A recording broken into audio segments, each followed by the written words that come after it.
Honorable President of Armenia, His Excellency Vahagan Khachaturian. Honorable Prime Minister of Armenia, His Excellency Nikola Pashinyan. Honorable President of the National Assembly, His Excellency Alen Simonyan. Honorable Minister of Foreign Affairs of Armenia, His Excellency Ararat Mirzoyan. Esteemed ministers, parliamentarians, ambassadors, colleagues, and friends, welcome to the inaugural edition of the Yerevan Dialogue.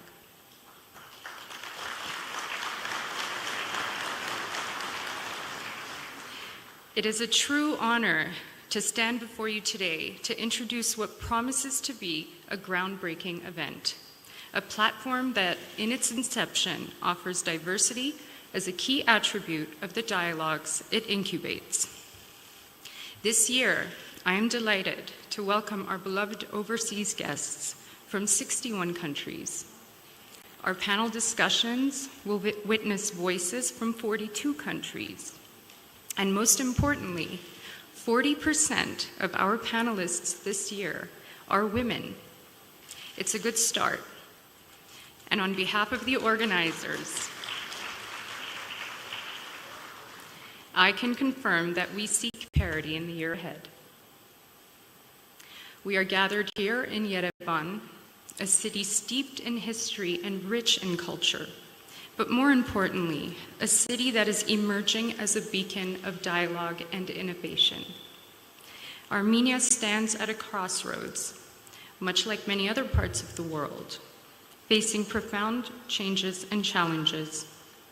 But in this time of uncertainty, we also see tremendous opportunities that we hope to seize through the conversations that will take place over the next 2 days. In Armenia, there's a saying, "The guest is a gift from God." It is in this spirit that we welcome you all. For those of you who are visiting Armenia for the first time, welcome. For those of you who have been here before, welcome back. We hope you will feel the mystical energy that flows from our ancient monasteries and the majestic presence of Mount Ararat, which has stood as a symbol of resilience and hope for centuries. May you be inspired by the warmth of our people and the depth of our traditions. This dialogue, though held in Armenia, is for the world. It brings the world's debates to our doorstep, and we are privileged to have you all here to share your insights and wisdom. Over the next 2 days, as we explore the emerging international order, the future of connectivity, green transitions, digital societies, and the future of work, let us remember that the solutions we seek will shape not only this country or this region, but the entire globe.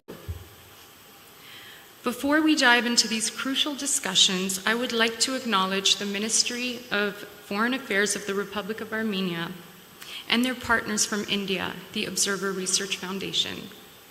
Their tireless efforts over the past months have brought together this incredibly impressive lineup of thinkers, speakers, and contributors.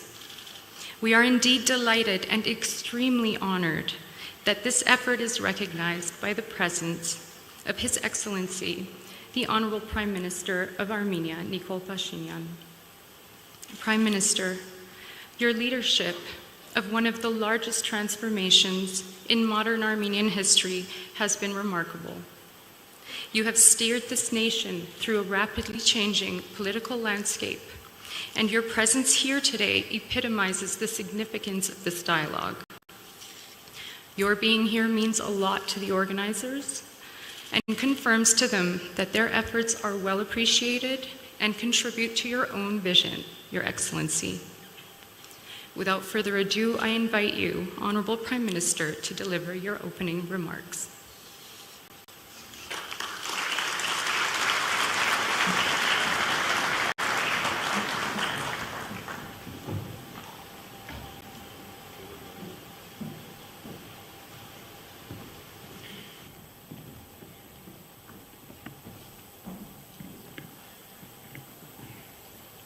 Honorable guests, I will speak Armenian, so please take earphones.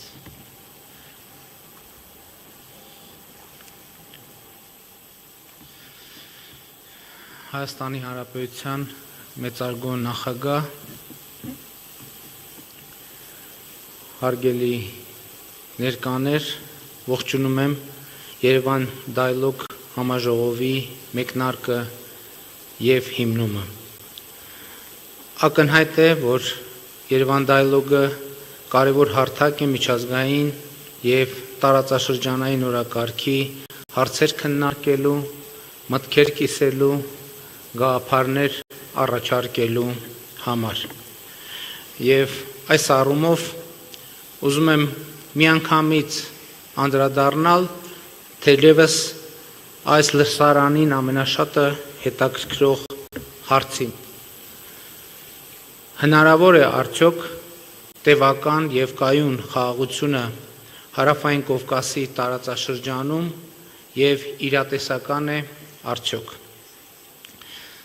Սա իհարկե հարց է, որին ոչ միայն Հայաստանի Հանրապետությունը պիտի պատասխանի, եւ ես կփորձեմ պատասխանել մեր բաժին հարցին եւ այդ հարցին կպատասխանեմ Հայաստանի Հանրապետության դիտանկյունից։ Ըստ այդմ, տևական խաղաղությունը Հարավային Կովկասում ոչ միայն հնարավոր է, այլև իրատեսական է։ Ինչու եմ այսպես կարծում, հիմա կփորձեմ մի քանի առանցքային կետերով ներկայացնել մեր դիրքորոշման հիմնավորումները, որ գտնեք նաև թե որտեղից է փոխվում, այս շատ գնաց մի անգամից։ Առաջինը իհարկե պիտի անդրադառնամ Հայաստանի Հանրապետության եւ Ադրբեջանի միջև խաղաղության պայմանագրի բանակցություններին։ Դուք վերջին շրջանում շատ եք լսել, որ խաղաղության պայմանագրի 80%-ը համաձայնեցված է, այդ մասին եղել են հայտարարություններ տարբեր ամբիոններից եւ ուզում եմ գործնականում նշել, թե ինչ է դա նշանակում։ Խաղաղության պայմանագրի նախագծի այս պահի դրությամբ առկա արդյունքներով 13 հոդվածներ եւ նախագիծի նախաբանը ամբողջությամբ համաձայնեցված են, եւս 3 հոդվածներ, որոնք բաղկացած են 2 նախադասությունից հիմնականում, մասնակի համաձայնեցված է, եթե ավելի առարկայական լինեմ, այդ հոդվածների նախադասություններից մեկը համաձայնեցված է, մյուսը համաձայնեցված չէ։ Հայաստանի Հանրապետությունը հաշվի առնելով, որ համաձայնեցված դրույթները խաղաղության պայմանագրի Ադրբեջանի եւ Հայաստանի միջև ըստ էության ներառում են հարաբերությունների հաստատման միջազգայինորեն ընկալելի բոլոր կամ առանցքային անկյունակարային հիմնարար դրույթները, մենք առաջարկում ենք վերցնել այս պահին այն ինչ որ համաձայնեցված է, ստորագրել այն, ունենալ հիմնարար փաստաթուղթ, որից հետո շարունակել քննարկումները մնացած հարցերի վերաբերյալ, մանավանդ որ հենց խաղաղության պայմանագրի համաձայնեցված հոդվածներից մեկում նախատեսված է մեխանիզմ, որը երկու կողմերին, Հայաստանի Հանրապետությանը եւ Ադրբեջանի Հանրապետությանը հնարավորություն կտա համատեղ մեխանիզմի միջոցով շարունակել քննարկումները։ Էլ չեմ ասում խաղաղության պայմանագրի այս պահին համաձայնեցված մասում նախատեսվում է ակնհայտորեն դրույթ դիվանագիտական հարաբերություններ հաստատելու վերաբերյալ Հայաստանի եւ Ադրբեջանի միջև։ Եվ հետեւաբար մենք կարող ենք գնալ նման լուծումների եւ մենք այդ առաջարկը արել ենք հրապարակային եւ պաշտոնապես եւ ես ուզում եմ վերահաստատել մեր պատրաստակամությունը, իմ պատրաստակամությունը ստորագրել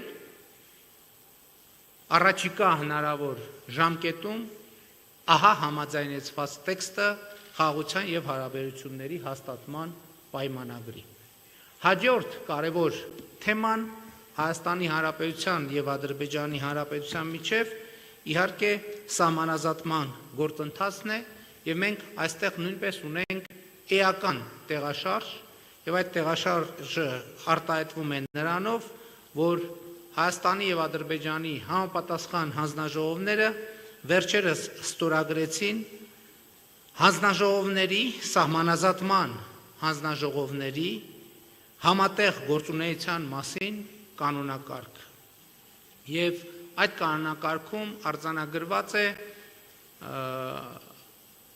այն, ինչի շուրջ կողմերը հայտարարել էին դերևս սույն թվականի ապրիլի 19-ին հանձնաժողովների 8-րդ հանդիպման արդյունքում հրապարակված հաղորդագրության մեջ։ Այսինքն վերցված է, արձանագրված է Ալմաթայի հռչակագիրը որպես սահմանազատման գործընթացի բազային սկզբունք եւ արձանագրված է, որ կողմերը սահմանազատման գործընթացում առաջնորդվելու են հենց Ալմաթիի հռչակագրով։ Մեր այն գործընկերների համար, ովքեր ավելի մանրամասն տեղեկացված լինելու կարիք ունեն, ուզում եմ ընդգծել, որ Ալմաթայի հռչակագիրը ստորագրել են մի շարք նախկին խորհրդային հանրապետություններ, ներառյալ Հայաստանը եւ Ադրբեջանը, եւ այդ հռչակագիրը ըստ էության մեր քննարկող թեմայում ունի երկու առանցքային դրույթ։ Այդ դրույթներից առաջինը հետեւյալն է, որ խորհրդային միությունը դադարում է գոյություն ունենալ, եւ երկրորդը, որ Ալմաթի հռչակագիրը ստորագրած երկրները ճանաչում եւ հարգում են միմյանց տարածքային ամբողջականությունը եւ գոյություն ունեցող սահմանների անխախտելիությունը։ Եվ սա շատ կարևոր հիմք է, որը ըստ էության, եթե մեկնաբանենք Ալմաթիի հռչակագրի համապատասխան դրույթը կնշանակի, որ Հայաստանի Հանրապետությունը եւ Ադրբեջանի Հանրապետությունը միմյանց ճանաչում են խորհրդային հանրապետությունների տարածքների շրջանակներում։ Այժմ, ինչպես նշված է, Հայաստանի Հանրապետությունում եւ Ադրբեջանում համաձայն պայմանավորվածության այս կանոնակարգը ընթանում է ներքին համաձայնեցման ներպետական ընթացակարգերով եւ իհարկե հույս ունեմ եւ համոզված եմ, գոնե Հայաստանի Հանրապետությունում մենք ամեն ինչ կանենք այն լրումին հասցնելու համար։ Հիմա կառավարությունը ընդունել է նախագիծը, ուղարկել է սահմանադրական դատարան նրա սահմանադրականությունը ստուգելու համար։ Հաջորդ կարևոր թեման մեր տարածաշրջանում իրադրության գնահատման եւ տևական կայունություն հաստատելու առումով իհարկե տարածաշրջանային կոմունիկացիաների բացումն է եւ ես հույս ունեմ դուք տեղյակ եք Հայաստանի Հանրապետության կառավարության կողմից որդեգրված խաղաղության խաչմերուկ նախագծին։ Այդ նախագիծը նախատեսում է ոչ միայն Հայաստանի եւ Ադրբեջանի միջև տարածաշրջանային կոմունիկացիաների, այսինքն երկաթուղի, ավտոճանապարհ, հնարավոր մալուխներ, հնարավոր գազամուղեր, էլեկտրագծեր, այլ հաղորդակցության ուղիներ բացել, այլև ենթադրվում է նաեւ, որ նման զարգացում պիտի տեղի ունենա նաեւ Հայաստանի եւ Թուրքիայի միջև։ Իհարկե խաղաղության խաչմերուկը մեզ համար կարևոր է նաեւ այն պատճառով, որովհետեւ մենք այս նախագծի դեպքում հնարավորություն ենք ստանում իրացման դեպքում հնարավորություն ենք ստանում նաեւ երկաթուղային կապ ունենալ Իրանի Իսլամական Հանրապետության հետ, ում հետ հարաբերությունները հասկանալիորեն եւ ակնհայտորեն շատ կարեւոր են մեզ համար, մենք հնարավորություն ենք ունենում երկաթուղային կապ ունենալ նաեւ Թուրքիայի հետ, Եվրոպայի հետ, Ռուսաստանի հետ, իհարկե նաեւ Ադրբեջանը հնարավորություն է ունենում Հայաստանի տարածքով երկաթուղային կապ ունենալ Թուրքիայի հետ, Իրանի Իսլամական Հանրապետության հետ եւ իհարկե այստեղ կարեւոր է նաեւ Նախիջևանի եւ Ադրբեջանի հիմնական մասի միջև ավտոմոբիլային եւ երկաթուղային կապի հաստատումը Հայաստանի Հանրապետության տարածքով։ Եվ մենք պատրաստ ենք, ինչպես երևում է նախագծից, նման հաղորդակցություն տրամադրել, բայց նաև պետք է արձանագրենք, որ այսօր Նախիջևանը զրկված չէ տրանսպորտային կապից, որովհետև եւ Իրանի Իսլամական Հանրապետության տարածքով եւ Թուրքիայի տարածքով Նախիջևանի ինքնավար հանրապետությունը Ադրբեջանի հնարավորություն ունի արտաքին աշխարհի հետ կապ հաստատել եւ ըստ էության մենք պատրաստ ենք ցանկացած պահի ձեռնմուխ լինել այս նախագծի իրագործմանը, ներառյալ Ադրբեջանի հիմնական մասի եւ Նախիջևանի միջև տրանսպորտային կապի ապահովմանը, ավելին ասեմ, շուրջ 2 տարի Հայաստանի Հանրապետության կառավարության օրակարգում կամ օրակարգի մերձակայքում շրջանառվում է կառավարության որոշման նախագիծ, որով մենք պատրաստակամ ենք իրականացնելու այս գործընթացը։ Ինչն է խանգարում այս գործընթացին, խանգարում է այն, որ կարծես թե մեր ոչ բոլոր գործընկերներն են հակված օգտվել մեր կողմից առաջարկվող հնարավորությամբ, մասնավորապես թերևս դուք լսել եք նաև դրա մասին, շատ է քննարկվում հարցը, որ ինչքանով է խաղաղության խաչմերուկ նախագիծը համապատասխանում կամ տեղավորվում այդ թվում նոյեմբերի 9-ի 2020 թվականի եռակողմ հայտարարության տրամաբանության մեջ։ Վերջին շրջանում այս առումով քննարկումները ակտիվացել են եւ այդ քննարկումներում փորձ է արվում ներկայացնել, թե 2020 թվականի նոյեմբերի 9-ի եռակողմ հայտարարությունը ենթադրում է, որ այս կոմունիկացիաների անվտանգությունը Հայաստանի Հանրապետության տարածքում պետք է ապահովեն երրորդ ուժեր կամ երրորդ երկիր։ Ես պիտի մի անգամից ասեմ, որ նման ընկալումը որևէ կապ չունի իրականության հետ, եւ դա ավելի հիմնավոր դարձնելու համար հիմա ես ձեզ կմեջբերեմ 2020 թվականի նոյեմբերի 9-ի եռակողմ հայտարարության 9-րդ կետից։ Հայաստանի Հանրապետությունը երաշխավորում է Ադրբեջանի Հանրապետության արևմտյան շրջանների եւ Նախիջևանի ինքնավար հանրապետության միջև տրանսպորտային հաղորդակցության անվտանգությունը քաղաքացիների, տրանսպորտային միջոցների եւ բեռների երկու ուղղություններով անխոչնդոտ տեղաշարժը կազմակերպելու նպատակով։ Ինչպես տեսնում եք, նոյեմբերի 9-ի եռակողմ հայտարարությունը անվտանգության գործառույթը եւ անվտանգության երաշխավորի դերը տարածաշրջանային կոմունիկացիաների բացման Հայաստանի Հանրապետության տարածքով վերապահել է Հայաստանի Հանրապետությանը։ Սա բաց հրապարակային տեքստ է, հասկանալի եւ այլ կերպ չէր կարող լինել, որովհետեւ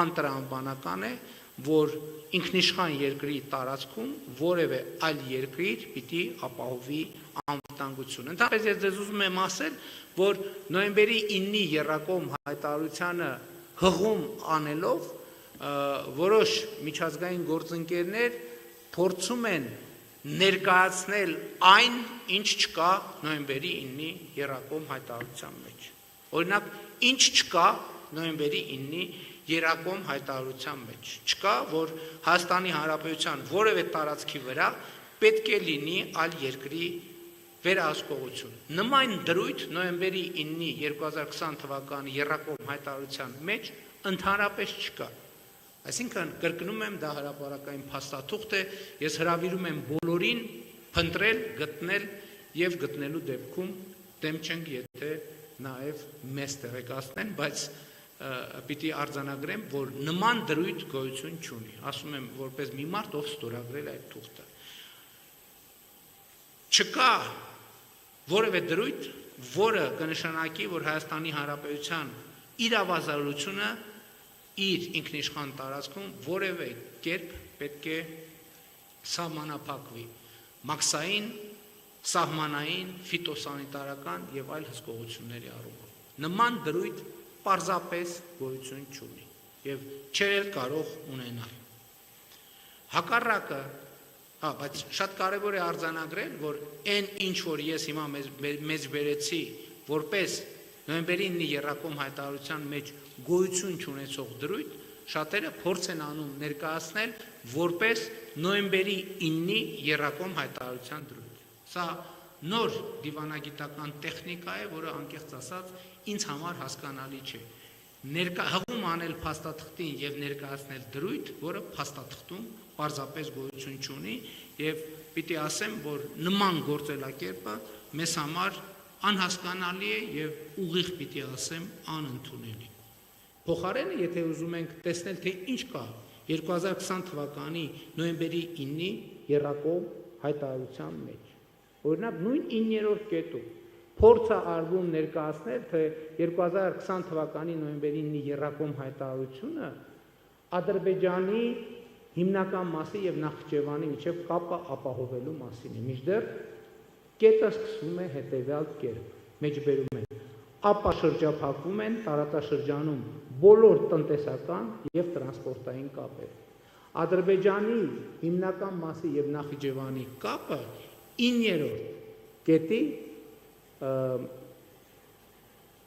ենթաբովանդակային դրույթ է, իսկ 9-րդ կետի հիմնական բովանդակությունը տարածաշրջանի բոլոր տնտեսական եւ տրանսպորտային կապերը ապա շրջափակելու մասին է։ 7-րդ կետը եռակողմ հայտարարության ասում է.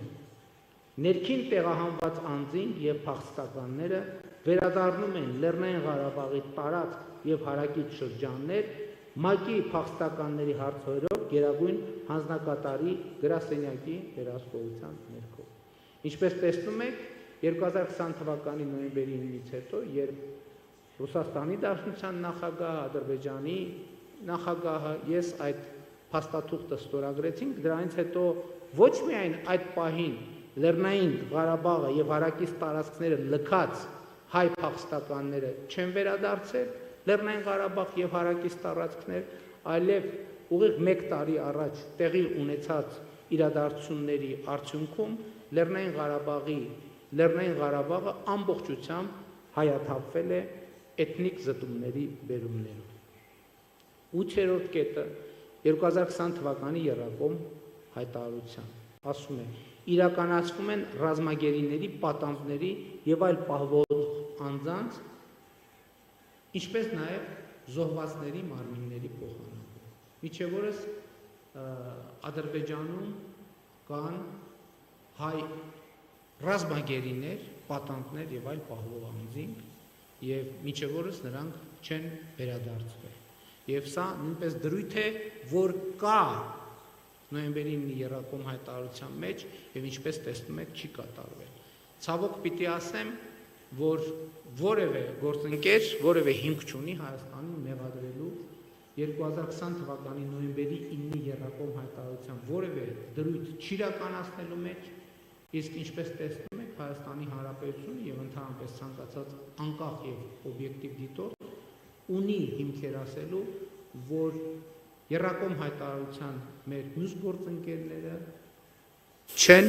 իրականացրել առնվազն ամբողջությամբ իրենց պարտավորությունները։ Եվ հետևաբար, հարգելի ներկաներ, սա է այն տրամաբանությունը, խաղաղության խաչմերուկ, սահմանազատման գործընթաց, խաղաղության պայմանագրի համաձայնեցված տեքստ, որը մենք առաջարկում ենք մեր տարածաշրջանում տևական եւ կայուն խաղաղություն ապահովելու համար։ Բայց կարող է հարց հնչել եւ պետք է հնչի այդ հարցը, իսկ ինչ հակափաստարկներ կան այս փաստարկների վերաբերյալ, խաղաղության խաչմերուկի հետ կապված հակափաստարկներին ես անդրադարձա, հիմա ուզում եմ անդրադառնալ խաղաղության գործընթացի հետ կապված հակափաստարկներին։ Վերջին շրջանում դուք շատ եք լսել հայտարարություններ, թե Հայաստանի Հանրապետության սահմանադրությունը պարունակում է տարածքային պահանջներ Ադրբեջանի նկատմամբ։ Ինչով է հիմնավորվում այս դրույթը,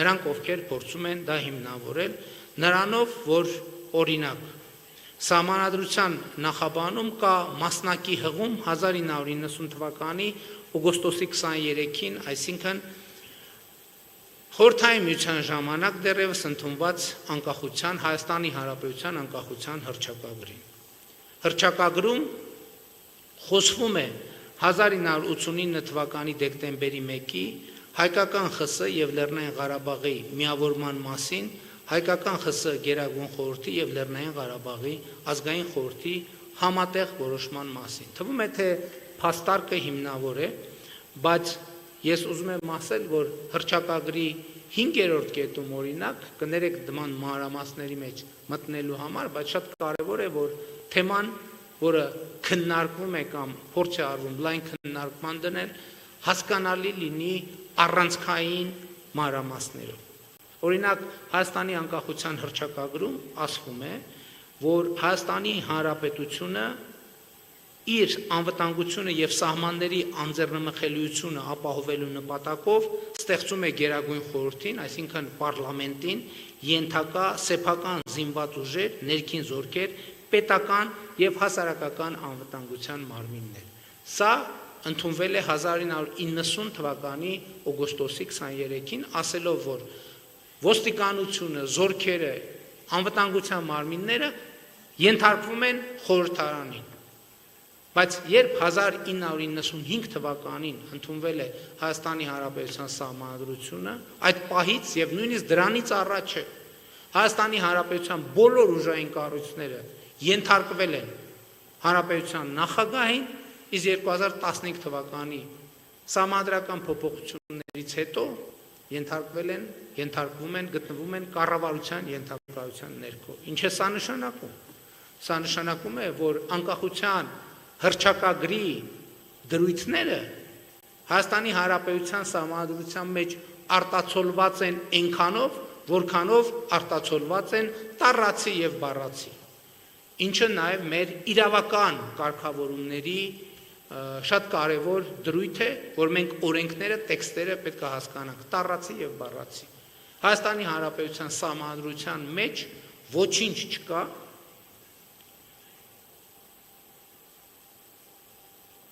այն ամենի մասին, ինչի մասին փորձ են անում վերագրել Հայաստանի Հանրապետության Սահմանադրությանը։ Սա էլ նոյեմբերի 9-ի եռակոմ հայտարարության նմանությամբ այն դեպքերից է, երբ փորձ է արվում Հայաստանի Սահմանադրությանը վերագրել մի բան, որը Հայաստանի Հանրապետության Սահմանադրությունում գրված չէ եւ պարզապես չկա։ Եվ ընդհակառակը Հայաստանի Հանրապետության Սահմանադրության 5-րդ հոդվածի 3-րդ կետը ասում է. Հայաստանի Հանրապետության վավերացրած միջազգային պայմանագրերի եւ օրենքների նորմերի միջև հակասության դեպքում գործում են միջազգային պայմանագրերի դրույթները։ Սա էլ շատ կարևոր առանձնահատկություն է։ Հայաստանի եւ Ադրբեջանի միջև խաղաղության պայմանագիրը Հայաստանի Հանրապետության խորհրդարանի կողմից վավերացնելու փաստն իսկ պիտի նշանակի, որ այդ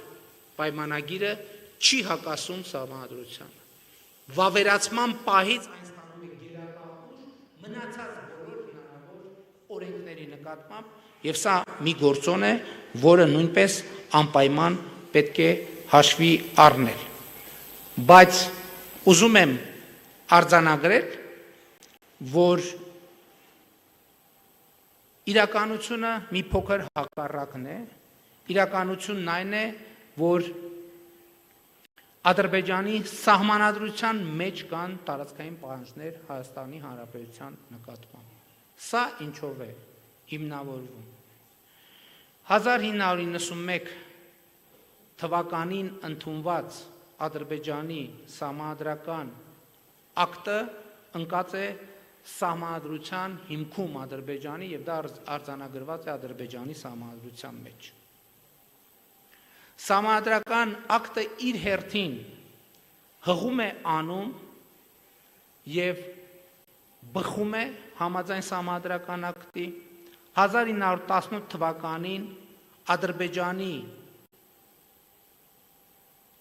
առաջին հանրապետության ստեղծման հռչակագրի հիման վրա։ Այսինքն Սահմանադրությունը հենվում է 1991 թվականին ընդունված պետական անկախության ակտի վրա, պետական անկախության ակտը 1991 թվականին ընդունած հենվում է 1918 թվականի անկախության հռչակագրի վրա։ Իսկ անկախության հռչակագրում 1918 թվականի ասվում է, որ Ադրբեջանի տարածքներ են համարվում արևելյան եւ հարավային Անդրկովկասը եւ ավելին։ 1919 թվականին Փարիզի խաղաղության կոնֆերանսին եւ նույն թվականին Ազգերի լիգային Ադրբեջանի ժողովրդավարական հանրապետության գրանցման համար ներկայացրել են քարտեզներ, որոնք ներառում են Հայաստանի Հանրապետության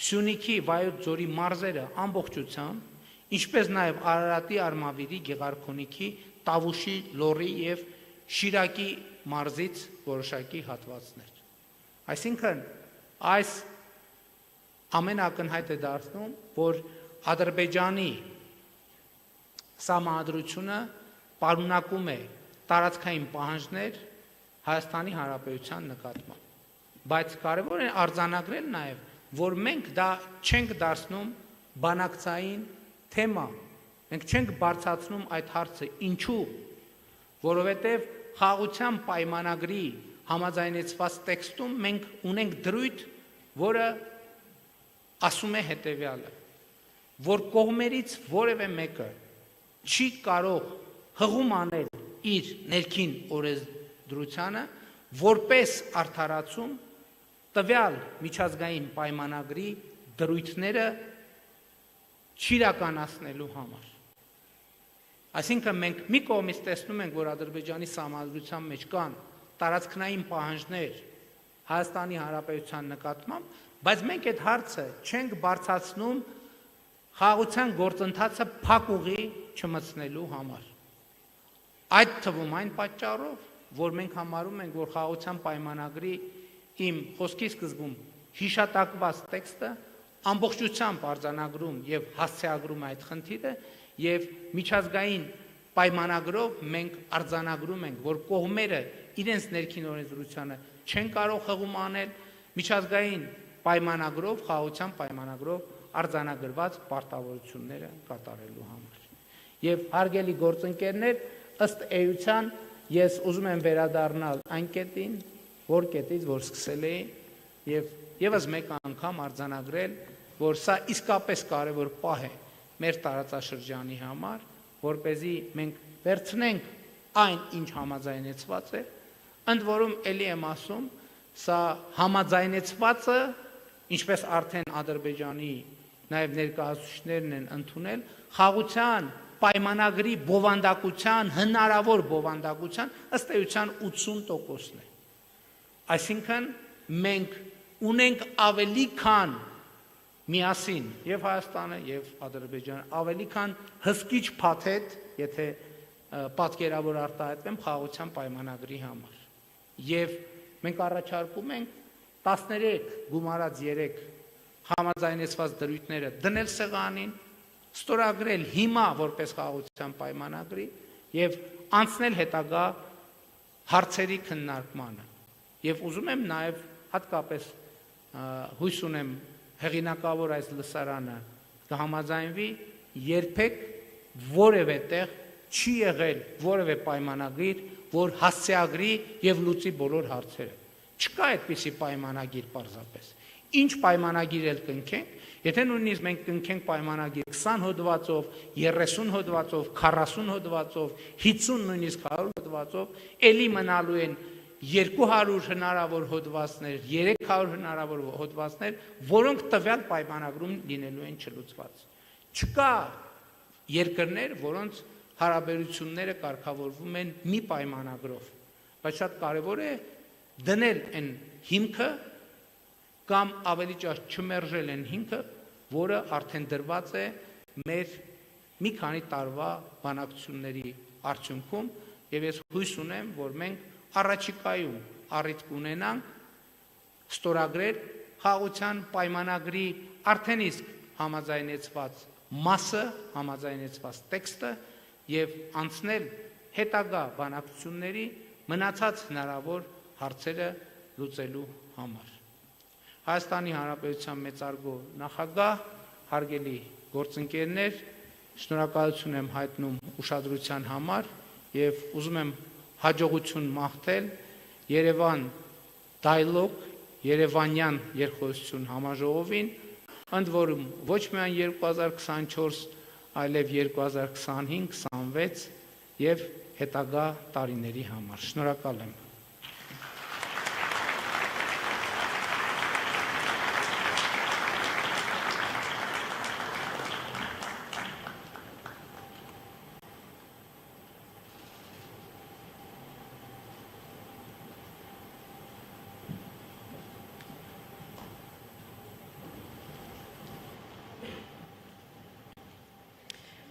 Thank you, Honorable Prime Minister Phashinyan, for your insightful words that have set the tone for our discussions.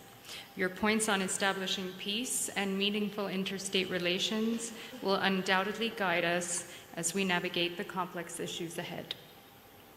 Now I have the privilege to introduce another key individual who has been instrumental in transforming Armenia as we know it, and along with the Prime Minister, is building a 21st century global engagement of this country with the world. His Excellency, the Minister of Foreign Affairs of the Republic of Armenia, Ararat Mirzoyan. Honorable Minister, may I request you to take the podium.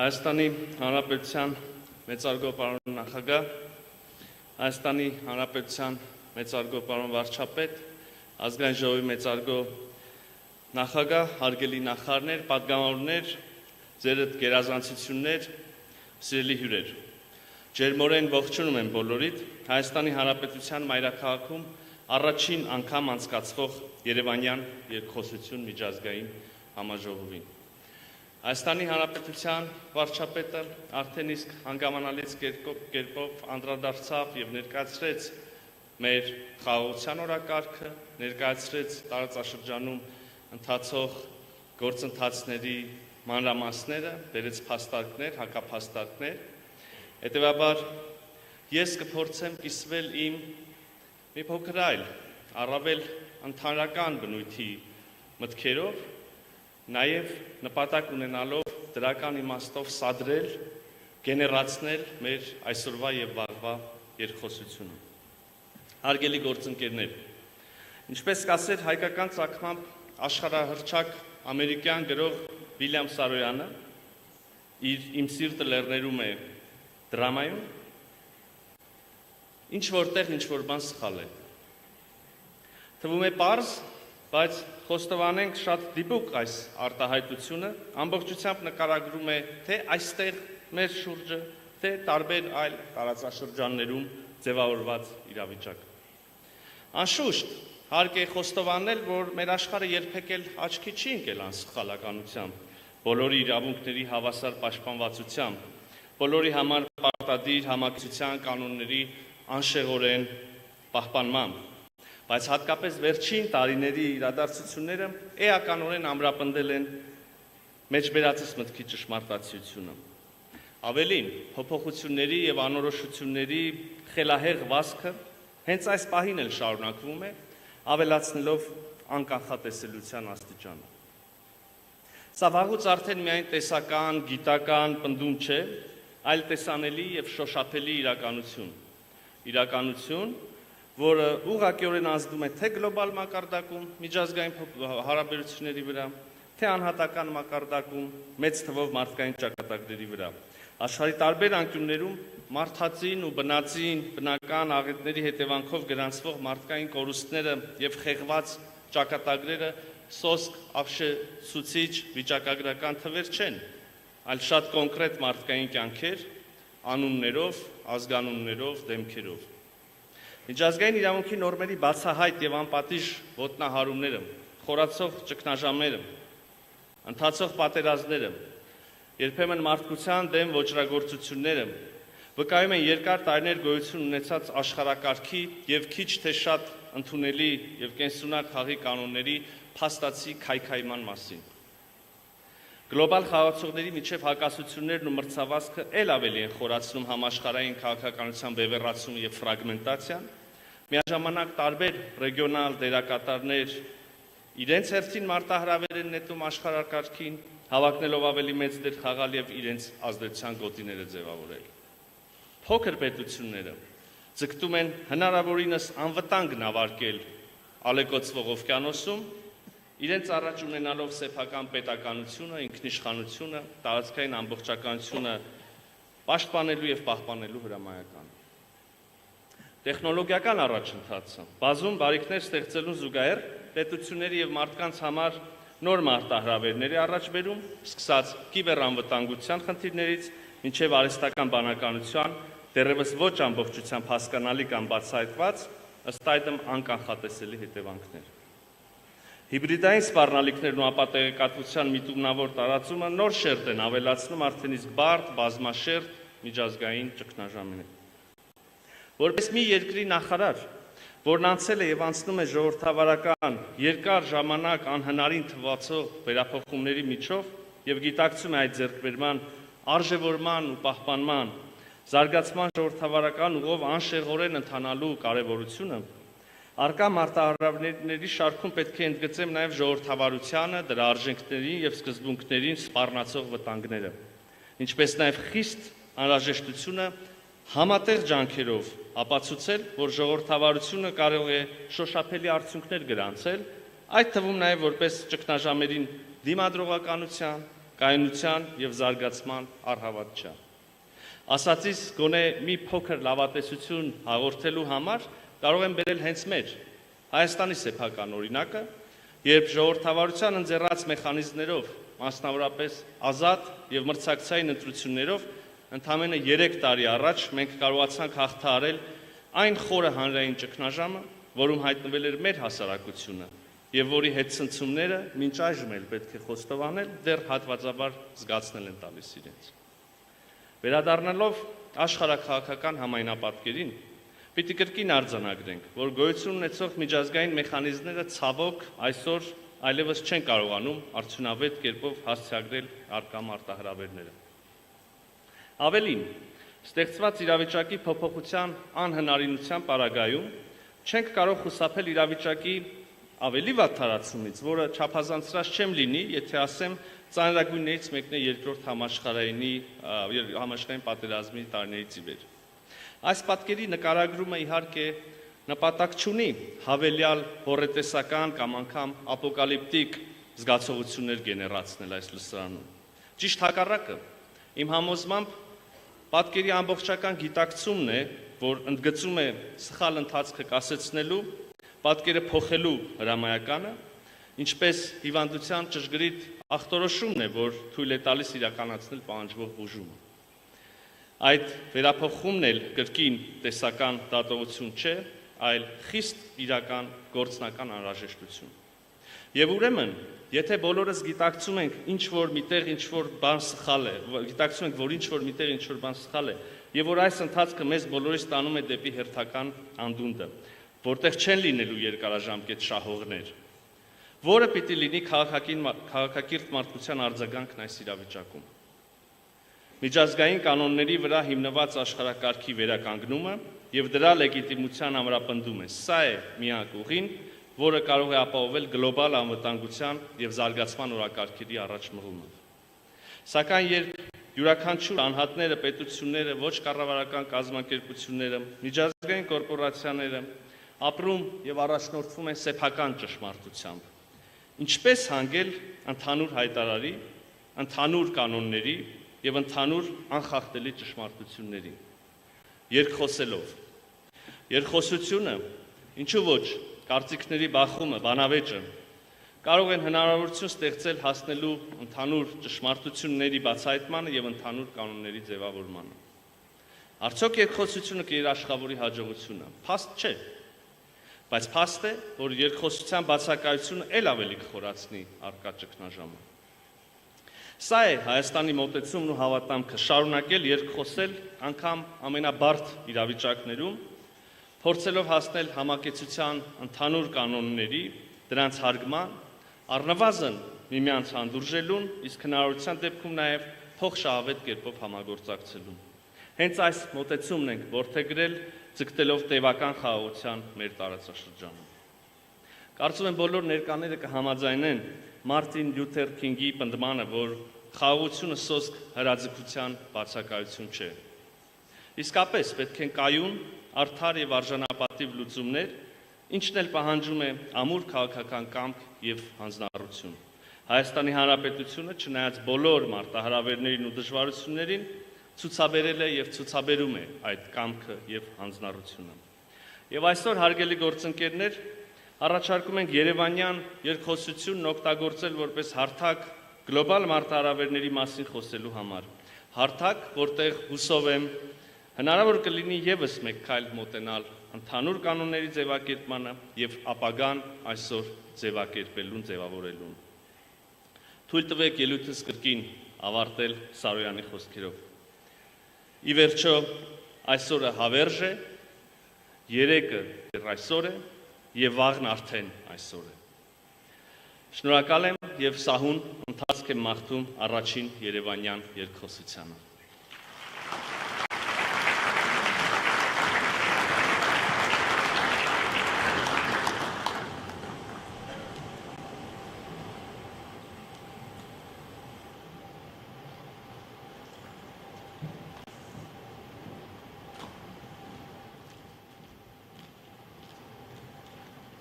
Thank you, Honorable Minister Mirzoyan, for highlighting the need to restore the international rules-based order and to find common ground and dignified solutions through dialogue. These themes will indeed be at the heart of our discussions over the next 2 days. We look forward to the valuable insights that will emerge from this dialogue, shaped by the brilliant minds gathered here.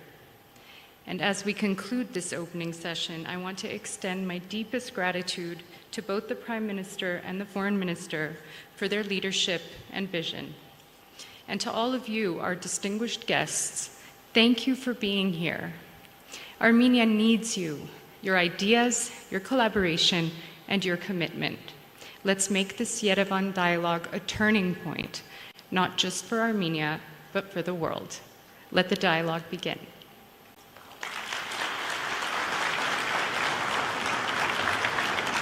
We will take a short break as our dignitaries for this morning depart, and we will reconvene in 20 minutes.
welcome, and will be kicked off by the two arguably most responsible people for turning this convening from dream to reality. Please welcome Samir Saran, President of the Observer Research Foundation, and David Karapetyan, Secretary General of the Ministry of Foreign Affairs of the Republic of Armenia. David, can I hand it over to you?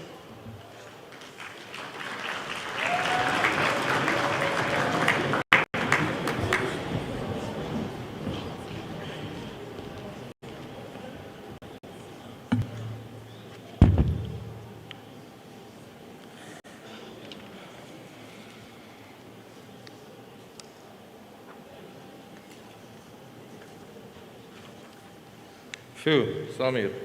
Yep. I think we survived the official part, yeah? We did. Hello, my friend. I'm happy you are here in Yerevan. I know Armenians and Indians share a common trait of being always late, all the time. But over 30 years, really? What took us so long to get back together after 4 centuries of familiarity and friendship?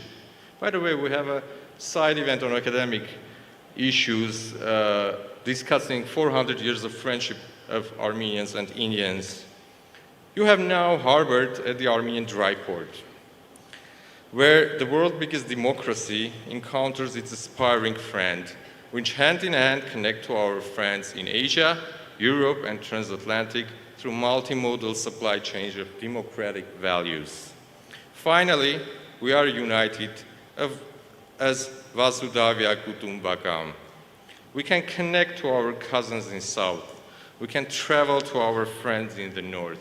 East and West are so close. It just takes a crossroads of peace to bring the whole family together.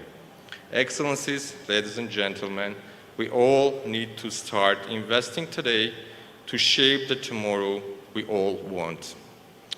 Armenia is a frequent participant in the Ryzenia dialogue, and this is how we came up with the idea to work with our friends at the Indian Observer Research Foundation to launch the Yerevan Dialogue. Allow me to introduce my good friend Samir Saran, President of the Observer Research Foundation. Thank you. Thank you so much, David. And I think before we take this session forward, I would like all of us to acknowledge the superhuman effort made by the Ministry of Foreign Affairs of Armenia. I can see the Deputy Minister of Foreign Affairs here. And of course, David is like the Superman who is both the Secretary General and the head of a think tank in Armenia. He's doing both the jobs, my job and the job of the government for Armenia. So please join me in applauding David for his wonderful efforts in putting this together. We are not only very similar, but we are also in some ways the essential items that bind the world together. In this global world, there are 3 things you will find everywhere: Armenians, Indians, and potatoes. It's true. We are the quintessential global beings. And of course, the Armenians were first off the block, and globalization was possibly a byproduct of traders from Armenia who unlocked the land routes and connected the world. Of course, it was accelerated through others as well, but this is where it all began. In many ways, this is where the first iteration of globalization began. But now, there is something again that's very common about Indians and Armenians. You go to a technology company boardroom, you go to a cabinet meeting in any country of the world, and you'll have people from either the Indian origin or an Armenian origin holding important positions. I was in Hungary just a couple of weeks ago, and we had Armenia there as well. So it's incredible how the communities, as communities, we are people who go to the world in peace, in pursuit of knowledge, in pursuit of friendship, never for political expansionism, never for changing the borders, never for acquiring material wealth. It is the quintessential global ethic that now needs to be reinvented in the 21st century. So, David, I'm glad we are working together. I'm glad this dialogue has come together as a way of coming back after 4 centuries and building something new together. And let me ask you, first off, that since we have put this together, we have folks from so many countries here. What are your ambitions around the dialogue? I have mine, but let me ask you yours first. Of course. today's, increasingly complex world where interconnections and diversity must serve as opportunities to build bridges, where education and scientific advancement must be at the forefront of reaching the ambitious sustainable development agenda, where heritage must connect generations, cultures, and peoples. It is our utmost importance to have an international community that is truly committed to these values and goals. In order for us to withstand the challenges of globalization, in order to meet the demands of people without diminishing the ability of future generations to meet theirs, in order to change the technological advancement and digital solutions towards a common vision for the future of humanity, in order to turn our differences into our strengths, in order for the relations between various ethnic groups, nations, and countries, small and big, near and far, not to lower the level of monologues. We need dialogue, because we speak to each other, but very few listen to each other, like us. It is with this vision that the MFA decided to launch the Rising Dialogue with ORF, Samir. And let me ask another question to you. Since you host these conferences around the world, we see it on Instagram all the time, you're traveling here and there, what outcomes must emerge out of Yerevan Dialogue? What do you think? So, David, I think everything that you have said clearly must be an objective for us. We must respond to the 4 or 5 important questions the world has posed to all of us: technology, climate change, global governance, peace and security, human welfare. All those are fine. But I think what I would like to see coming out of the Yerevan Dialogue is a Yerevan community of thinkers, a community of purpose, folks who can pick up the phone and talk to each other, folks who can knock their heads and try and find solutions that their own societies grapple with. So I think what really I would like here is for all of you to find 4 or 5 or 6 people in this group belonging to places that you don't know about, getting to know about those places, and beginning a new friendship. I think friendships out of Yerevan can really help us build a policy community that can actually achieve much of what you outlined. So I would like this conference to sow the seeds of the Yerevan community that will shape the world together, that will respond to the challenges together in friendship, in the spirit that we had last evening at the beautiful vineyard where you hosted us. I want that mood to prevail when we discuss the tougher questions as well. The world is a complex place, but we can have fun while responding to those complexities. But David, let me ask you a question.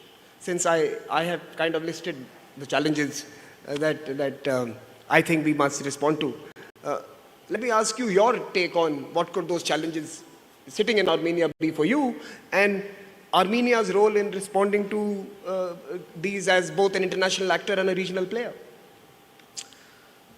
As we found out during last years, the events that take place in one part of the year are immediately echoed in the other. The developments in other weakening the food security, increasing inequality, the pandemic, accompanied by the disruption of global supply chains, and the further exacerbated situation caused by armed conflicts in various parts of the world bring about new challenges and complexities in present-day international politics. South Caucasus, where Armenia is located, we are between Asia and Europe.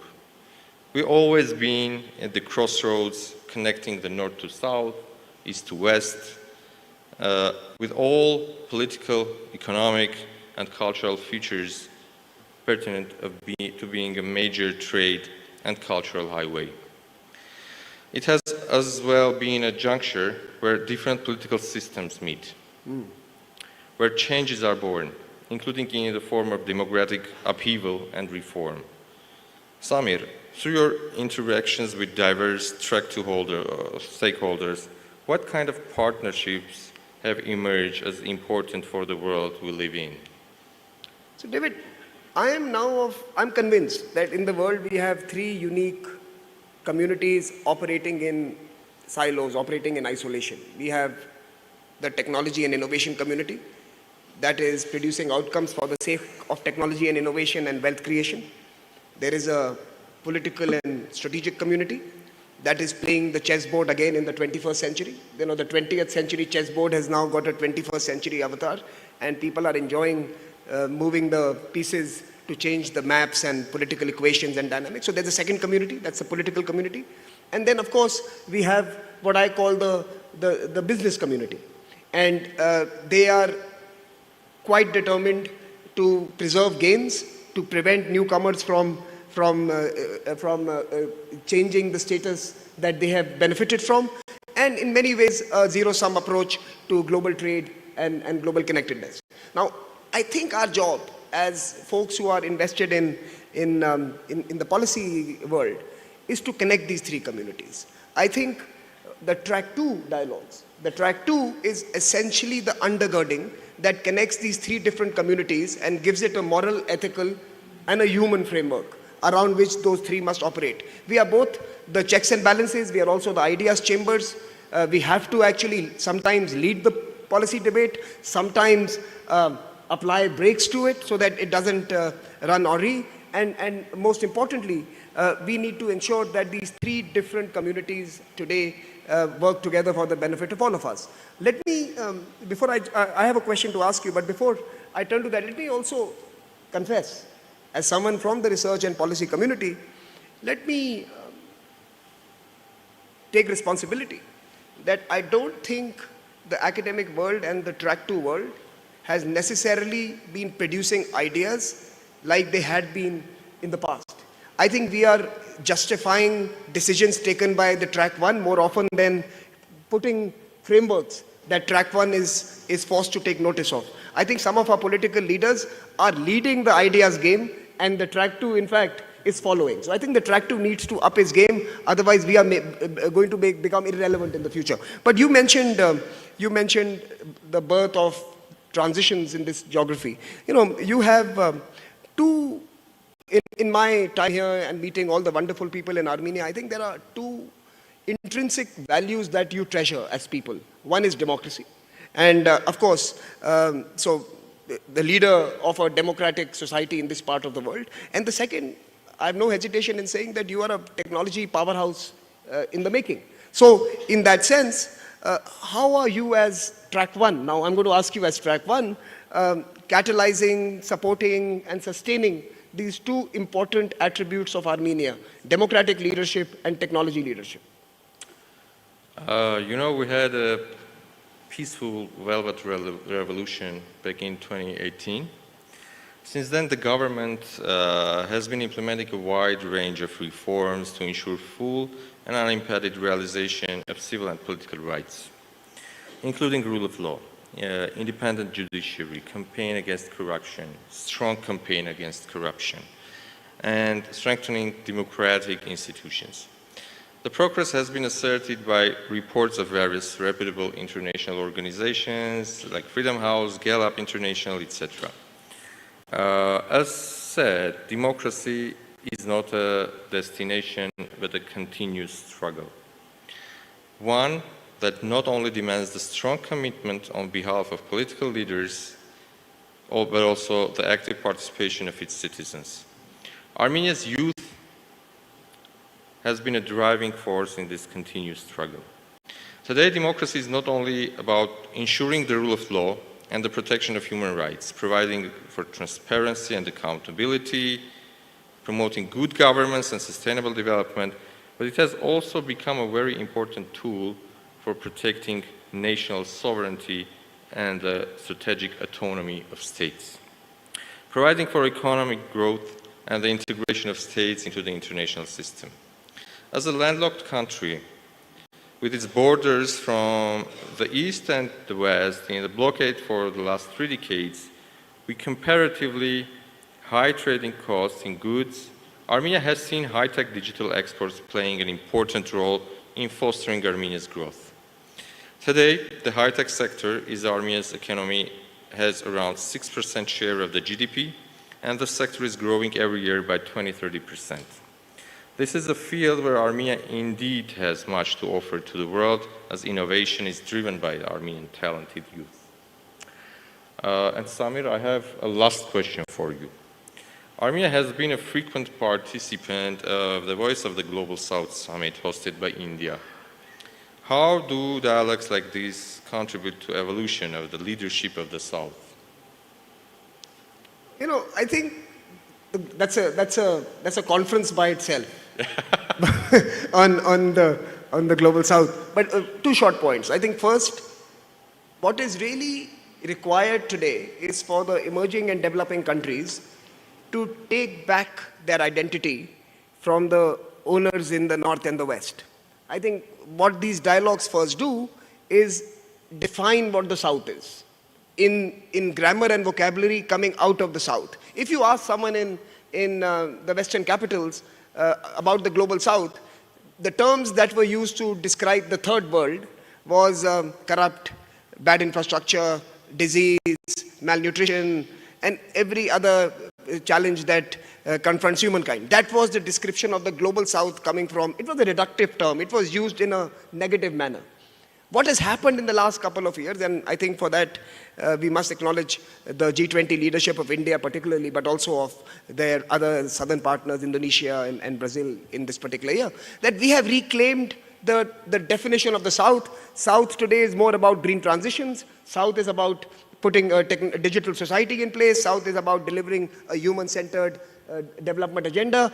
It is about responding to climate change in a collective fashion. It is about building coalitions in a polarized world. It is about getting two G20 consensus documents when Europe cannot agree with anything with anyone. And yet the Global South was able to do it. So Global South is about being together. And I think that definition has been taken back by us. And now comes a question, who leads it? No one needs to lead it because we are a collective. No South countries are similar. We are dissimilar in our constituency, and we will have to work together as folks and agree that the future is common. The pathways to get there may be different. Diversity must be celebrated. Heterogeneity is a strength. We don't want one value, one cultural, one political system. Let us celebrate who we are as individual humans and as different societies. And that is the Global South. David, thank you for asking this question, but it is a conference by itself. Thank you, Samir. Thank you. Excellencies, ladies and gentlemen, friends, as I already told some of you, I have one big request from all of you. Enjoy Armenia. Enjoy Yerevan. Have fun time here. We are here to discuss important things, but also we are here to chill. We are looking forward to your active engagement during the Yerevan dialogue. I want to thank Samir for helping organizing this event. I want to thank everyone who helped organizing everything here you can see, starting from the technical staff to the volunteers to our colleagues that had hard nights and hard days these recent weeks. I want to thank our sponsors for helping us to bring this event to you, and hope once again you enjoy Yerevan, enjoy your time here. Thank you very much. Thank you.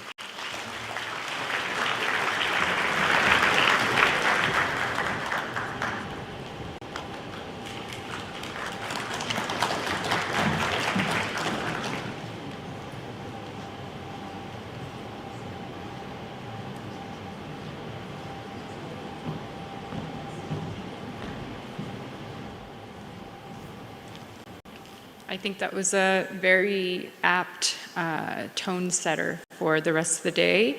We're going to play a little bit of catch up, so we'll take only a 10-minute break now and reconvene at 12 noon sharp to hear the next panel.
Good afternoon, everyone.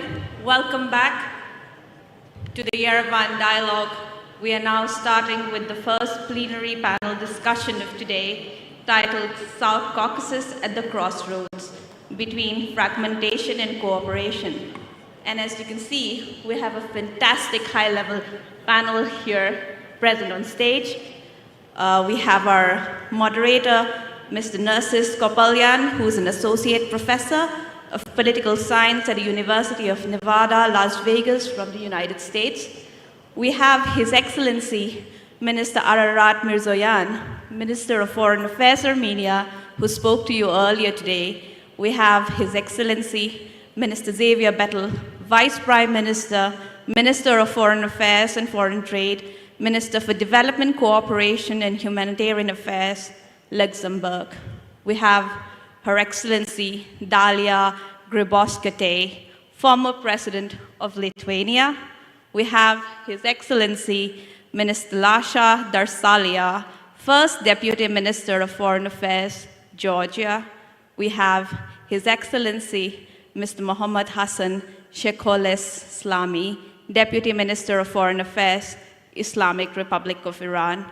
And now, may I hand over to our able moderator, Mr. Narcis. Over to you, please.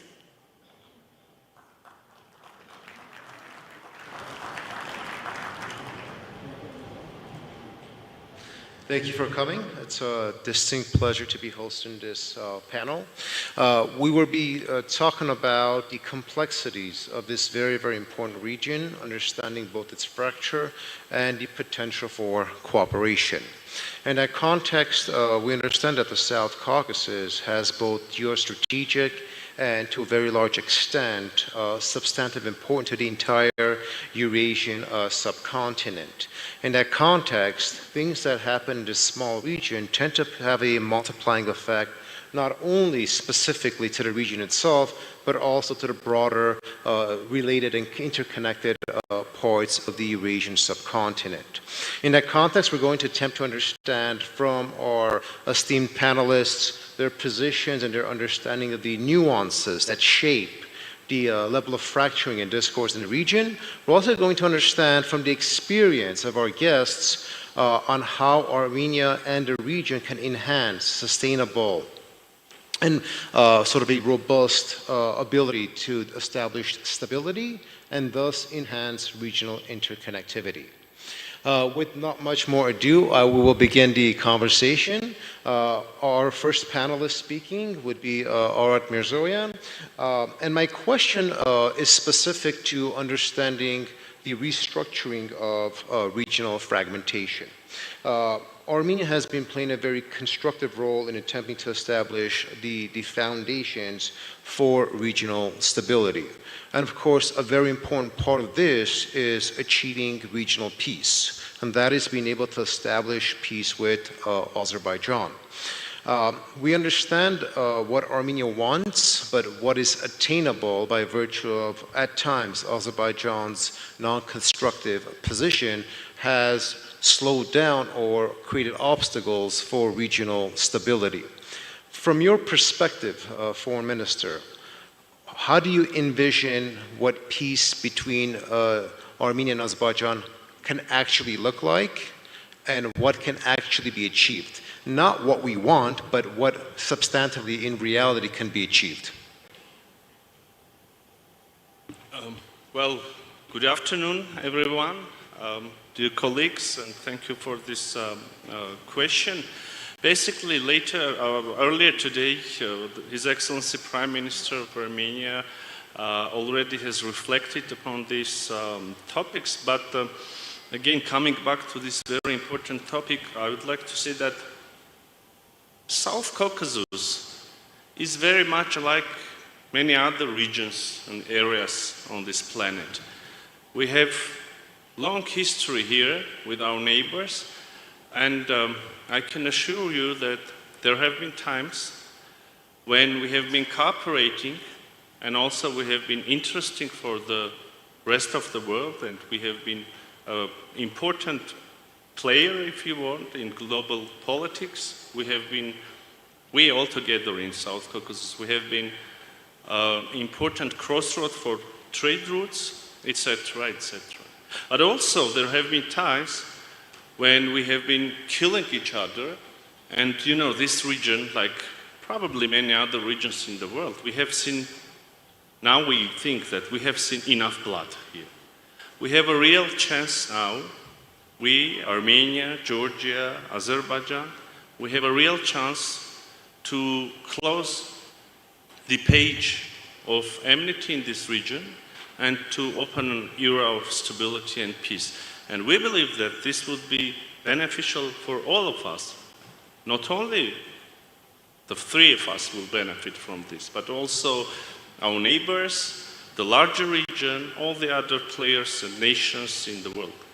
So we are really at a crossroad, and we have to choose. We in Armenia, we have made up our mind, and we chose the peace agenda because we believe in the benefits of peace. But as anyone can assume, it's very much like tango, and I really love repeating this. You cannot dance it alone. You need the other partner wanting, willing to dance with you. So this is a choice that should be made not only by Armenia, but also by Georgia, by Azerbaijan. Well, luckily we have happy and lucky enough to enjoy very good and brotherly relations with Georgia, but also we're looking forward to establishing peace and stability with Azerbaijan as well. And is that realistic? I think yes. And we have examples before our eyes. My distinguished colleague, the Deputy Prime Minister and Foreign Affairs Minister of Luxembourg, probably can assure that they in Europe, they also have had tough neighborhood, tough conflicts. They also have seen enough blood. And they were strong enough to change the direction in which that specific region went occasionally, as we saw. And all of us sitting in this hall, we can see that that decision brought prosperity to Europe. Also, distinguished former president of Lithuania probably can say that they also have seen enough conflicts. So this is a decision that everyone should make, and our determination is peace. What realistically could be done? We already see some tangible steps. We see that the limitation of the border between Armenia and Azerbaijan has begun. We see that there is a discussion about unblocking and opening all regional transport and economic infrastructure. We see that, at least from our side, there is a very constructive dialogue regarding the peace treaty. And we all know that and this is another interesting layer and interesting nuance of this issue. We notice that we here in the South Caucasus, we are interesting to the rest of the world when we are cooperating. And of course, we can, three of us, we can survive being fragmented. We can survive somehow separately. We have been surviving for a couple of thousands of years here, and hopefully we will continue living here as a free nation for another couple of thousands of years. But when we are united, when we are cooperating, at least when we have some environment of or absence of enmity or environment of cooperation and collaboration, tolerance here in South Caucasus, then the interest of the rest of the world, interest in South Caucasus is much higher. We are interesting for the world, and this is my belief, altogether as a South Caucasus. So here I would like to stop and give a chance to the other panelists and looking forward to interesting dialogue. Thank you. Thank you very much. I will do a follow-up once the other panelists have spoken and inquire about how we consider to be other regional actors such as Turkey and Russia and their role in the peace process. But we'll come back to that as well. My next question is, is for Mr. Bettel. Luxembourg is a very interesting small state in that it punches above its weight. It's a small state with exceptional success in multilateralism. It has formed Benelux with Belgium and Luxembourg, and so for a state of its size, it performs exceptionally well in a supranational entity while demonstrating a great deal of capacity building and sort of success in being able to manage and engage with more powerful actors in its vicinity. What advice can Luxembourg give to Armenia and to the region on small state success? And I also would like your opinion on how Armenia can succeed as a small state in its strategic engagement with the European Union. Thank you so much for the invitation. When you say that Armenia and Luxembourg are both small countries, you're not that small. First thing. The second thing is you don't choose your neighbors. When I looked at the past of my country, we had difficult times with nearly, except the Belgians, but with French, and we were occupied by everyone. And in the last century, I don't need to remind that the Germans thought they would know better what is good for the future of my country than ourselves. And in fact, we were able to realize that to have common projects was in fact the best peace project. We started with the Benelux, so with Belgium and the Netherlands. We even have a parliament of that, with the Benelux Parliament. And I just spoke with my colleague Dalia also when we had meetings with the Baltic Assembly, also with the Nordic Assembly, so these regional parliaments where we discussed also regional topics. I had yesterday a meeting with the Speaker of the House here in Yerevan. I told him why not having an initiative to have discussions with other parliamentarians from Georgia, from Azerbaijan, and also from the region here to discuss about trans-border problems, also with Turkey and with Iran. Some ideas, but just to have common goals. So this is how Luxembourg realized that you are much bigger when you do things in common. Very often we think that doing things alone is the best solution. That's wrong. Doing things together is the best way to move on. I said you don't choose your partners. You don't choose, your neighbors. Your partners you can choose. Your neighbors you cannot choose. And believe me, our history are all different. You have a different history here in Armenia than in Luxembourg. In Lithuania they have a different history and a different relation with the neighbors than we have. We had, and I take the opportunity, we have a representative from the Iranian government here at the round table. We hoped that with the last elections in Iran, we would have also a more stable partner in Iran. I don't want to ask you now, but for us now, we read in the papers that they gave 20,000 missiles to the Russians. So this is again a big question. Are we going to continue the old difficult relations with Iran, or are we going to move on a better way? To be very frank, because we have to say these things. So you can't choose your neighbors. I believe in dialogue. I love to be able to speak here at the Yerevan dialogue, because the worst in politics and in relations is a monologue. And if we have the Yerevan monologue, it doesn't bring anything. We need to have partners around the table. We need to have also neighbors around the table. And we need to be able to say these things in a way where we try to build something together. Peace is never granted. When I speak to our Ukrainian colleagues, they know what it means to have a situation nowadays where bigger countries think that the law of the strongest is what is right. I believe in the rule of law. I believe in international law, but on the other hand, when you say what is the role of our countries, the problem is that all our international fora are done for good situations. We see it with Palestine and Israel, we see it with Russia and Ukraine, we see that as an international body, we are not able to interact.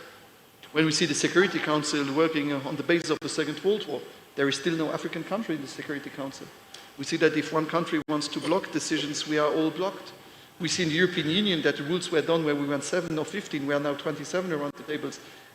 We are hostages sometimes about our own rules. So I just can recommend to our Armenian colleague to stay on the right side of the history and also of the future, because we cannot change the history, but we can make the future together. And they did huge efforts. I wouldn't be here if I would sit and I wouldn't be able to speak freely. I'm able to speak in a country where in some neighboring countries I wouldn't be able to speak. Here as a liberal, as a gay man, as a politician, being able to speak freely in front of an audience without having fears to have problems afterwards when I leave the stage is important to support. So I think Armenia deserves our support, they deserve our attention, and we shouldn't ask them to choose between, but to be able to help them to stay as they are with their history, with their traditions, with their culture, with their country, and with their peace plans, because we should never forget, we take the decisions, but it's the people on the ground who suffer from our decisions. Thank you. Thank you for your comments. I will revert back to you with a set of interesting questions with respect to conflicts of interest when we circle back. Madam President, there's quite a bit of, well, a lot of differences, but similarities between the Baltics as a post-Soviet region and the South Caucasus as a post-Soviet region. While the Baltics has seen less fracture and fragmentation, it did undergo through a process of development and strengthening that has allowed it to be an intricate part of the European Union and sort of the Euro-Atlantic project. The South Caucasus, of course, are still in a process facing a lot of complexities. Within the Baltics, Lithuania stands out as an example, and a very healthy example, of small state capacity building and resilience. One could say Armenia has a lot to learn from Lithuania. Based on your experience and how you understand these developments, what advice would Lithuania give Armenia for ensuring regional security and also being able to operate and function in a region that has not attained the level of stability required for healthy development? The worst thing is to make an advice to anybody, because even we're not able to advise ourselves sometimes, and we're behaving sometimes spontaneously, sometimes not very clever, but always having in mind our future, our statehoodness, and freedom and independence. This was our guiding direction, which helped us to make right choice where our friends are, with whom we could cooperate, and what path to choose. And on this path, of course, we were lucky that already from 2004, that means about 20 years, we are European members, and during these 20 years, we were able to reach almost 90% of European standard of living in 20 years, starting from very, very low. And we are very similar to your country, not much energy resources, almost nothing, 3 million people, no minerals practically, only people, again, our education, our resilience, our willingness to fight for ourselves and to invest into our country. So that was the 20 years path. We started from cooperating with Baltic states. We had Baltic State Council. Of course, we got very serious, immediate support from Nordic countries, and we cooperated with Nordic countries very close, and then later with all European Union. So from this point of view, the decision to enter the economic security, I will say, club as European Union was very useful for us. But of course that meant a lot of reforms, a lot of responsibility by ourselves, and to build resilience by ourselves. And firstly, it's not just theory, it's about economic resilience. Economic resilience means energy resilience. Today, we are not or we fully, 100%, do not depend on any country on energy resources. 10 years ago, we were 100% dependent on Russian gas. Today, 0. And that was huge efforts, not very cheap efforts, but all nations was united and understood that political independence could be based only on energy and economic independence. That not means that you're cutting all ties with a neighbor you don't like, no. But you can choose with whom and from whom you buy. And today we are able to do this. And that's our strength. Our political system is not able anymore to be bought or corrupted because we are choosing with whom and how to develop our country. And this I just wish as one of the examples where Armenia can learn, not exactly to do the same steps, but the goal of resilience, economic, energy resilience, is the basic and the main thing for your securing your independence, political and economic, and all statehoodness in the region. And then, of course, history was difficult. Europe always was a bubbling territories through centuries as Caucasus, and all of us, we're choosing flexibly, very creatively, our path, all of us. The same today with you, the same with us.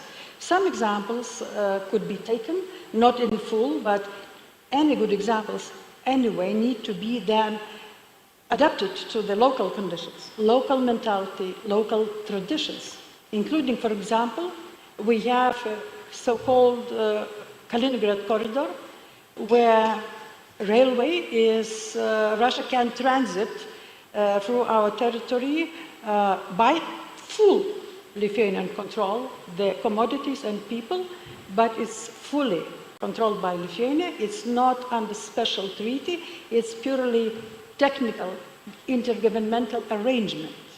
We didn't put it on the high level. We didn't want it to do this. It is technical arrangement, works very well. Nobody has any complaints anymore. But in the very beginning, it was political problem, it was pressure, it was hand struggling between ourselves. But under international law, we had good professional lawyers. We managed to have good arrangement. But as I said, it's elements which need to be used in a very creative form, adapting to your needs, adapting to today's situation and to your environment. So a lot of examples could be taken because smaller nations, they are more flexible and they could be more resilient because of that and more creative because of that. For larger countries, in nation of large country, sometimes not allowed to make reforms very speedy. We were able to do this. Some countries were, including democratic reforms, were doing 100 years. We did it in 5 or 10 years. Our preparation for European membership and reform process took only 10 years for us. And we made everything from scratch and changed from scratch. So I want to give a little bit optimism that no matter how difficult today looks like, no matter how militarily unsecure today in some regions we are feeling ourselves, but historically, smaller countries can be more creative, more flexible, having larger survival skills. And during this century, we survived to exist. We grown to the stage where we are head and visible, and we can do it in future even more.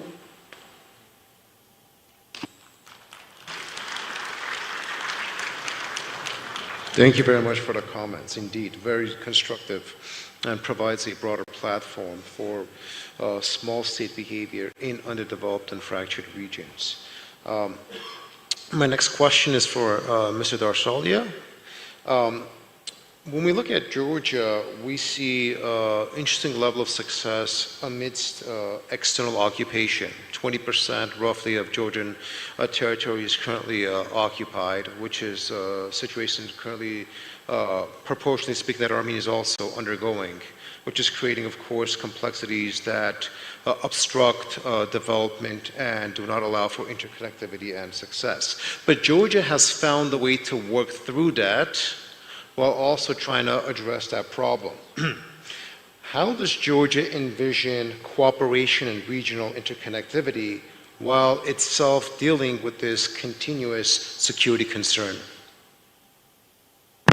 Thank you, Mr. Moderator. First of all, let me use this opportunity and extend my appreciation to Armenia and Armenian colleagues for organizing this very important event and allowing us to gather here with these distinguished panelists and discuss the issues connected to the region generally. And thank you, Mr. Moderator, for important and very good question, which allows me to elaborate a few ideas about the regional cooperation. And our panel is called South Caucasus at the Crossroads. But maybe first component I want to talk is crossroads in South Caucasus. And this was also highlighted during the Prime Minister of Armenia's speech and of other colleagues. Historically, Georgia, as well as the whole region, is geographically located in a crossroads of the trade between East and West. And this becomes even more important today, especially in this changing context of the world politics and geopolitical context we have, especially after Russia's war of aggression in Ukraine, when the so-called middle corridor, which in fact is a central corridor, became even more and more important for trade between East and West. And South Caucasus, Georgia, are located in the middle of this middle or central corridor. And this trade, Black Sea Caspian Sea connectivity, the trade is important for Europe's energy security, for Europe's economical security, and this is one of the major factors which defines the geopolitical environment in South Caucasus. The other component is the regional cooperation. When we are talking, on the one hand, so when we are talking about this geographical location, historically and today, this was at the same time opportunity and challenge. On the one hand, this was blessing, inviting positive interest of different countries and regions for developing trade and connectivity, but it was also inviting the invaders as well. And this is the fact that Georgia is facing as well today. When we are talking about the regional cooperation, Georgia has the significant problem, of course, with the occupation of 20%, as you mentioned, as well, of its territory from the Russian Federation. On the other hand, we enjoy very good relations with our neighbors. Georgia for a long time now had the strategic partnership with Armenia and Azerbaijan. From this year, we upgraded our cooperation, as Minister also mentioned, to strategic partnership with Armenia as well, and this is important development for us. And it is important that when we are talking about regional cooperation, it is responsibility of all actors to manage to engage in this cooperation and manage the interests.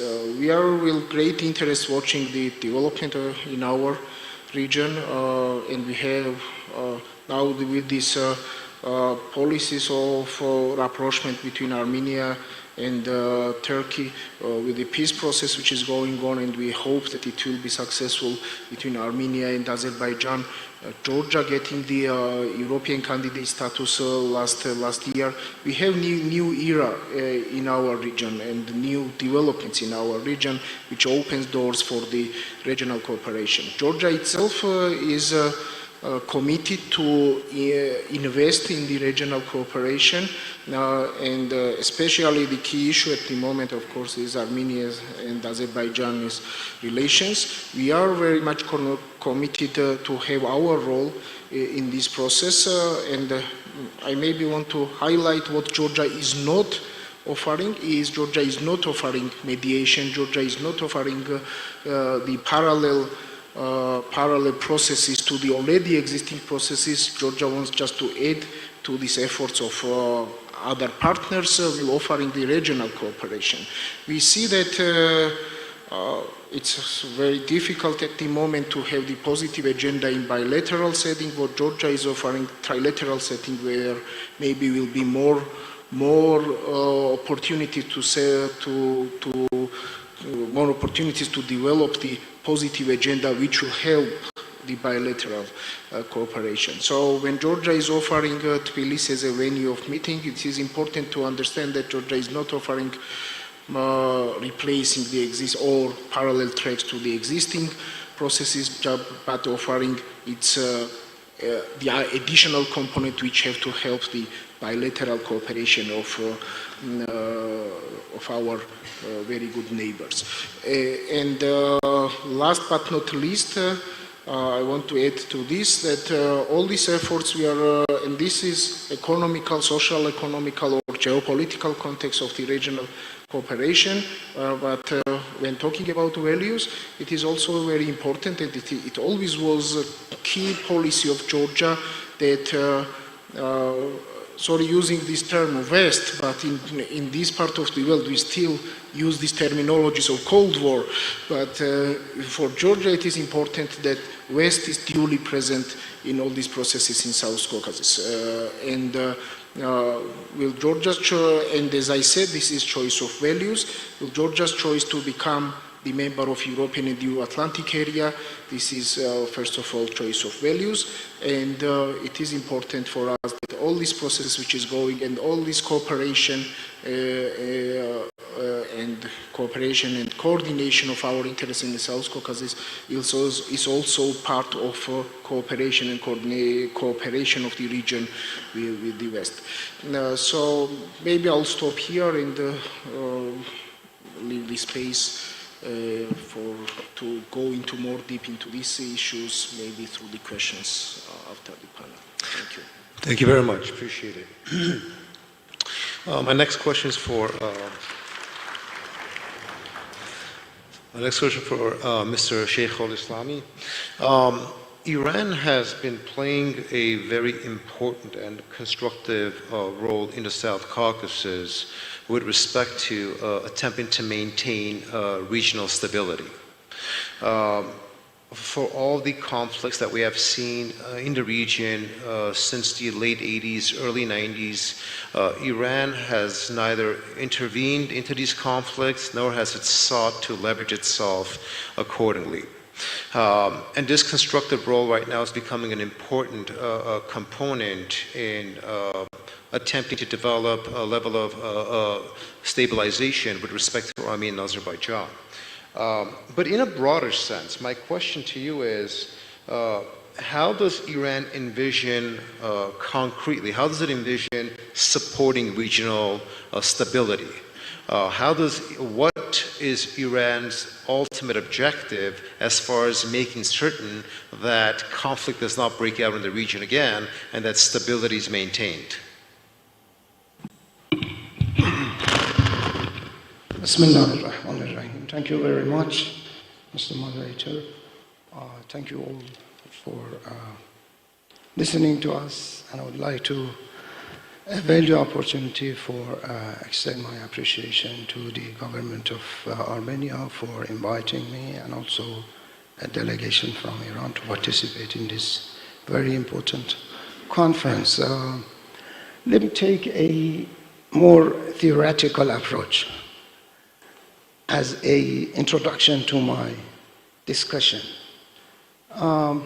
As His Excellency the Prime Minister mentioned, the world is changing right now. And if you look to the mega trends in the world, security, political, economic, environmental, and also technological macro trends, you will come to the result that the world is changing. Nowadays, almost everybody, academics, politicians, the others, they agree that the world is changing. But there is no consensus on the extension and also on the intensity of the changes. In a very simple categorization, I would say there are three different approaches toward the change in international system. The first approach belongs to those who believe that the changes that are taking place are instrumental and functional in nature. By this, I mean, according to them, the world system is revising governance mechanisms to adapt to emerging threats, highly advanced new technologies, and cognitive transformations that at the societal level. The second approach considers changes at the level of quote-unquote global order, which means that with the emergence of new actors and failure of global projects of westernization and unilateralism, the world is moving towards a new order in which we will witness a multipolar or post-polar structure.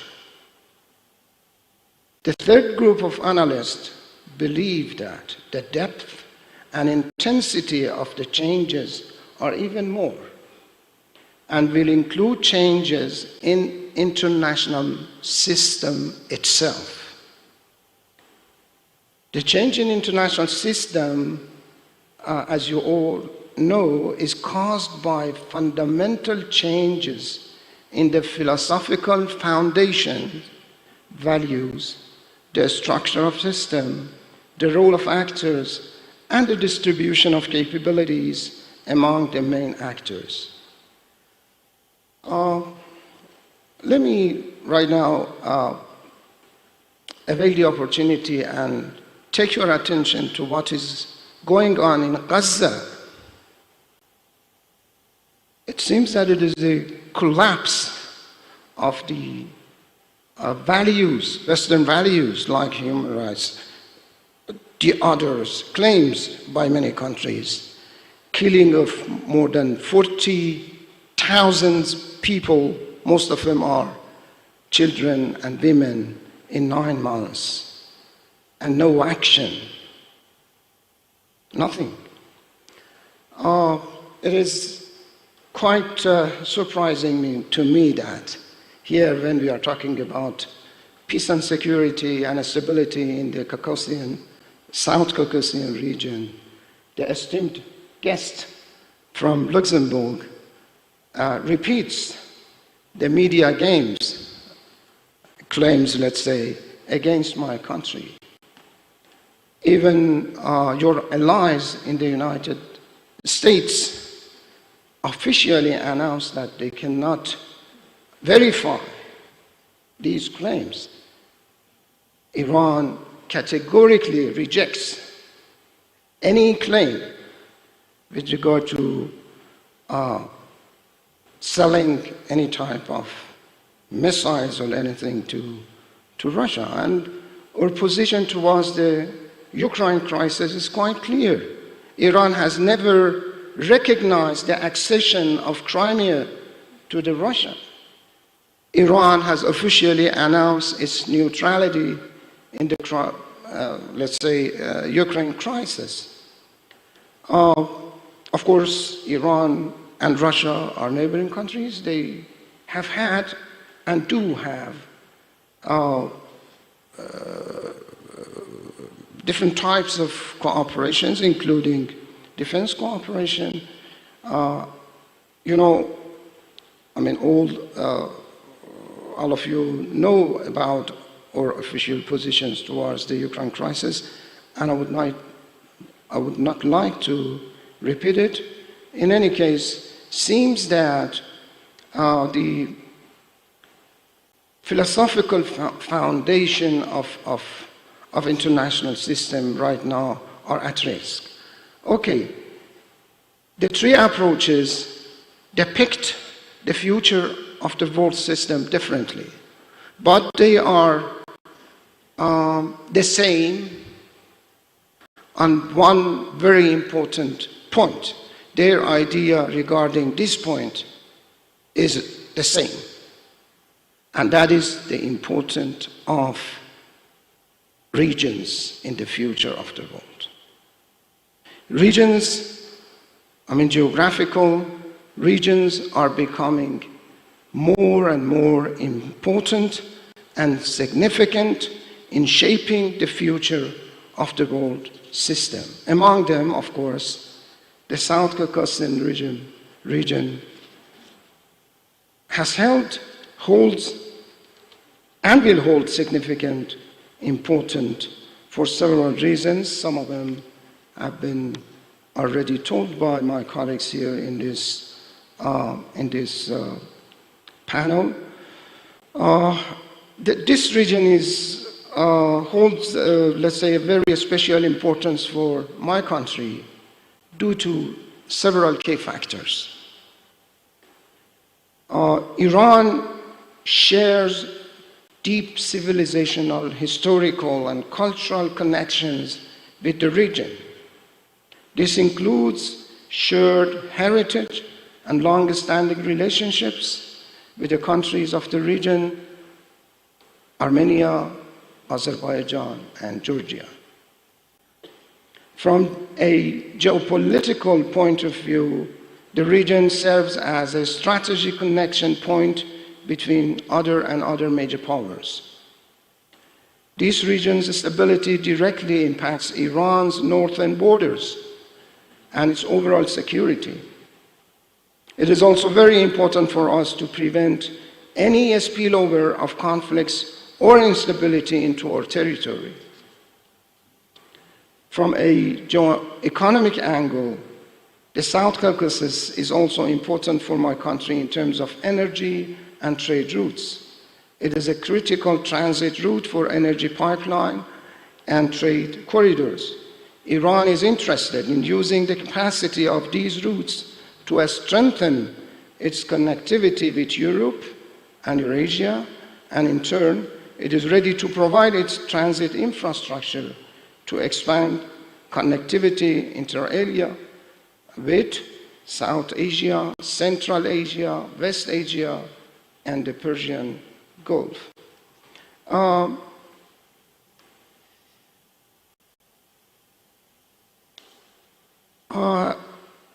Just a very short account of my country's positions with regard to the situation in the region. The Islamic Republic of Iran, first of all, has, as already mentioned by the esteemed moderator, has always been a driving force for peace and security in the region. We fully support lasting peace and stability in South Caucasus, and in this regard, we welcome the peace negotiations between the Republic of Armenia and the Republic of Azerbaijan, and we underline the need to speed up the signing of the peace agreement. We are ready to help our neighbors to settle disputes between them at the earliest. We support the formation of a strong and united region within the framework of our neighborhood policy. We welcome the removal of blockages from the transportation routes in the region by emphasizing the need to respect the territorial integrity, sovereignty, and jurisdiction of the countries along the route, and the respect of the mutual interests of all countries in the region. Very importantly, we believe that the South Caucasus must not become a battleground for competition and swordplay of the external powers. In this context, it is important to firmly oppose any hidden agenda to destabilize the region and lay the groundwork for changing internationally recognized borders.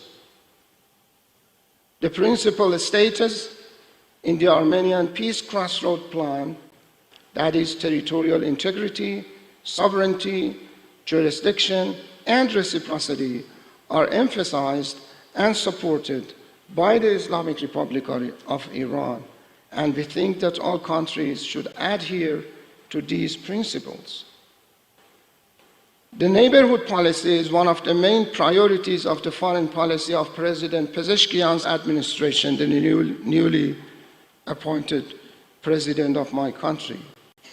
We attach a great value to friendly and brotherly relations with our neighbors. As a noble neighbor with historical and cultural ties, Armenia has a special place in the neighborhood policy of my country.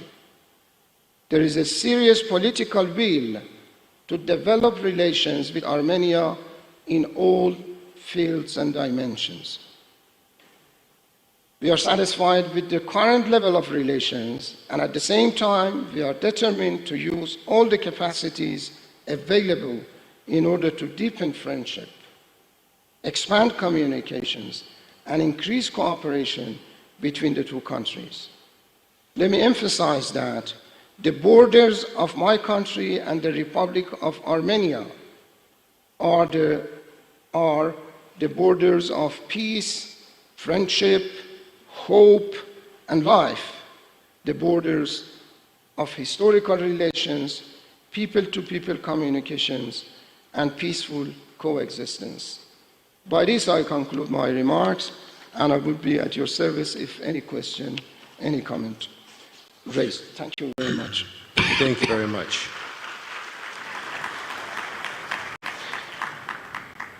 I'm going to invite a little bit of controversy in my follow-up questions, because as a professor, I have to engage in lively discourse. So it's kind of warm things up here. Mr. Foreign Minister, I would like your honest opinion on the role of regional power actors with respect to the peace process that we talked about, and whether they're playing a constructive or potentially concerning role.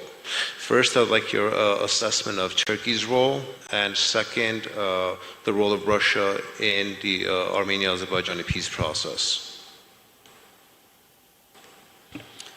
Well, thank you very much. This is quite an interesting question indeed. Russia, I know how many of us perceive Russia and its role, but I would like to state to us that Russia has already played a very constructive role.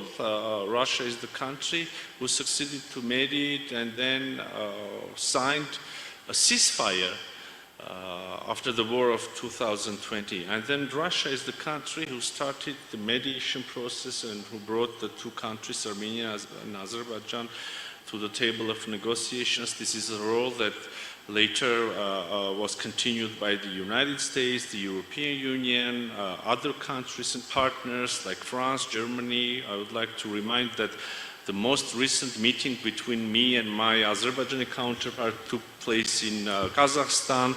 So again, we are thankful to all those countries who have tried to bring positions of Armenia and Azerbaijan closer. But also we're not naive. We of course understand that all the countries, everybody in the world, they have their own interests, and these interests not necessarily always coincide with the interests of Republic of Armenia in our case, and I'm pretty much sure with the Republic of Azerbaijan the case is the same. Like, this is a theoretical axiomatic truth, I think, but nevertheless, so not necessarily the interests and the vision of Russia and Republic of Armenia coincide.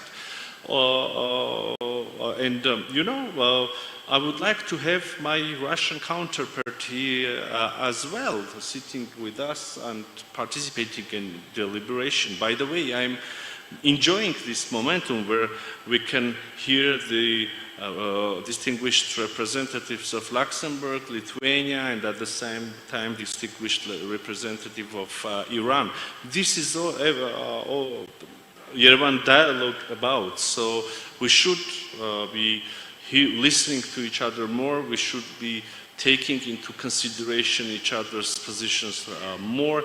And as I said earlier today, this is the chance. If we have a chance, then the dialogue and the conversations are the only path. So coming back again to your question, in the same logic, I would like to have my distinguished colleague from Turkey participating in this deliberation as well. As well as, I wish we have had signed this, we have this peace treaty signed, and I had the chance also to see my Azerbaijani colleague here.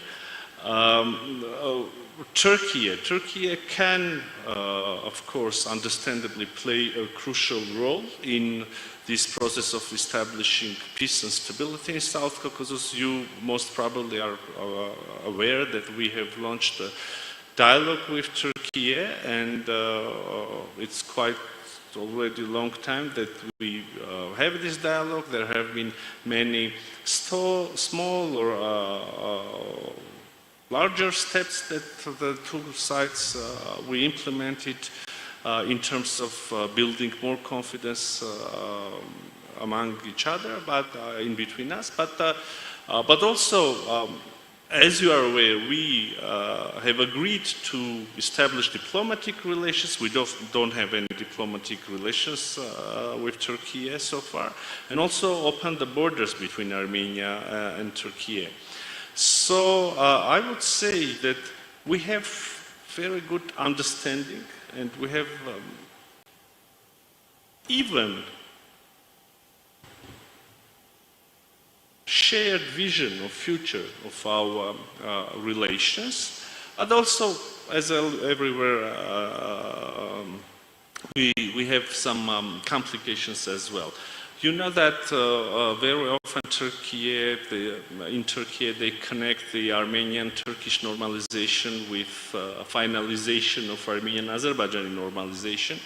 Well, I personally don't think this is the most efficient way of building relations. In contrary, if we have tangible progress and open borders with Turkey, then obviously this would have a very tangible and positive effect on Armenian-Azerbaijani normalization. Nevertheless, the process continues, and Russia and Turkey and Iran and all the other partners, Luxembourg and Lithuania, they all can have positive role in the process of normalization between Armenia and Azerbaijan, and bringing new era of peace to our region. Thank you very much. Thank you very much for your answer. Less aggressive than anticipated, but nonetheless diplomatic. My question next is for Mr. Patel, and Madam President can join the conversation as well, because this is specific to role of the European Union and their influence on the South Caucasus. The external actors aren't only Russia, Turkey, and Iran, or the more powerful actors in the region. The EU as a supernatural entity is also an important source of influence in the region. Very recently, Ukraine and Georgia were given candidacy status, and Armenia has noted that it has European aspirations. And so, clearly in the post-Soviet space, the European Union is becoming an important base of policy development and orientation. Now, in that context, how concerned, Mr. Patel, are you, or if you're not concerned, with developments in the region, specifically with countries that you have given, the EU has given candidacy status for? And if these processes do tend to slow down and not proceed as Europeans have anticipated, would that have a negative effect on Armenia's future trajectory? First thing is, I have to tell you, I'm so happy to be in Yerevan and to hear from our Iranian colleagues. So there is not and there will not be Iranian weapons used by the Russians against Ukraine. Just, I take note and I really appreciate that statement, and I thank you. The second thing is, when we speak about dialogue, this is something I believe in dialogue, as I told you before. And I was one of the very few European leaders who had phone calls at the beginning of the war with President Putin and with President Zelensky on a weekly basis. I called one, I called the other, I called one, I called the other, I called the one, I called the other. As Arad said before, when I realized that there was no wish for dialogue from the Russian side, I gave up. Because you need a partner to have a dialogue. And then Bucha happened, and then for me it was not explainable to sit around the table with my European colleagues and on the other side still continue to discuss. But we will need a dialogue also with Russia. As I told you before, we won't change the neighbors. Russia will exist as a country, and there is no use to make peace conferences without Russia. If we want a peace conference, it will be a conference where Russia will be also around the table. When you ask me the European role, in fact, if you speak now about the Russia-Ukrainian war, I'm very honest with you. I believe that the only two ones who could bring peace in this country would be the Chinese and the American president. I'm sorry to be that frank. We see that all the others, we can have meetings and meetings and meetings, but if the Chinese president and the American president decides, because they are more linked to Ukraine and more to Russia, that there should be peace tomorrow, I think this could move on the things. But it's not on the agenda, it looks like today. When we speak also about the opportunities here, we have some momentums. We have in Baku soon the COP. If the Azeri government wants to prove that they believe in peace and they want to be pragmatic and they want to be constructive, it is the moment that before the COP29, this peace agreement should be signed. It's the interest of all. If not, I have to be very honest with you. If they refuse to sign before the COP, I don't know what could happen after the COP. And so I think it's the momentum where we as international community, and I speak as international community, because to be very honest about the war in Ukraine and Russia, and I don't want to be misunderstood as a European country, we had the Normandy format, Europe was absent. We had discussions with Russia, there was Turkey, there was the other countries, there is China, there is India today, but it's the fact that the European Union, because we have 27 countries with 27 rules who have been created during the honeymoon phase and not during more difficult phase, we are not able to have common positions. So we are very strong economic weight, but politically, in foreign affairs, because we need the unanimity, we are not able to have very often strong common positions. And that's the reason why also we are not a heavyweight in regional aspects. So we take sanctions and sanctions and sanctions and sanctions, and we claim what is not going right. But I strongly believe in dialogue. I strongly believe that European Union, when we want to be stronger, it cannot be just with sanctions or money. It should be also with political weight and with supporting countries, and not just if you don't agree with us, you are bad and you'll be punished. The world is not black and white. And the Iranian colleague spoke also about the situation in Palestine and Israel. I really dislike the situation for the moment. And it's terrible. When you criticize Israel, you're anti-Semitic, and when you criticize Palestine, you support the genocide. So, and it's, believe me, the situation is, you cannot be in favor of Palestine or in favor of Israel. You have to be in favor of peace. And you have to be in favor of two-state solution. So we shouldn't see the world in a black or white position. There are situations where there is gray, and we should allow to have the dialogues possible, to have common positions, and especially peace. I repeat what I said before. The civil populations are the biggest victims of our not possibility to find agreements on the ground.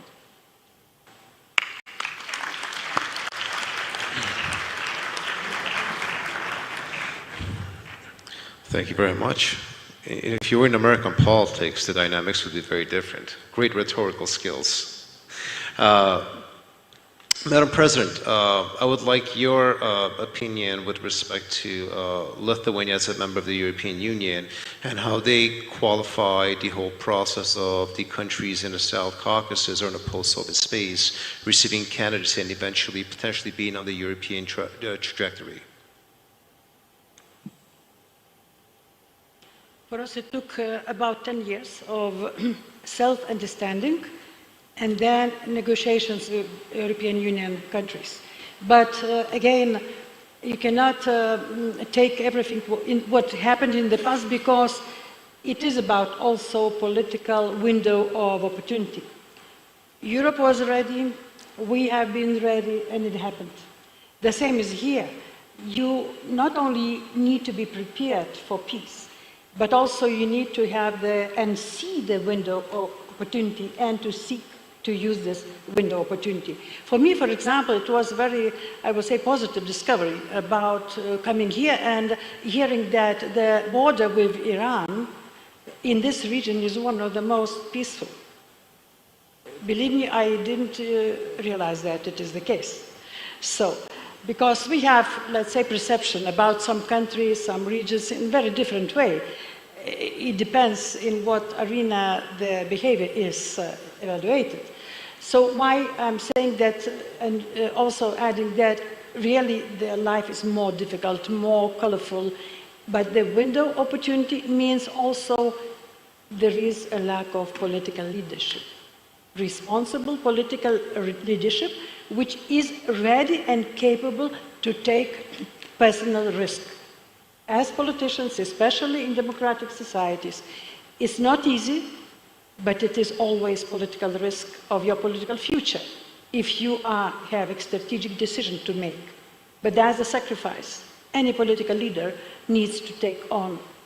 And even with the smaller countries in foreign policy in the European Union, but still we able to push larger ones to be more decisive. It's not easy. For us, smaller ones, it's a lot easier to criticize and be, let's say, courageous, because we are not risking for too much. But what we capable to do, to push the button of consciousness of some other leaders who can and who should make a decision. And this is about European leadership. It is also about American leadership. So that's our goal of smaller countries, to be irritating, to be difficult, but because of that, to be heard and not to be ignored. That's more or less our function, which we try to use. Thank you so much. And we will wrap up our panel because we are reaching the end of our time with final comments from Georgia. I want to give the Deputy Minister of Georgia an opportunity to respond with respect to what Georgia, Tbilisi views its future European aspirations. And then I would like some concrete comments on the future trajectory of Armenia-Georgia relations. Not sort of the general stuff that we could all anticipate, but concretely, what does Georgia consider to be in its strategic interest as it grows its relationship with Armenia? Sorry, can you repeat the last part? I did not get last part of your question. Last part is going forward in the deepening of Armenia-Georgia relations. What are the more important strategic interests of Georgia in growing this relationship? Thank you. Thank you very much. And first of all, first part of your question, Georgia has two key red lines and two, I would say, key issues of its foreign policy as it exists as a modern country from 90s. And these two key issues are Georgia's European and Euro-Atlantic integration and Georgia's territorial integrity. And while second is understandable for everyone why it is red line, I will concentrate on the first one. And first of all, this is not choice of Georgia just of welfare when talking about European Union or about security when talking about NATO, but first of all, this is choice of values, and that's why it does not have alternative for Georgia. Of course, it's not secret that at the moment we don't have best time of our relation with our partners, but everyone in Georgia believes that it's just issue of time, and we will be able to come back to this normal stage of our relations. As the question is not about this, I will not go more deep into that, but talking about Georgia and Armenia's strategic partnership, this was when the beginning of this year we signed the declaration of strategic partnership between our countries. This was a very important decision for Georgia, and key idea of this is that unfortunately during the last 3 decades talking about South Caucasus as a political region was not true. South Caucasus was everything, geographical region, I don't know, some spot on a map, but not the politically united region. And this was allowing for manipulation inside of the region for different and unhealthy involvement of different powers, and first of all our northern neighbor. And key goal of Georgia is that through regional cooperation increase the resilience of South Caucasus to be in charge of its own fate and to limit this unhealthy influence from outside. And when we are talking, and part of this for Georgia is of course our strategic partnership with Armenia, and we believe that this will increase not twice but even more our capabilities to define our future ourselves. And as the spirit of this conference shows, in this future we all see, and especially these 2 countries see as part of Europe politically. Thank you. Thank you very much. This completes our panel. My deepest gratitude to all the panelists and for everybody attending.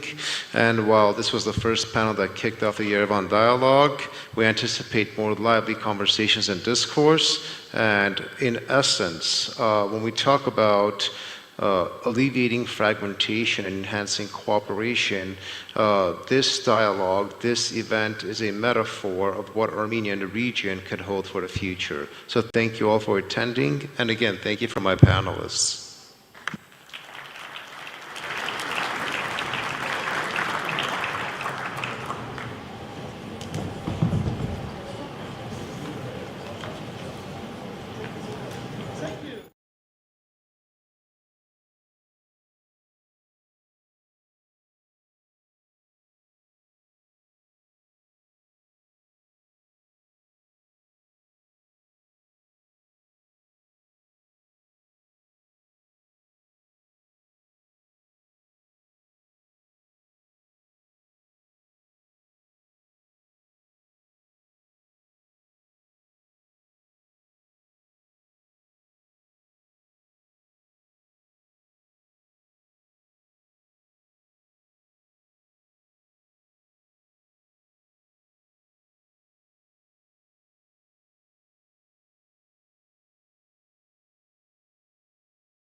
session in just a minute.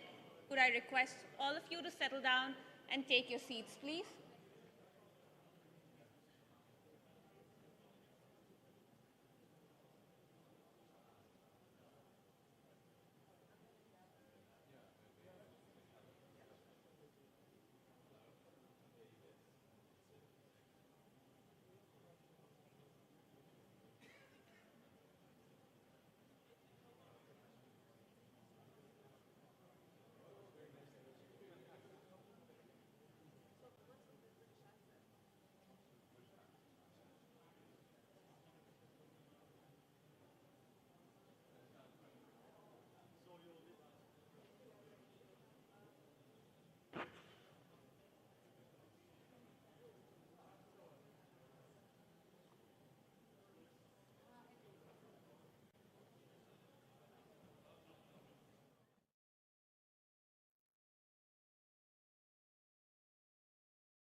Plenary session is titled Geopolitics of Connectivity from Competition to Collaboration. Thank you so much for joining us post-lunch.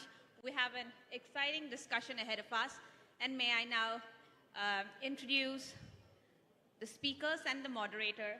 We first have the moderator, Maria Titizian, who is the editor-in-chief, EVN Report, and lecturer at the American University of Armenia. Next, we have His Excellency Minister Rubin Rubinyan, Vice President, National Assembly, Armenia. We have His Excellency Peter Szijjártó, Minister of Foreign Affairs and Trade, Hungary. We have His Excellency Lazar Gomanescu, Secretary General of the Permanent International Secretariat of the Organization of the Black Sea Economic Cooperation. Next, we have His Excellency Ali Bek Juan Tirov, Deputy Minister of Foreign Affairs of Kazakhstan, His Excellency David Bertolotti, Deputy Secretary General, Ministry for Europe and Foreign Affairs, France. And finally, we have His Excellency Mr. Sachin Pilot, who's member of the Rajasthan Legislative Assembly and former Minister of State of Corporate Affairs and Communications and IT of India. And now over to you, Maria, to take us ahead with the proceedings. Thank you very much. It's a pleasure and honor for me to be moderating the panel this afternoon, which is called Geopolitics of Connectivity from Competition to Collaboration. We've talked a lot this morning about global fragmentation and geopolitical divisions. And as they deepen globally, the need for robust, sustainable, and efficient connectivity routes has never been more critical. In response, countries across the world are realigning their economic strategies, seeking new ways to strengthen supply chains and foster collaboration amid rising tensions. And now, for those of us living in the South Caucasus, we understand that very well, very intimately. And the regions at the crossroads of Asia, Eurasia, and Europe are now at the forefront of this shift, and this includes the Gulf, the Mediterranean, and the South Caucasus. I'm going to be starting the conversation today with Ruben Rubinian. You are not only the Vice President of the National Assembly, but you are also Armenia's Special Envoy to normalization of Armenia-Turkey relations. So you understand the difficulty of negotiating with a partner with whom you have historical, political, geopolitical grievances. How do countries navigate these divisions, these geopolitical divisions, to create a way to connect economies, spur investment and growth? And what would this actually look like from your own experience? Thank you. Thanks for the invitation to this panel, and I want to welcome our honorable guests. I think the simple answer to your question is basically written in the name of this panel, which is from competition to collaboration. It's as simple as that, as it may seem, but of course, if we dig deeper, it becomes more difficult. With regards to Turkey, of course, there are historical grievances on the societal level, and at least I can speak on the Armenian part. Of course, we have the history, and we remember the history, and we will always remember this history. But there is, I feel, a misconception in the outside world regarding Armenia-Turkey relations that this historic burden is the reason that Turkey and Armenia don't have normal relations or diplomatic relations or an open border. In reality, at least on the part of the Armenian government, the current Armenian government, all the governments before, since Armenia got its independence in 1991, history hasn't been part of our strategy when it comes to normalizing relations with Turkey. We have always been ready to have normalized relations with Turkey, an open border, diplomatic relations, and we still are ready for that. And if there is a political will from our Turkish neighbors, we can have a fully normalized relation tomorrow. When it comes to communications, it's not a secret that the South Caucasus is notorious for having closed borders, and it's true for Armenia, but not only. It's true for Azerbaijan as well, it's true for Georgia, it's true for Turkey, and so on. I think right now we have a historic chance to turn the South Caucasus from a geopolitical dead end into a crossroad of peace. And our position is that communications should not become hostages of geopolitical competition, but rather a means to change the negative dynamics and to build peace and cooperation. Thank you. Thank you. I will come back with a follow-up question. I'd like now to move on to Foreign Minister Sijarto, if I pronounced that correctly. For some time, Armenia's and Hungary's relationship was somewhat difficult for reasons that we all know. These tensions subsided approximately a year ago with the establishment of diplomatic relations between the two countries. Moving forward, from Hungary's perspective, how can, for example, since Mr. Rubinian talked about Crossroads of Peace, how can an initiative like the Crossroads of Peace contribute to peace and economic development in the South Caucasus? Well, thank you so much for the invitation. For my friend Ararat, whom I'm going to meet a little bit later, I'm very happy to be here on this panel and happy to be back to Yerevan. You know, I'm representing a country which is located in Central Europe. And we in Central Europe had been losers for a 40-year-long period of the Cold War, when the world was divided into blocks. And we are also neighbors of Ukraine, a country which has been in war for the third consecutive year now, and we are faced with all the challenges which is posed by a war in the neighborhood.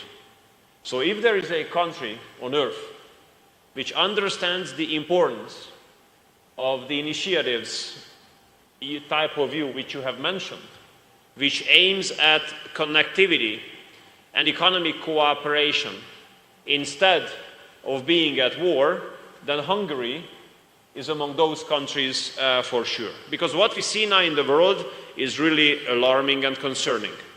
What we see is that all the political movements are pointing towards the world being divided into blocks again.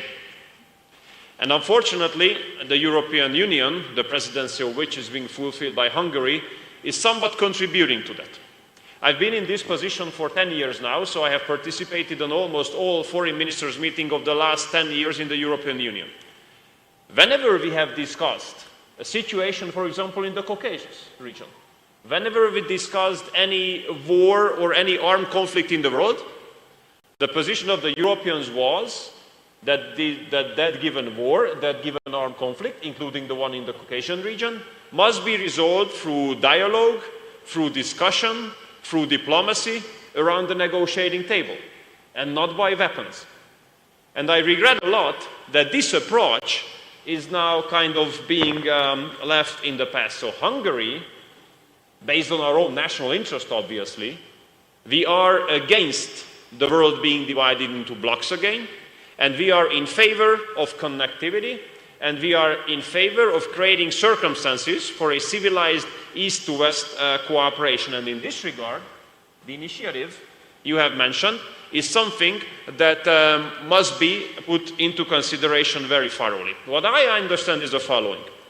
Although there are politicians who are bringing forward this, let's say, Cold War agenda and aiming at the world being divided into blocks again, on the territory of on the level of real life, on the level of common sense, this East-to-West cooperation is tighter than ever before. And let me give you two examples finally coming from Hungary.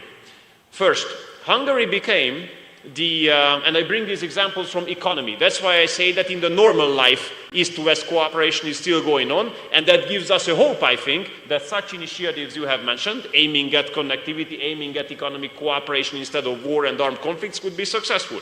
First, Hungary became a meeting point of the Eastern and Western investors of Europe.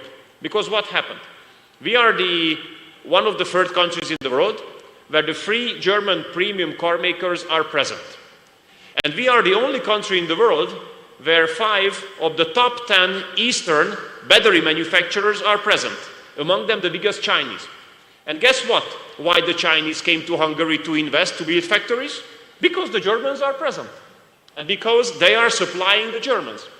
And this is not only that they build factories in the same country, it's not only that they build factories in the same city, they are building their factories next to each other, the Chinese and the German. And if there's such a tight cooperation on the field of economy in such a strategically important industry like electric automobile industry, between Chinese and Germans, between Koreans and Germans, then I think that there is still a path towards a civilized East-to-West cooperation. Last example. We are now building a nuclear power plant in Hungary. The main constructor is a Russian company called Rosatom. I think everybody knows it. We are criticized for that on a political level in Europe. But what happens? Rosatom is working together with major German, French, American, Austrian, and Swiss subcontractors in Hungary. So when I go to the site where the Russians are the main constructors building a nuclear power plant, I see German, French, Swiss, Austrian companies working on the ground, on the site. That shows to me that such political initiatives aiming at enforcing trans-regional East-to-West cooperation instead of wars can be successful because on the ground of real life, this is the reality, this is what is going on. So I think that the initiative is something that really deserves to be put into consideration thoroughly and discussed. I will ask a follow-up question immediately because it's related. Mr. Foreign Minister, you talked about your own experience in Hungary. And here in the South Caucasus, we oftentimes talk about the importance of economic cooperation and opening up transport routes. And Armenia has been speaking in the language of peace since the war that we experienced. Now, the country that Hungary considers its closest friend in the South Caucasus is engaging in counterproductive behavior. In your view, how can Budapest mitigate this unproductive behavior? Once again, I want to underline that we do believe that politics is a job based on experience. And the experience is that wars never conclude on the battlefield, they conclude around the negotiating table. Therefore, I think here in the Caucasian region, we could be instrumental, and I hope it's not an exaggeration. Why? Because we are in a position that we can talk to both parties of this conflict on both occasions based on mutual respect. We have just renewed the diplomatic connections with Armenia like 2 years back. What happened since then? We have broken the record of trade last year ever. We have launched the direct air connection between the two countries in July. We have been hosting altogether 1,000 children of displaced families in Hungary on summer vacation. We have just allocated an additional 800,000 euros to give support to the Armenian Christian Church, to give this support to the families who are in need. We are about to start a cooperation on the field of energy and setting up the Joint Economic Commission to move forward with the economic cooperation. We are opening our embassy here. Armenia is opening its embassy in Budapest. In the meantime, we are having a strategic cooperation with Azerbaijan, having a strategic cooperation on the field of energy, oil and gas as well, up to mutual ownership in important infrastructure. That puts us in a position that we can help the procedure to finalize the peace agreement between the two countries. In my last talks with both parties, it was an option that Budapest could also serve as a venue to sign the agreement of peace, signing an agreement about peace in a peace-loving capital of a peace-loving country, of peace-loving people. I think this is the instrumental help we can give there. It was at the end of 2021, just after Christmas, when we have contributed for 5 prisoners of war of Armenia to be released by Azerbaijan and brought back to Yerevan. That's what we have organized already. We have very tight cooperation with the Christian church here, and I do believe that here we could be instrumental in helping the peace agreement to come to a reality, giving back the right to millions of people here in the Caucasian region, including Armenia, to get back their right to have a safe and peaceful life in their own homes. Thank you, Mr. Foreign Minister. Mr. Komaneshku, you are the Secretary General of BSEC. It's a large organization, representing almost 350 million people, covering territory of 20 million square kilometers, and also a region that has had its share of conflict. Again, I want to come back to this initial question. In your experience, how can countries overcome these geopolitical divisions to create connectivity routes, to connect economies for the prosperity of the people themselves? So like concrete examples, if you can, please. Thank you very much. And thank you for the question. But before trying to answer to that, allow me first to express my thanks to my friend and Foreign Minister of Armenia, Ararat Mirzoyan, for having invited me to participate in this forum, and particularly grateful for the fact that I was allocated as member of a panel with such distinguished participants. And point number one. Point number two, I would also like to underline the relevance of this forum and the fact that both the timing and the topic are quite well chosen. And perhaps I may be subjective a little bit, but what I have in mind is that this forum takes place during the period when Armenia is holding the chairmanship in office of the organization which I had the honor to represent. And associating this with the topics chosen for the forum, including connectivity, makes me thank the Armenian side for organizing this forum in this period, which means raising the relevance and the assertiveness of the organization. And all the more so I am happy to be here in this panel, as topics related to connectivity have a lot to do with the activity of my organization. Be it connectivity in transport, be it connectivity in energy, be it connectivity, very important I would say, connectivity of minds, because it has a lot to do with understanding and making progress towards cooperation. So I feel that I could elaborate a little bit about what my organization is doing. But before that, getting inspired by the title of this panel, which is from geopolitics of connectivity, from cooperation to collaboration. That brings me to make, and I hope you'll allow me, 2 or 3 very brief remarks. I think that everybody agrees with the fact that competition has through history been an engine for growth when that was a fair competition. When competition is used as an instrument for domination of control, it doesn't work. And you have to say that if we look into the history of the Black Sea region, we've been witnessing situations when this region has been, let's say, area of competition. And I'm afraid from time to time, even nowadays, we may see this type of things. On the contrary, this region is also an example, a good example, that when the competition was fair, mutual understanding prevailed, much has been done. And the fact itself that this organization has been there for 32 years speaks by itself in this respect.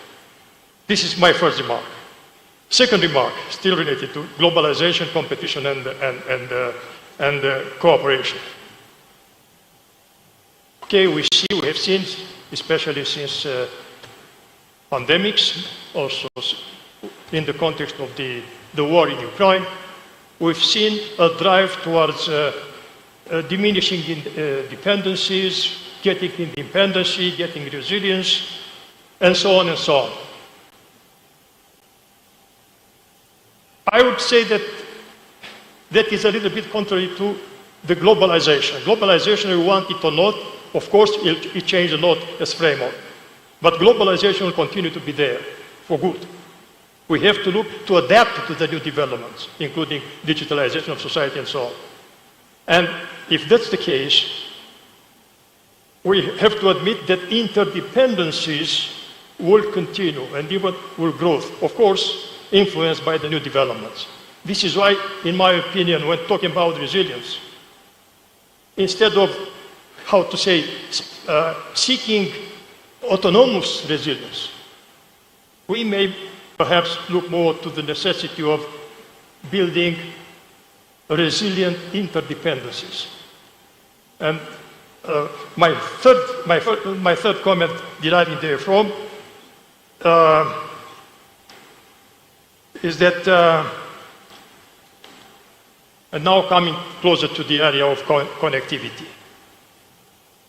We've seen in the recent past 10 years or so, series of initiatives aimed at providing for transport, connectivity, and so on. But some of them, at least, I see them having been developed not necessarily starting from the idea of mutual complementarity and mutual reinforcing, more or less a kind of a competition as well.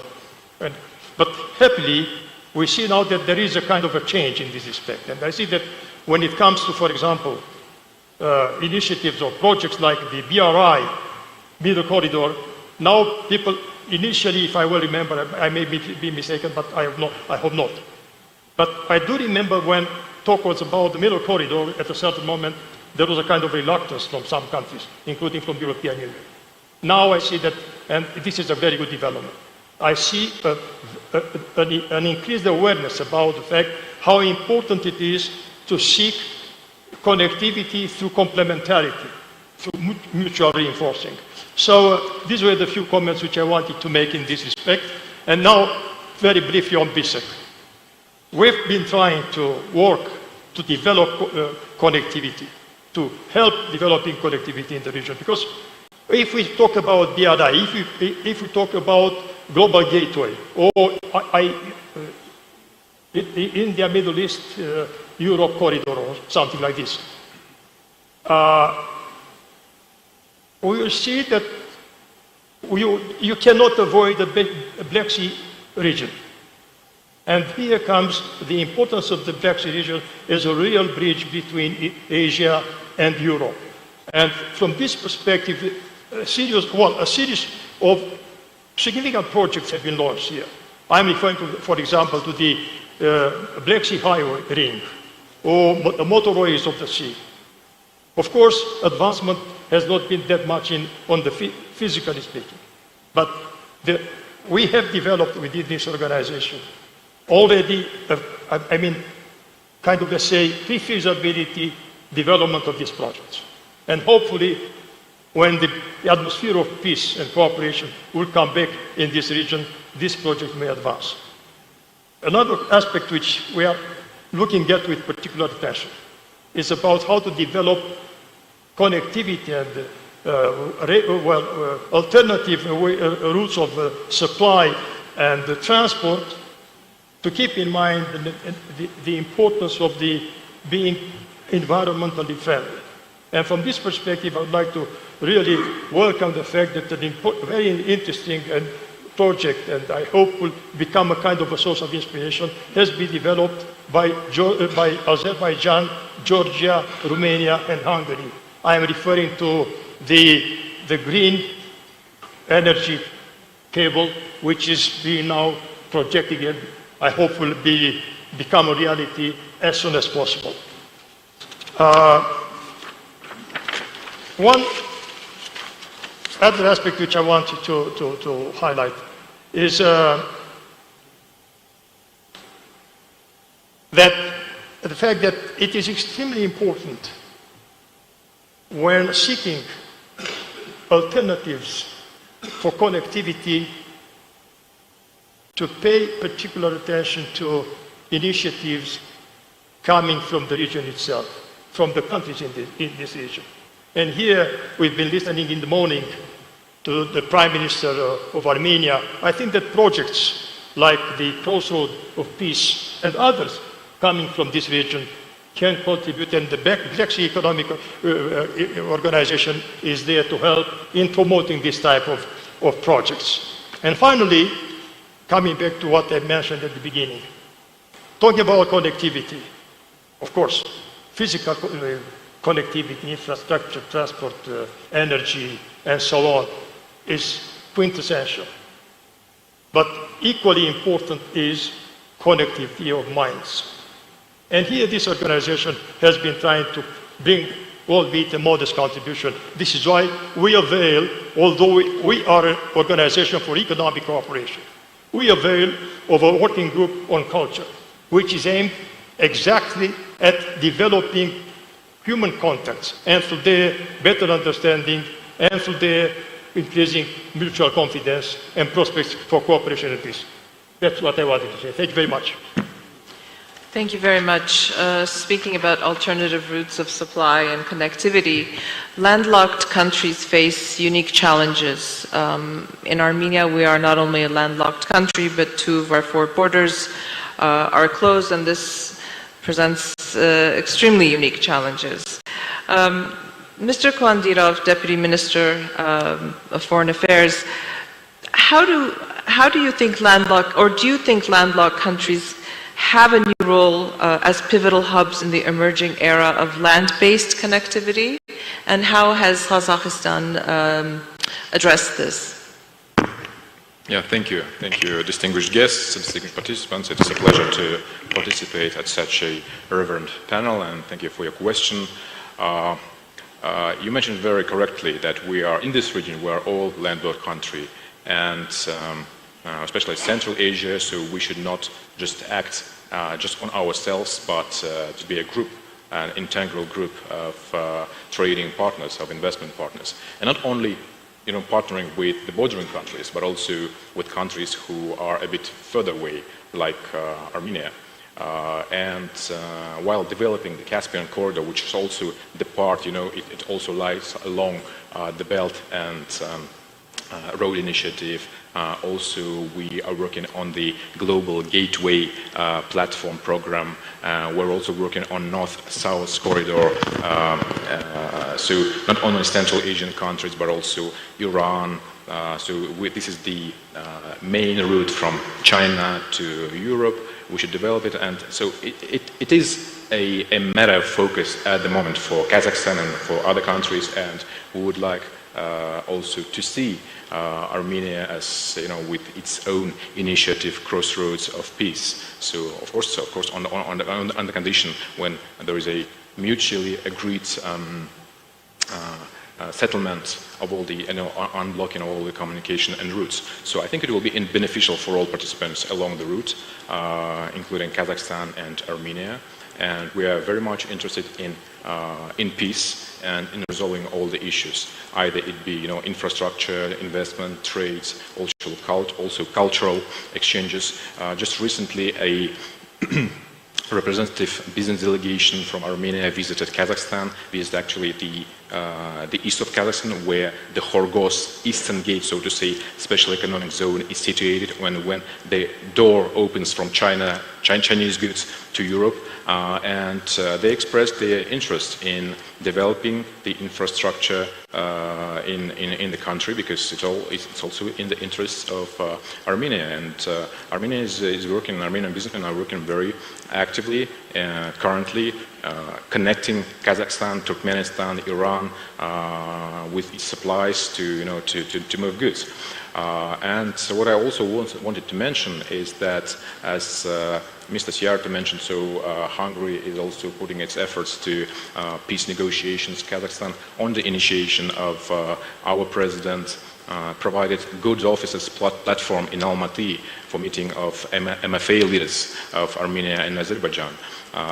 So we are looking very positively at peace negotiations, and since it will directly affect economy, social ties, infrastructure, trade, and just to mention that we in Kazakhstan have a big diaspora of Armenians who are also helping us develop these projects, and I hope that, take into account, into consideration these diasporal ties, the connections will be even stronger. Thank you.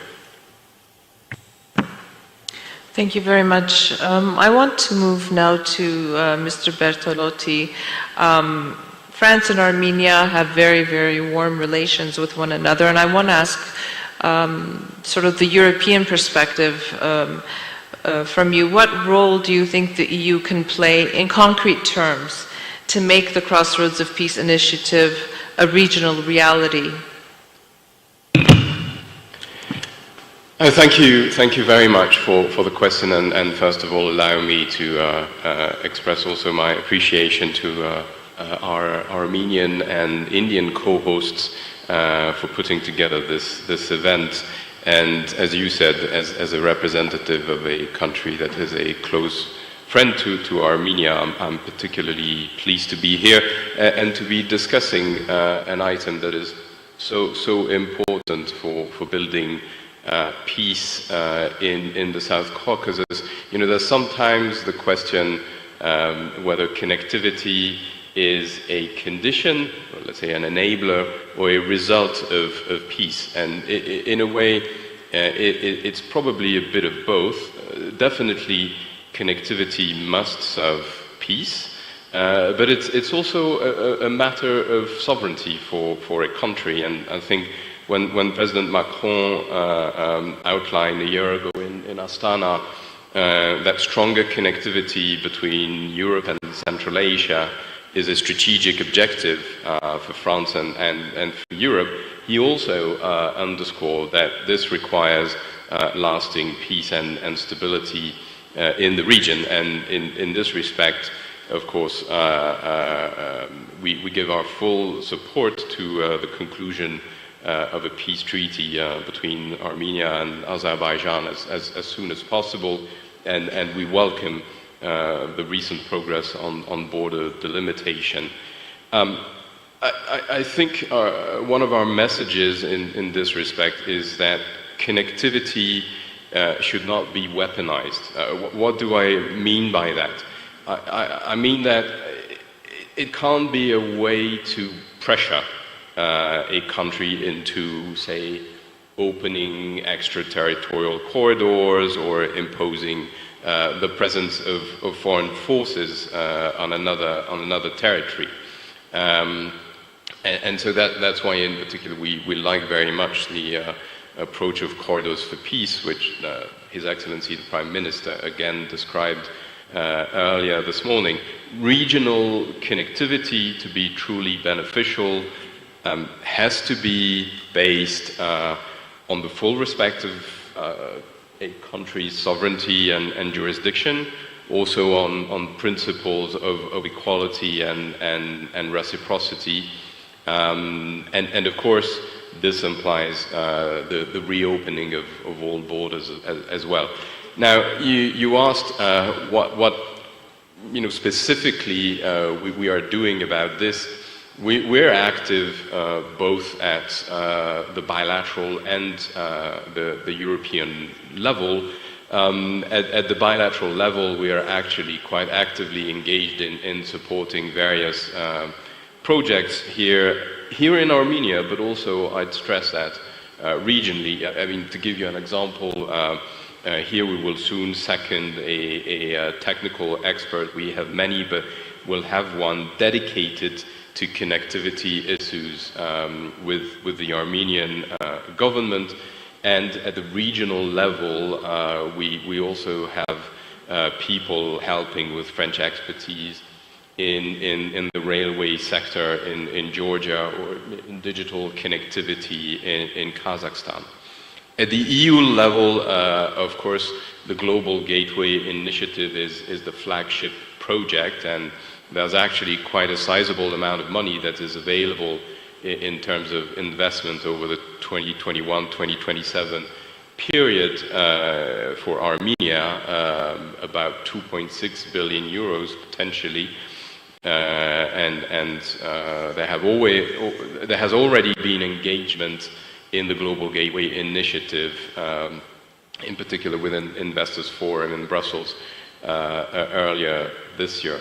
And one final element that I could mention to exemplify what I'm saying is, also in terms of people-to-people connectivity, because that's very important, and allow me to welcome and praise the official opening just yesterday, actually, of the dialogue on visa liberalization between the EU and Armenia, because again, it's an important part of the relationship, and it will be underpinned by some structural reforms that are particularly important for connectivity and hence for peace and stability. Thank you very much. And finally, our final speaker, Mr. Pilot. I was doing some research and microphone off. You were the youngest member of parliament at 26, so you have a lot of years of experience already. India is becoming a very productive player in the region, and perhaps the most important is the India, Middle East, Europe corridor. We speak about corridors a lot in our region. How do you envision this corridor contributing to the strengthening of connectivity in the greater region? Thank you, Marian. Thank you for reminding me how old I am. And I want to thank, first of all, the hosts for having us all here. I was last in Armenia about 14 years ago. And I have to say, much has changed since I was here last. And the fact that this dialogue, being the first in its inception, has got so many of us here today, tells you two things. One, that the agenda of the dialogue is where everyone is bought into, and the place is hospitable, and people regard Yerevan and Armenia and the people of Armenia in very good light. And that's why all of us are here. I heard my fellow panelists give their views on the same issue. I just want to take a minute to sort of redefine what I think is important. We talk about connectivity, talked about competition in the session. Now, connectivity traditionally has meant trading routes, sea routes, air routes, rail, road networks. But now connectivity has a different meaning to it. Now it has to do with pipelines, gas, oil, and the new currency in the world, data. So underground sea cables, underwater cables, fiber optics, those are all part of the global connectivity. And I think it's important in every region to view this in a holistic fashion. The initiative that we're talking about is something that I personally welcome. I think it's a good initiative. But it must be done transparently. It must be done, like my friend from France has said, with respecting the sovereignty, the integrity of the host country. I think it's very important to have buy-in from the host country when you talk about connecting regions or countries through continents. Coming from India, I think Marie was talking about the new G20 proposal of connecting Europe through Middle East to India. One has to think about how a country can de-risk its logistics. We've seen great turbulence in the recent past, what's happening with the war in Russia, Ukraine, with Israel, Palestine, with COVID that gutted almost everything that we know. It has changed the entire paradigm of how we think of connectivity and supply chain and what we must do to de-risk. India, for example, we import 83% of all our energy needs. Now, when you import from parts of the world that are not so stable, you have to think of alternative routes. And I think it's important for us to understand it's not just efficiencies and cost cutting, when you talk about connectivity. It's also about giving countries like Armenia, which are landlocked, an equal opportunity to be able to unlock the potential they have because of their geographic location. We talk about clean energy, for example, how the world is now pushing for clean energy. For us, India, for example, for us to move from fossil-based energy to a clean energy, the transition requires many things, including batteries, for example. 70% of the cobalt in the world comes from Congo.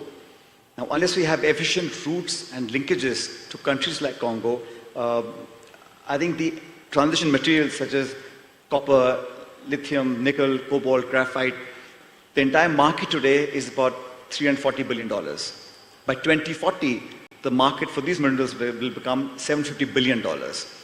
Now, for all this to happen, we've got to have efficient linkages.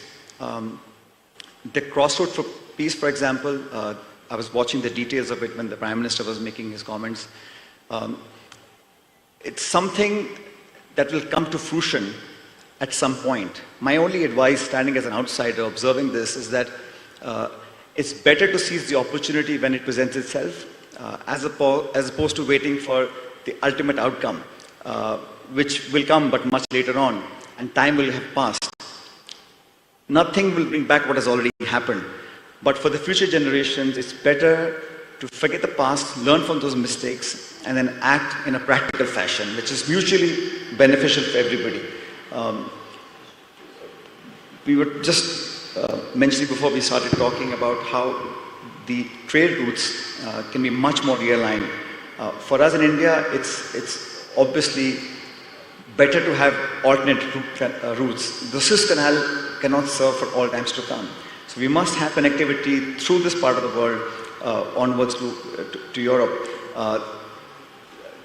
The neighborhood, of course, is something someone once said in the earlier panel, is that you don't choose our neighbors. But some of the countries in this part of the world were not neighbors.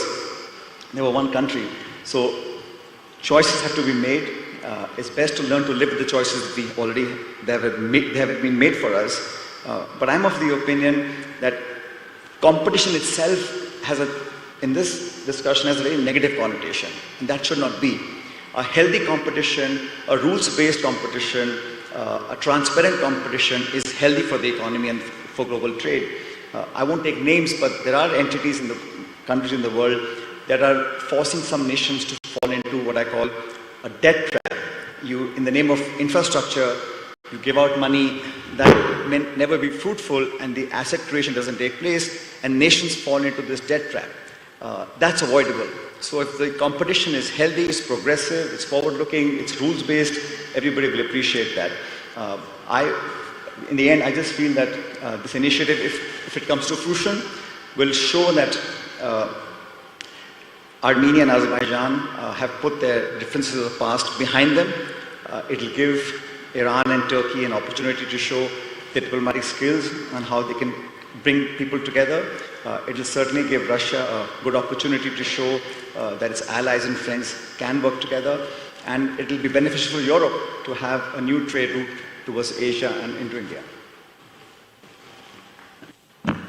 Thank you very much. Mr. Rubinian, I'm going to come with a follow-up question for you because you spoke briefly, and then because our time is running out, I will ask just for final comments from the rest of the panelists.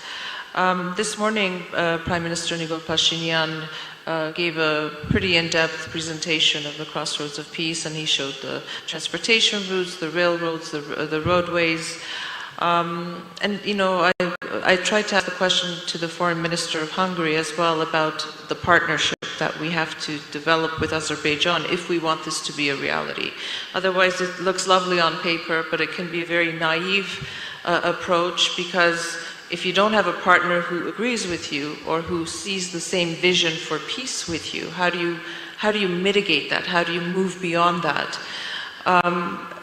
I understand, and it's very commendable that Armenia's government is speaking in the language of peace, but what are the concrete actions that need to take place in order for that dialogue, because it's called Yerevan Dialogue, with Azerbaijan to take place, and also taking into consideration the other regional players? Thank you. First, I'd like to say a couple of words about the Crossroads of Peace project. It's a very simple concept, and it's based on basic principles of international law and on basic logic. We are ready to have unblocked communications, roads, railroads, cables, and everything else, you name it, based on the respect of sovereignty and territorial integrity of parties, in this case Armenia and Azerbaijan and all countries surrounding them, based on exercising jurisdiction of respective parties. I think it's very logical that a country would have the right to and would like to exercise its jurisdiction on its territory and have its territorial integrity respected, and based on the principles of equality and reciprocity. Again, it would be very logical that if a country uses the territory of the neighboring country to transport goods and people, the other party would expect the same rules and the same preferences for itself. And this is, I can't imagine anyone arguing against this, and there can be only one explanation for anyone to argue against these very basic, just and logical principles. The only case is when this person or his state is not interested in building architecture of peace, but is interested in building an architecture of conflict. And unfortunately, if we look at the positions of Azerbaijan, you can clearly see that they are directed at creating a new architecture of conflict, because you can even see that in the namings of, or the headlines of the projects. From our side, it's Crossroads of Peace. We want the Caucasus to be this big crossroad of peace. By the way, not only Armenia, we want the whole Caucasus to be a crossroads of peace, because without our neighbors it's impossible, and it's understandable. But unfortunately, from the Azerbaijani side, they have decided that they can name a road on a territory of Armenia, which is disrespectful and illogical. They have decided that they should put forward conditions on how transport routes should operate on the territory of Armenia, and their position is that if this doesn't happen, they will keep blockading Armenia. So you can see that all their positions are aimed at creating a new architecture of conflict at times where there is a truly historic opportunity to create an architecture of peace. And by the way, regarding security, Azerbaijan, as it is known, and those who support Azerbaijan voice about the necessity of third parties guaranteeing security over connectivity. But I think that's, again, illogical, because if we want peace, well, and at least Armenia does want peace, that means that the people should interact. That means that an Armenian passing through the territory of Azerbaijan should feel safe, and it's Azerbaijan's responsibility to guarantee the safety of the Armenian passing through the territory of Azerbaijan, and vice versa. The whole notion that an Azerbaijani passing through Armenia's territory shouldn't meet Armenians on its way is again in the logic of conflict, not in the logic of peace. Coming back to your question, what action is needed for peace to happen? Again, the answer is very, very simple. If the Azerbaijani leadership decides that they want peace, peace is possible literally tomorrow. Literally tomorrow. If they have or create political will to have peace, we will have open communications tomorrow based on the principles I just talked about. If they want peace, we can sign the peace treaty tomorrow because, as it has been talked about, Armenia has sent the last edition of the draft peace treaty to the Azerbaijani side, which includes all the paragraphs which have already been agreed, and those parts which have not been agreed on have been eliminated, but we think that these paragraphs which are agreed are already a sound basis for a peace treaty, and all the questions that have been left out can be discussed in the future. So political will needs to rise among the leadership of Azerbaijan, and peace is more than possible tomorrow. Thank you. Thank you. Just if I could ask 2 minutes each, please. I know it's very short, but unfortunately it's a large panel and we are already running out of time. And reflecting on the reality that in the 21st century to have closed borders doesn't make sense. It doesn't make sense for the governments, for the civilians, for the region, or for the world. What steps can we take as a global community, having a global conversation, if you will, to make sure that those closed borders no longer exist? And aside from political will, yes, it's political will, but what is the role of world powers? What is the role of other countries in ensuring that we dismantle those closed borders? Yeah. Thank you so much. I was born in a city which was then divided by global history, and the two sides of the city with the river Danube in between found themselves in two different countries, Hungary and Czechoslovakia, then Hungary and Slovakia. And since part of the family remained on the other side, I remember those long hours from my childhood, which we were lining up on a bridge under very severe weather circumstances, waiting for hours just to be allowed by the border guards of another country to enter the other country to visit relatives and family members. And those who have not done so cannot even imagine the significance and importance of friendly, peaceful cooperation, mutual respect in international politics, instead of constant stigmatization, lecturing, and educating each other. I think if we really want to come to a global system where the cooperation is being placed on the first point of the agenda, instead of wars and instead of conflicts, then we have to bring back international politics to the basis of mutual respect. Currently, mutual respect is missing from international politics. Whoever is speaking out of the mainstream is being immediately stigmatized, being either the spies of the Russians, either Putin or Trump or whatever.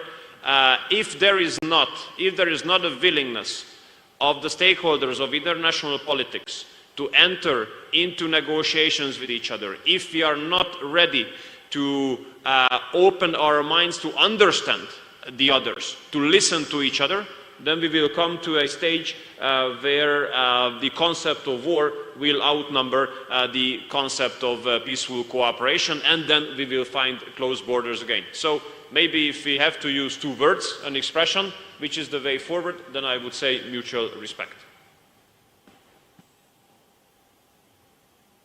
Still on this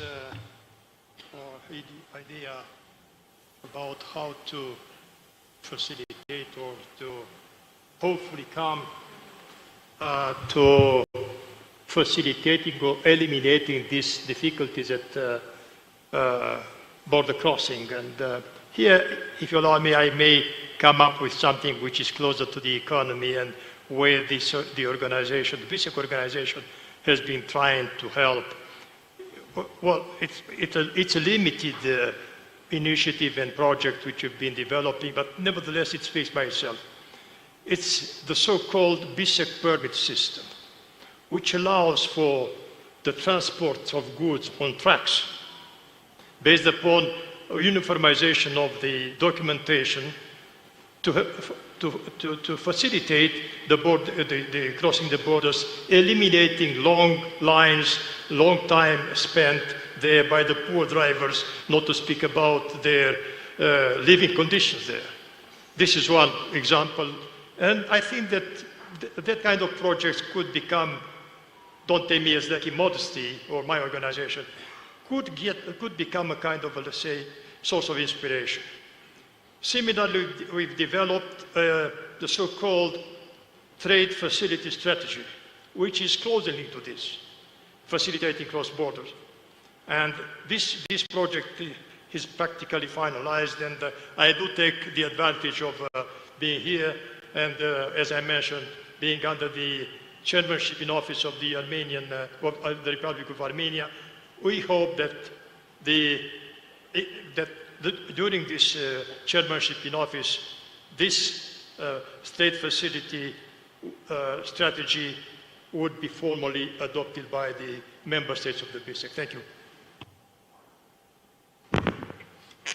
You know, we still have so many conflicts, territorial conflicts or trade wars, economic clashes, though we are living in the 21st century, and I think we should seriously think of how to get rid of these issues, either it be political or economic.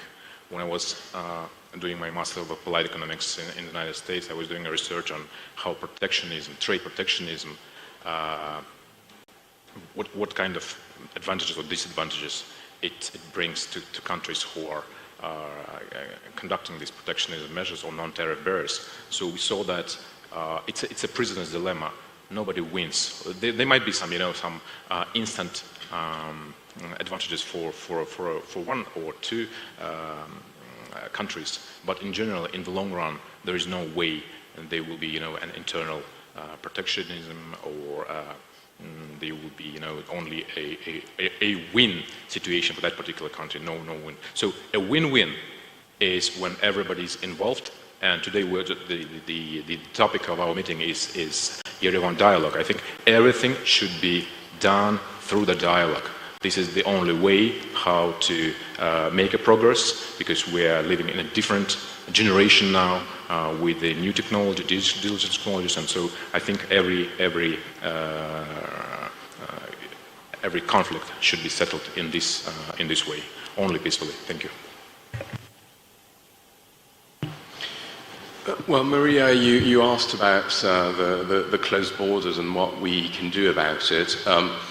Actually, borders are not closed by accident, and of course, it's not a geographical, constraint. Not in the 21st century. Not anymore. So it's a political symptom, and it's a symptom of what I called earlier the weaponization of connectivity. It's a way to try and exercise pressure, and in response to that, I think that we must be very firm on principles, on the principles of sovereignty, equality, full jurisdiction.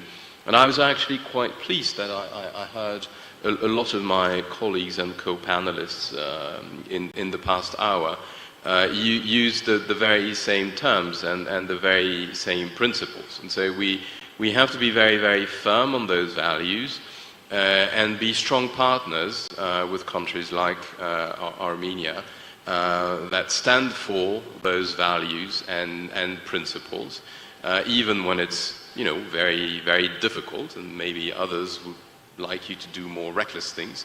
You must stand firm on principles, knowing that you can count on strong partners to support you and to sustain those principles with you. This is certainly something that is very dear to France's heart and to all the French authorities, and this is the kind of support that we want to continue to provide to Armenia over the long run. Now, Maria, since I have the last word, sort of a lighter note. You see, you were talking about closed borders, etc., and we must learn from the past. We've had 2 world wars, and both, don't mind me saying this, but were caused because of Europe. And today, Europe has a common currency, it has open borders, common visa, and they've moved on. So we in Asia, South Asia, or Caucasus must learn from what has happened. But whatever has to happen in this particular region, I think can only happen if every country feels it's in their self-interest to do it. Nobody will do it on advice or on other person's interest. Every country must feel it's in their best interest to loosen or open border controls and for trade and migration and people's flow to happen. And that can only happen with sound advice, with discussions, dialogues, negotiations, and a little bit of nudging from any of us who can do it. Thanks. Thank you. Well, our time is up. Thank you to the esteemed panelists for your very interesting and constructive comments, and thank you for listening.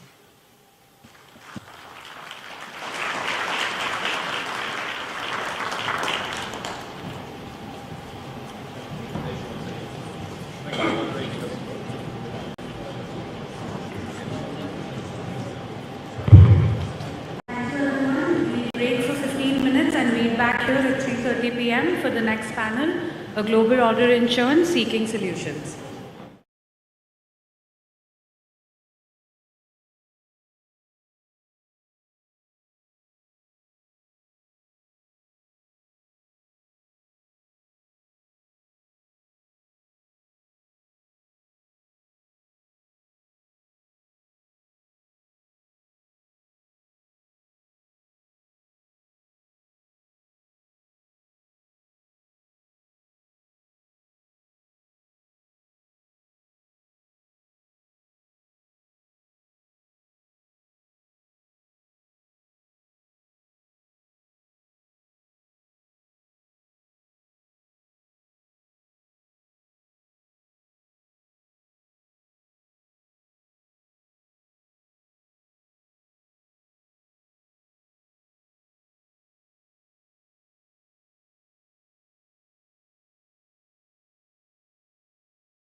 Global order in churn, seeking solutions. As you can see, we have our fantastic panelist and moderator already on stage. May I introduce the moderator, Ms. Natalie Tocci, who's director at the Istituto Affari Internazionali, Italy. Thank you. And we have our panelist. We have His Excellency Zorab Manasakanian, former Minister of Foreign Affairs of the Republic of Armenia. We have Her Excellency Suzy Carla Barbosa, former Minister of Foreign Affairs from Guinea-Bissau. We have His Excellency Mr. Manish Tiwari, who is Member of Parliament and former Union Minister for Information and Broadcasting from India. We have His Excellency Zoran Dimitrovsky, Deputy Minister of Foreign Affairs and Foreign Trade from North Macedonia. We have Mr. Zbigniew Pisarski, founder and president of the Casimir Foundation. We have Mr. Ali Aslan, international TV presenter and journalist from Germany. And over to you, Natalie.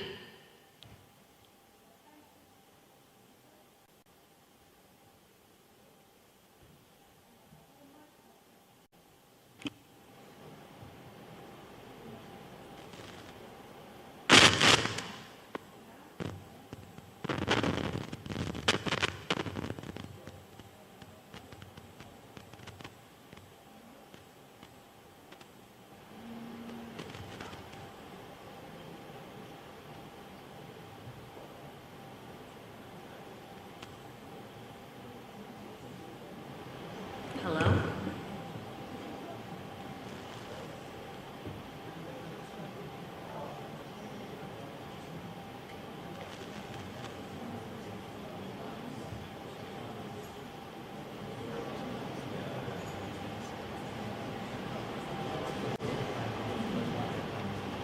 One, two, three. 1, 2, 3. Here it's working. 1, 2, 3.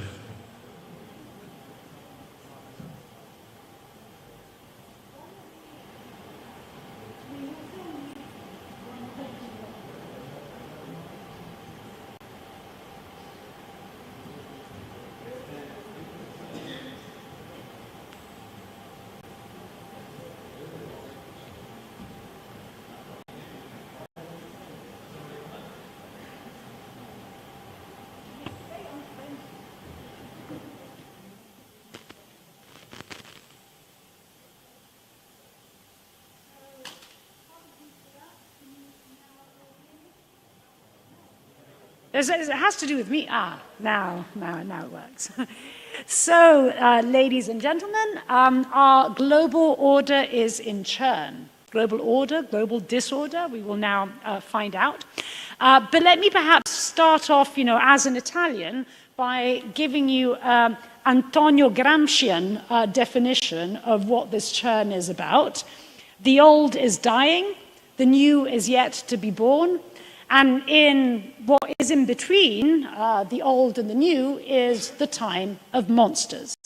Now, that may be a Gramscian definition. It may also be perhaps a slightly European view, and I'm sure that we're going to be hearing different takes on what this churn is about, not all of which are necessarily that pessimistic, but I think there are at least 3 sets of issues which really point to this churn, which I think may be interesting to take and perhaps elaborate a little bit in the course of this discussion.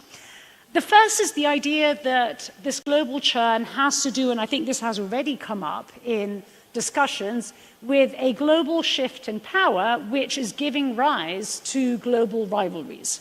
And it is very clear that there are a number of conflicts, tensions, or wars that are very much the product of these global rivalries. One only needs to think of Russia's invasion of Ukraine, or one can think about the growing tensions in East Asia, over the South China Sea, over Taiwan, to really highlight the fact that many of these monsters that we're talking about have to do with global rivalries.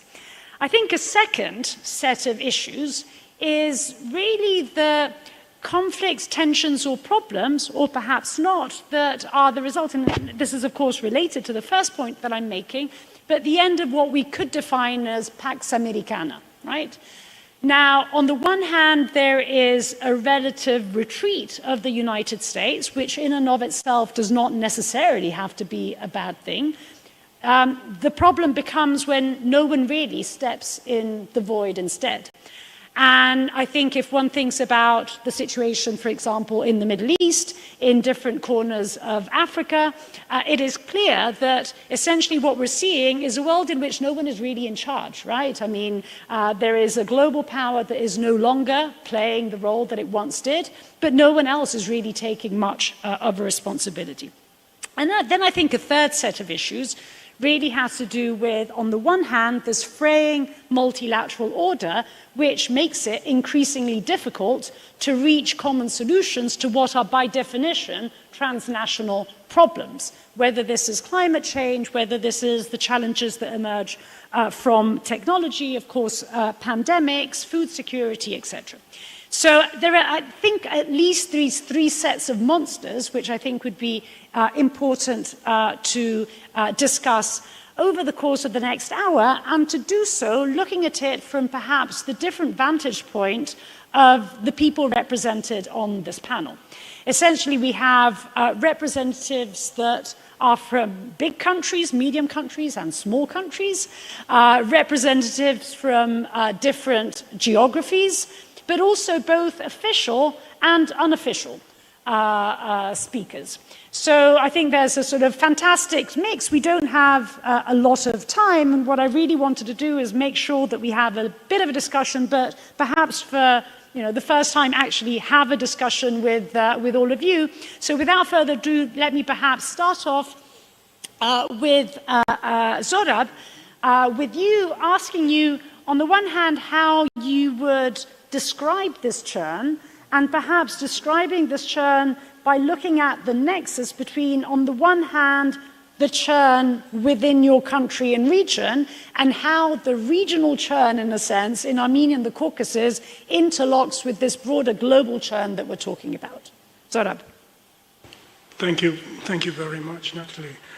Well, first of all, I just want to commend and congratulate the Foreign Minister of Armenia and the partnership they've built with our Indian friends to launch this first Yerevan dialogue, and I very much hope and wish that it has a good continuation in the future. Now, going back to what we're trying to figure out now about the world, I think one indispensable and unavoidable unfortunate condition in policy planning and in policy formulation is conjecture and fluidity. Not everything is known or available to policy planners, and the uncertainties are always present.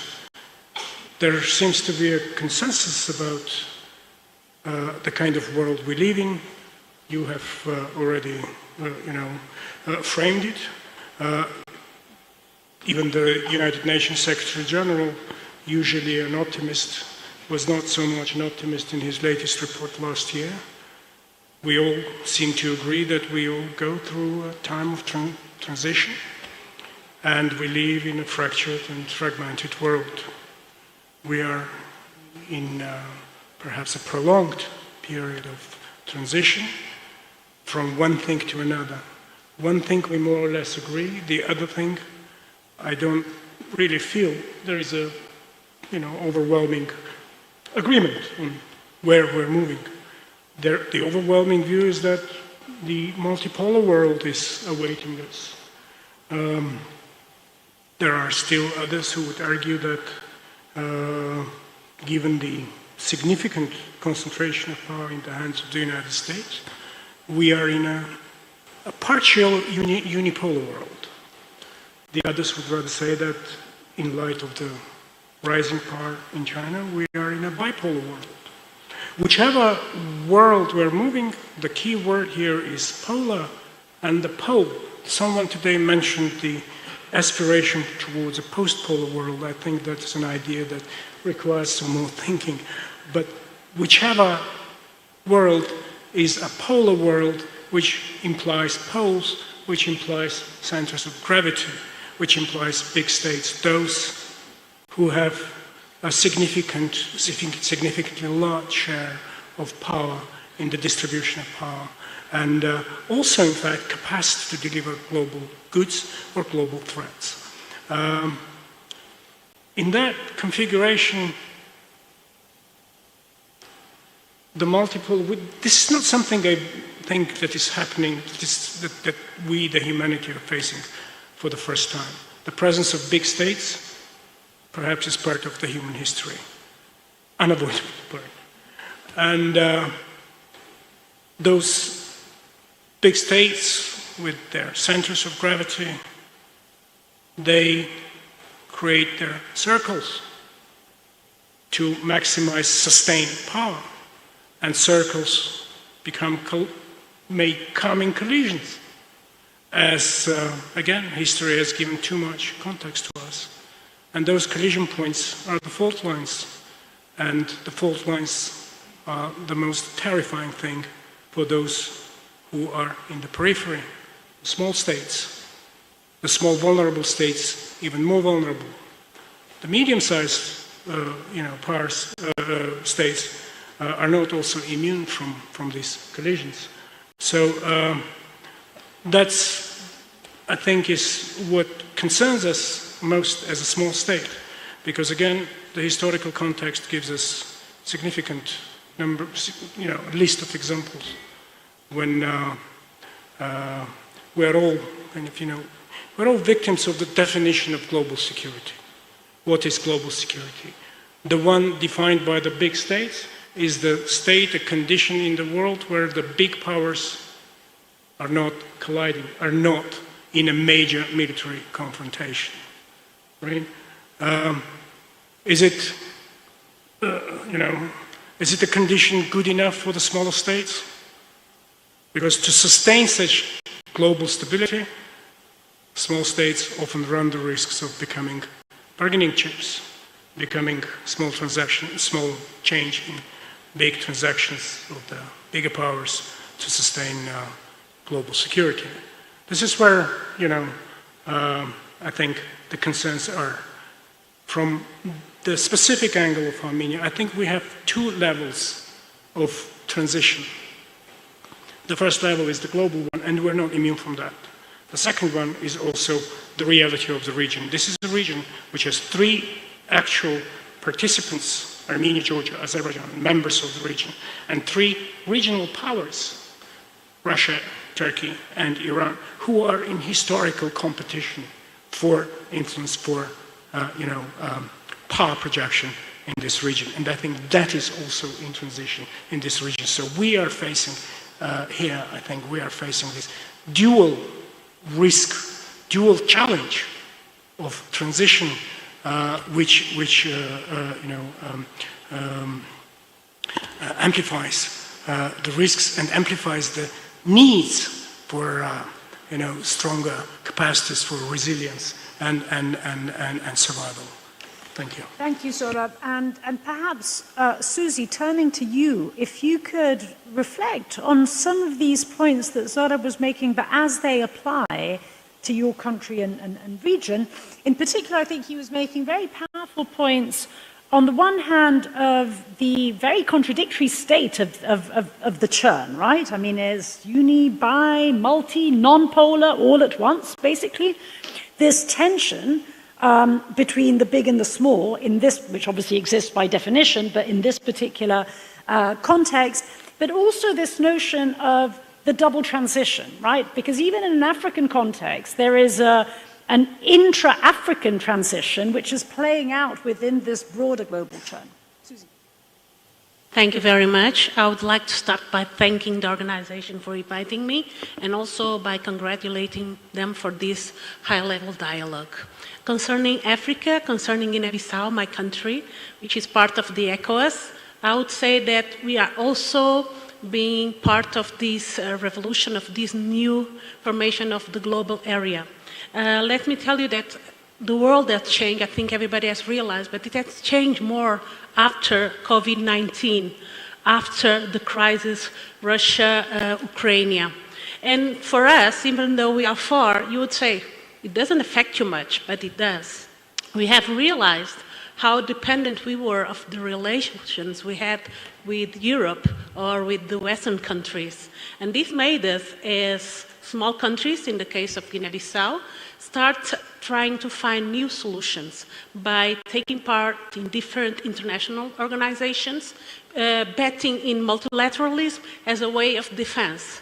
In some of our countries, I may say Sierra Leone, even Nigeria, which is the biggest country in our sub-region, we started feeling the impacts of this war. A war that's so far from us in another continent, but we are living daily the effects because the prices have increased so much. The population came to the street claiming and making manifestations against the huge prices that we were paying because of these changes in Europe. So the decision was, we are small countries, yes. I'm not speaking, of course, of Nigeria, which is a giant in Africa, but small countries, Guinea-Bissau, Cape Verde, and other countries from our sub-region started to say, we have to bet in multilateralism in order to defend our ideas. And this is what we're doing now. We are members of different regional organizations, of multilateral organizations, in order to defend our interests and our ideas. One of the main targets we have is to take part of the Security Council, because it's not fair in the world we live with countries like Nigeria or Kenya that are really having a really high technology transformation, very important impact, even in the world's economy. We are not part of the Security Council till today. Why? So this is part of the fight we're doing to make this new global order happen, because we do have to have a voice. Even though we are small, we are 54 countries, and we do make a difference, and we think it's the time for us to be strong by unifying each other and by supporting each other to be also part of this new global era. In a way, what I would say to the small countries, and what I would say to the African countries in general, not only from the ECOWAS, it's very important to be part of this multilateral organization, because alone we don't have the strength of a huge country. I would say also it's important to see what's happening now with the formation of the BRICS. The BRICS are countries that a few years ago were not taken in consideration. Now we have Brazil, India, China, South Africa being one of the leaders of the world. This is thanks to this multilateralism. And I think this would be the best answer for us, small countries, for this new global area. Thank you. Thank you. Thank you so much, Susie. And this reminds me of something that I often say, also looking at it from a European perspective. You know, we are small chicken in a jungle, right? So we either stick together or a small chicken in a jungle does not last for a long time. But here we have someone who is not a chicken. Because, of course, Manish comes from, here we've firstly heard from two small countries, but then moving on to India, more like an elephant, let me say. Not only an elephant, but also an elephant which, whereas I started off from, in a sense, a rather, dreary European view of the churn, in many respects, India has been, is, and probably will be, one of the winners from this churn. So, perhaps, Manish, if you could give us your perspective of what the churn looks like and essentially where you think we're headed. Well, first of all, Sally, thanks for the elephant and not the rooster. But may I take this opportunity of thanking both the government of Armenia and the Observer Research Foundation for hosting the Yerevan Dialogue and inviting all of us here. With your permission, if we could step back a little, because there are two words in this topic which have a very significant import, especially in today's context and in the context of this discussion. The first is global. and the second is order. When we were growing up, in our geography class, there used to be a globe. The globe used to have countries around it. And the raison d'etre of each country, acting in its best self-interest, created a certain order of things. But the question that we need to ask ourselves is whether the globe is really the world today. And the answer is no. For the simple reason that the internet was the most audacious experiment in anarchy. And it has succeeded. It represents the largest ungoverned space on planet Earth. Never before in the history of humankind has so much power concurrently resided in so many fingertips. There's more data which is churned out today, every day, than from the dawn of civilization till the turn of the third millennium. So what you have is a brick and mortar civilization which had evolved over thousands of years and a virtual civilization which is evolving. And the future of humankind actually lies at the intersection of these two civilizations. And that's represented in the way we spend our day. We might live in the physical space, but we spend a substantive part of our working day in the virtual space. So therefore, when you talk about globe or a global order, you're really talking about a Westphalian construct, which is completely and absolutely antiquated, fossilized, and outdated. And so therefore, I think you really need to reimagine the global context and its implications in the perspective of the many civilizations we seem to inhabit at the same time. Then, coming to order. Well, whose order? For whom? And created by whom? And it is to order whom?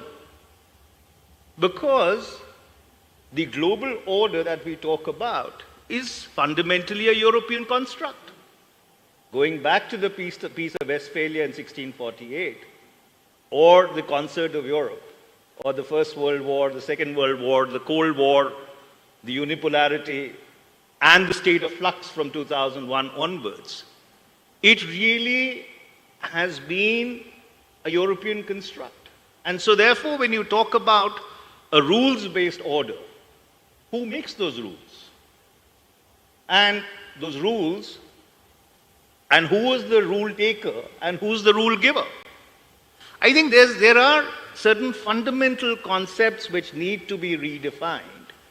Before we start looking at the building blocks or what a new global order would really look like, you have to take within its sweep the huge technological changes which have taken place: artificial intelligence, robotics, genomics, and biotechnology, and all the other sunrise areas which are creating an alternative civilization. And so therefore, under those circumstances, we still are fixed on the very narrow notion of a global order. So what really inhabits our mind space as we speak is that for the first time after the end of the Second World War, you have three parallel conflicts in three continents playing themselves out. So you have the Russia-Ukraine war going back to 2022. You have the Israel-Hamas situation going back to the October of 2023. And you have the rise of China over the past 2 decades, which by no means has been peaceful. If you look at North Asia, or if you look at the ASEAN region, or if you even look at South Asia. So under those circumstances, I think there is a fundamental need to rethink both these constructs. One, what is the world today? And number two, before we start creating a new order, as we are in the age of monsters, which are the monsters that we really have to tie down. And I'll stop at that. Absolutely. Zoran, let me turn to you from the elephant back to the chicken. But also, I mean, you know, reflecting on, I think, some of the points that Manish was making, because I think he was making these sort of fairly powerful points with which I totally agree, that in a sense the order, which is now in churn, was a European order. Of course, a European order that a country like yours, North Macedonia, has been both subject and object in. So perhaps reflect a little bit, looking at it from your vantage point. Okay, let me first thank you for inviting me on this great forum, actually, the Yerevan Dialogue. I would like to say that, first of all, there were two seminal books in the turn of the 90s, after the fall of the Berlin Wall, which were written on the global level. One was the Francis Fukuyama's The End of History, which talked about the liberal democracy being one of the ultimate regime, which will be established in all over the world, and it will be a sort of peace and paradise. And the other book was the Samuel Huntington's Clash of Civilizations, which advocated that war is a second nature of a manhood, and there are many hotspots in the world where the ethnic tensions thrive, and there will be wars between civilizations. And somehow, looking upon these books 30 years after, we see that Huntington was closer what was going on the geopolitical scene on the level of the world, actually. That the things like identity, territory, blood, and ethnic identity, ethnic tensions are, and also lust for territory, the imperialism of some big powers is actually more powerful than the lust of the people for democracy or establishing economic viable states and prosperity and prospective states. So looking for that point of view, it seems like the countries that are smaller, for instance, North Macedonia, we changed the name in order to become candidates for the European Union and to become members of NATO. And it was an identity issue. And so we called ourselves Macedonia because it is the whole region it is. But it was we were the only state that called itself Macedonia. There was no other state. There is a territory in Greece, of course. And we should have made alliances. So my point is that our actually approach was to make alliances. We became candidates for European Union. We became members of NATO. So countries in Europe are maybe either happier than these countries in other places of the world that can still be members of European Union one day. They plan to become members. We will see how it develops. But generally speaking, if you see these three, there are things that are repeating. For instance, Balkan, Caucasus, and Middle East. These are three hotspots for last, let's say, hundreds of years that have been war-torn. Ethnic tensions all over the time. Big powers. We see in Balkans, for instance, big alliances are there, but also NATO and European Union, but also the powers from, let's say, Russia, China, meddling in the region. Everybody has a say in it. It's the same with Caucasus. It's the same with the Middle East. In the Middle East we have Arab countries, Iran, etc., Israel. So I think what will shape the new world order, actually, We see on the other hand the global south, the BRICS countries. What will shape the new world order is again a power. And now we are in the time of the big powers stepping up and measuring their power. And in the end, actually in the close future, we will see that this power will be somehow balanced, and hopefully the new world order will get closer to peaceful solution and the dialogue more than turning into war all of these regions. Thank you. Thank you, Zoran. And Zig, let me turn to you for a Polish perspective, but perhaps, given that actually, surprisingly, we haven't talked a lot about this up until now, if you could perhaps give us your reflections on one particular aspect of the churn, which obviously is Russia's invasion of Ukraine, and relate it to, some of these bigger global shifts. And in particular, if you could also reflect on one point that was made, not in the previous panel, but I think in the panel before that. I can't now exactly remember who said this, but someone said, there are only two players that could actually end this war, and that is the United States and China, which I think kind of reflects, some of the issues that we're talking about. So perhaps we can reflect on that particular question as well. Thank you, Natalie. Good afternoon, everyone. I come from Poland, a country of dialogue. So I think in the right place, Yerevan dialogue, a country of solidarity movement where via dialogue we achieved a chance for a transition of power from communism to democratic country. And last 30 years proven that it's a successful story. We outnumbered all our neighbors from Europe, and even in 2008 Poland was a GDP growth positive during the financial crisis globally. Right now, I can be very proud of my country, and I'm very happy of it, but there are concerns. We are building the second largest army in Europe. We are building the third largest army in NATO, US, Turkey, Poland. There is a reason for that.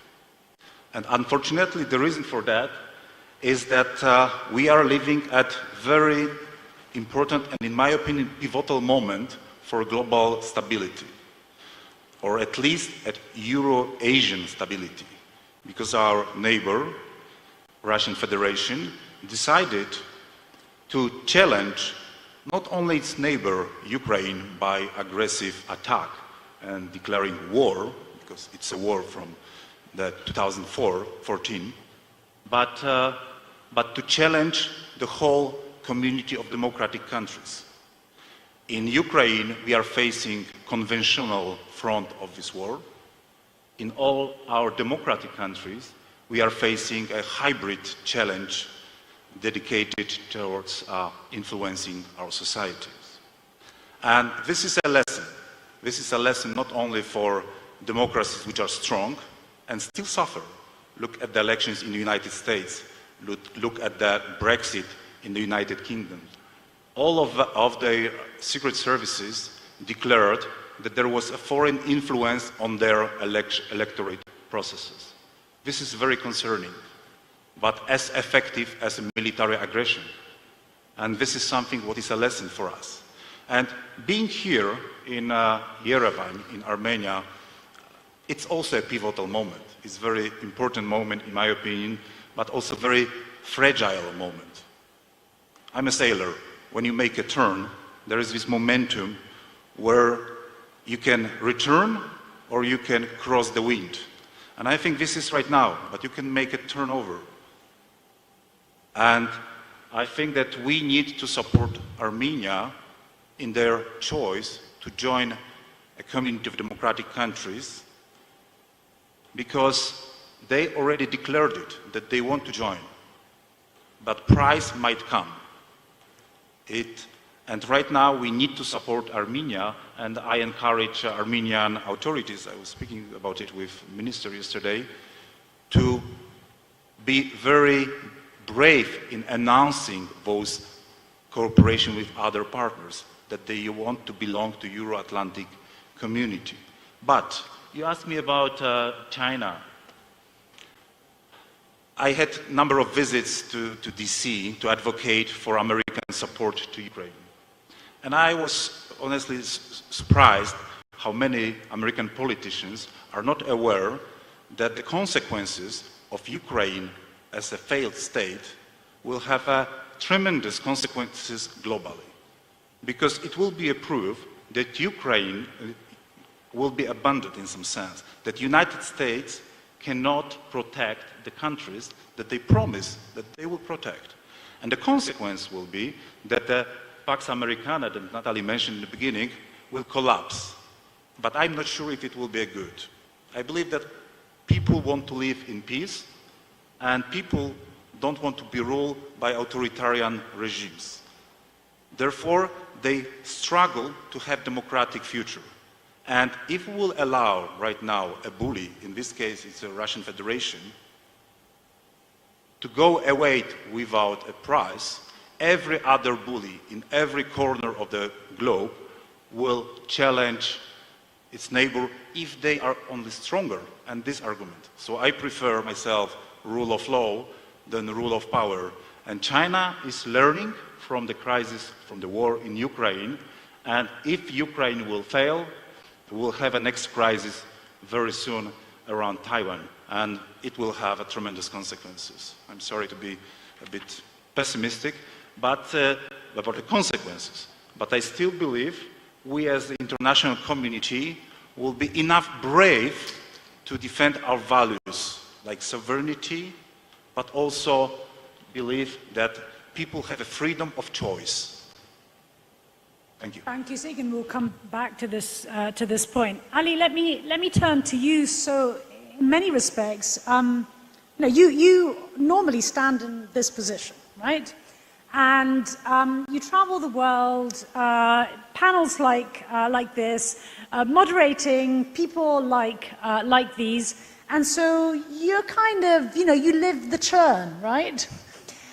So I'm wondering, in a sense, the question to you is somewhat same and different compared to others, because rather than reflecting from one particular region or thematic area, I'm really wondering if you could kind of reflect on this question by looking at it as how you've observed it, and as I said, in discussions like these around the world, developing, what is this churn that we're talking about, and that in different ways, it's like, again, going back to elephants, right, touching parts of the animal in darkness and not quite figuring the entire shape. How do you see the shape of this churn evolving? Thank you so much. And indeed, first and foremost, I want to congratulate the Armenian Foreign Ministry and the ORF for this inaugural edition of the Yerevan Dialogue. Wonderful job that they've been doing. And thank you so much to our gracious Armenian hosts. This is my very first time in this country, and I couldn't be more delighted. And thank you for their hospitality. Natalie, you're absolutely correct. Usually those who know me here in the audience know I'm usually sitting at the other end of the spectrum and asking the question. I would even argue that the audio system in the beginning was so confused that I'm not the moderator, that your microphone... That's why my mic is not working. Your microphone did not work, because they're like, this cannot be right. But you're right, of course, Natalie. Usually, as somebody who has been moderating and interviewing heads of state, prime minister, president, CEOs, global newsmakers for over 2 decades, really, you do get a glimpse of what is moving and shaking, if you will, on the thoughts of the people. What I, as I believe the only journalist here on this panel, of course, bemoan a little bit, and I think some of you might be able to sympathize, is that we are living in extremely enraged times.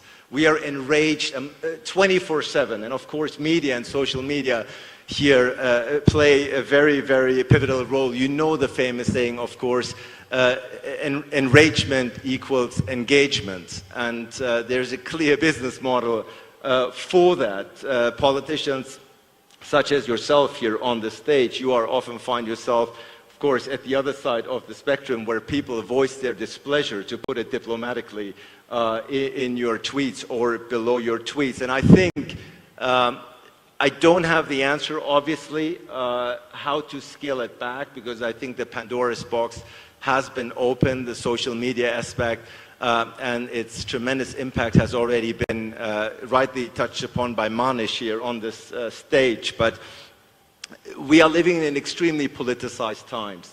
And I see this whenever I speak with friends off stage. Usually, you know, those were pretty harmless conversations about where one stands on a certain political subject matter. Now I do see whether, you know, how you stand on certain political subject matters, that it affects friendships as well. And the point I think I'm trying to make is I don't know how to scale down the temperature, to be quite honest, because whenever I do go on stage and whenever I do speak to the distinguished heads of state and so on and so forth, you can have a 60-minute civilized debate here as this one, but whatever ends up on TikTok or Instagram or whatever is that one tiny clip that will go viral. And I think that's a very, very dangerous development. I mean, look at it, Natalie. Tomorrow night or tonight, depending on which time zone you're in, we're going to have a US presidential debate, a very, very consequential one. And already I can tell you that when you wake up tomorrow, because it's probably too late for us to watch it online, some of you political animals out here in the audience, they will stay up. I won't.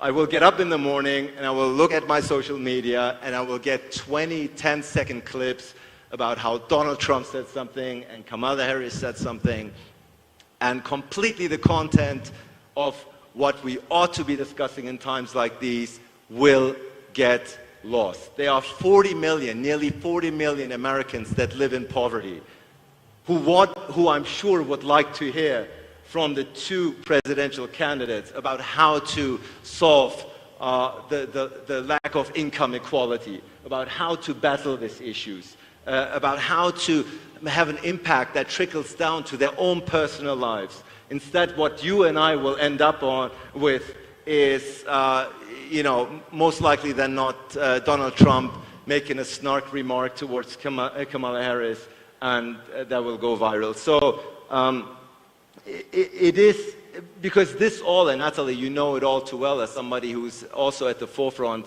of leading global think tanks, this all has a trickle-down effect to how people believe in democracy, in the political discourse. This is all quite detrimental. And once again, I wish, globally speaking, we could find a way to dial it down a notch, but more often than not, I think the dilemma that we all find ourselves in is this attention-seeking culture and mentality that we're all captured in. And to have civil discussions like these, I think, are indispensable. By the way, I also believe very much in quiet leadership. If you are looking at the countries, the most affluent countries all around the world, at least by GDP per capita, you know, some of those that come to mind are, you know, Switzerland, Norway, you know, Singapore, you know, Ireland, Luxembourg. You know, this is a pretty knowledgeable audience here, but if I went around the room and asked him, who's the president of Switzerland? Who's the prime minister of Norway right now? Even this very distinguished audience would not be able to answer that. And I think that's a healthy thing. I think the focus on leaders and the noise around leaders these days are distracting from the facts, because all of us, and this is my last point, all of us, the ones sitting here in the audience and watching us online, I think we're all searching for a society, and no disrespect, obviously, to the distinguished ladies and gentlemen here on the stage who have served their nations well, but I think most of us, if not all of us, want to live a life not having to bother and and affected by politics, if you know what I mean. All of us, we wake up in the morning, we want to get by, we want to raise our kids, we want to have a decent income, try to live in more than peaceful times and not be bombarded 24/7 by increasingly authoritarian and loud leaders. And I think the examples that I just noted, Singapore, name me the Prime Minister of Singapore. Few here in this audience could, but certainly one of the most distinguished countries out there as far as political and economic performance are concerned. So loud is not always good, Natalie. Loud is not always good, and I think this is my appeal, generally speaking, as a journalist, obviously, who usually stands where you stand. If we can get back to more civilized debates and focus more on the content that has a trickle-down effect and an impact on my life as a citizen, rather than the next soundbite, I think that would be a first step. Yeah, and I think you're right. I mean, this also connects to the points that Manish was making about, the physical and the virtual. I mean, we can be and learn to be, and have rules for the physical, but the problem is the rules for the virtual. So rather than having a second round of questions, I do have other questions to all of you, but I'll kind of, blend them into questions from the floor. I really wanted to open this up now, perhaps collect a few questions. Please introduce yourself. I'll take about 3 or 4 questions if we have any from the floor. I assume that there is a microphone. There's a first question over there to my right, and then another one over here, but we'd need a microphone. Microphone.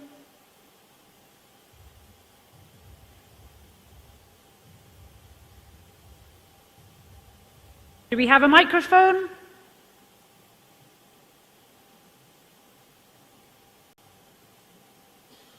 No, or maybe you can come up here in the meantime. Yeah.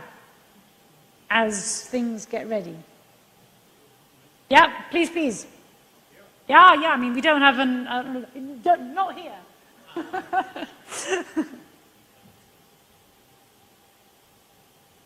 So I'm General Shukla from India.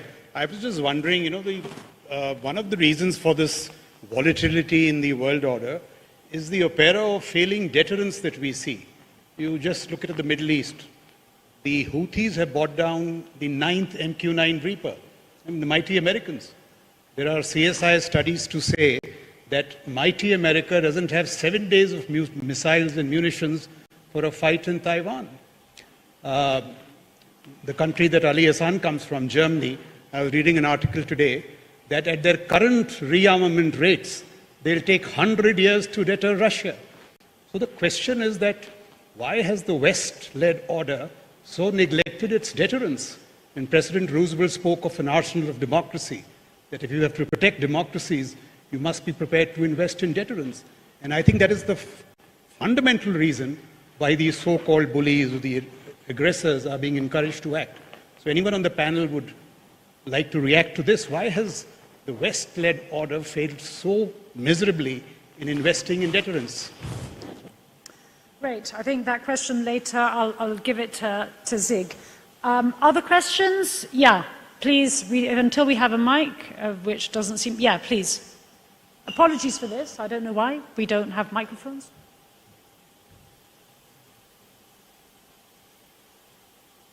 Good afternoon. I'm Achal Malhotra, former ambassador of India to Armenia and Georgia. I have a small observation and a very brief question to ask. Well, we are talking about global order or disorder. I think all the fundamental principles which the international community had devised after the World War II, there is nothing wrong with them. Whether it's the principle of sovereignty, territorial integrity, mutual respect, non-interference. The problem is with interpretation, selected approach, and the gap between the rule and the reality. My specific question is, we all talk about that rule of force cannot prevail over the rule of law. But tell me one thing, what is your opinion, any of the panelists? How do you look at the principle of indivisibility of security? Let me elaborate. when one country says my security is prime and I don't bother about your security, what do we see? What do we do about it? Specifically, I am referring to the Russia-Ukraine conflict. A group of countries says the Ukraine's security is more important than Russia's concern about NATO coming to the backyard of Russia. And the result we all know what has happened. Then we need to understand from the distinguished panelists what prevails over the other. Is it the territorial integrity or the right to self-determination? This conflict between the two concepts, which prevails over the other? So I think in order to give chance to others, I'll stop at this. Thank you. Thank you. Thank you. Yeah, final question?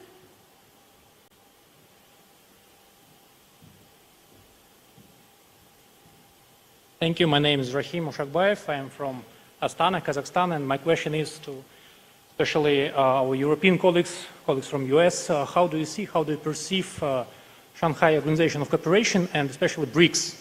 Do you see as a kind of rivalry? Because what we see from Central Asia, it looks like the big Eurasia is trying to reunite and fill the gaps. What we see, what we feel in providing the security in Central Asia, in the Eurasian continent. But sometimes it looks like our European colleagues and our US colleagues see it as a kind of reunion around the axis of evil. Thank you.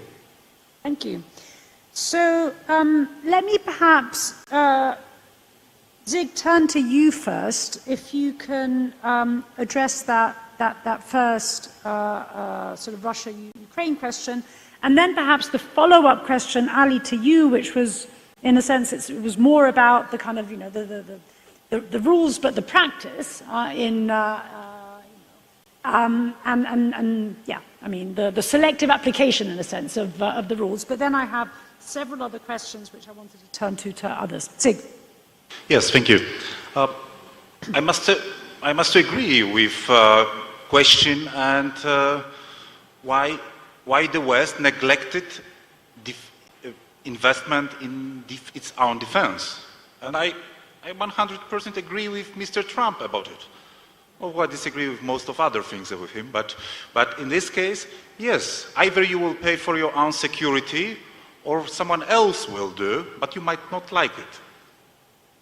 And in this case, the question for the leaders of developed countries was, do you invest mainly in prosperity and well-being of your society, or you invest in defense and potential war, and program your society, your policy to have a war?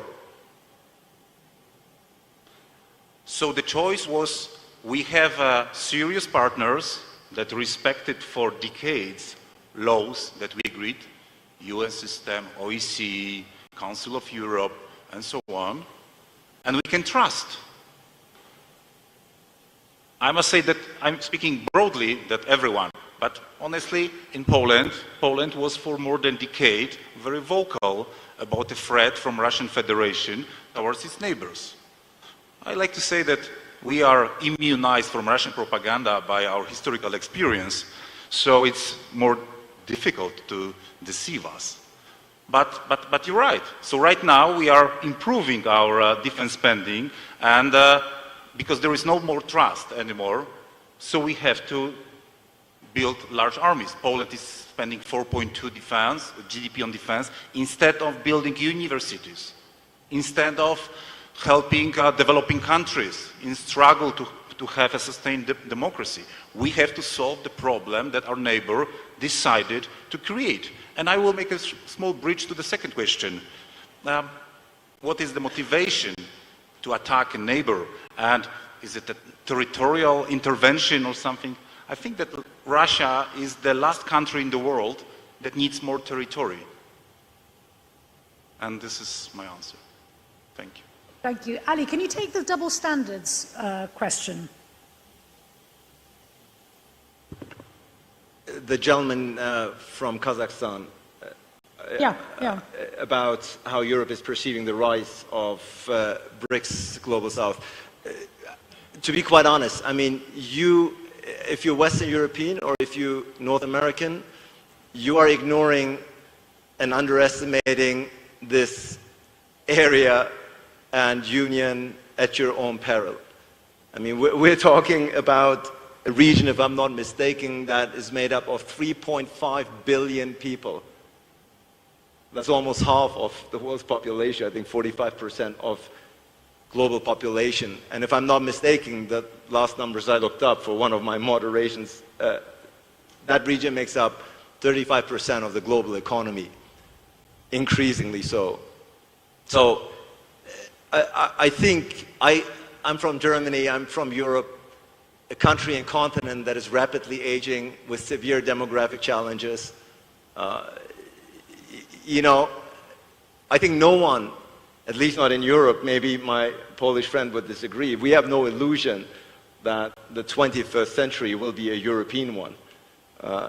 It is very clear that whether you're talking about India, you're talking about Brazil, you're talking about Saudi Arabia, all these countries that are on the rise and rightfully want their seat at the table, politically at conferences like these, want their voice to be heard and taken into account. That is something that I certainly, as somebody who's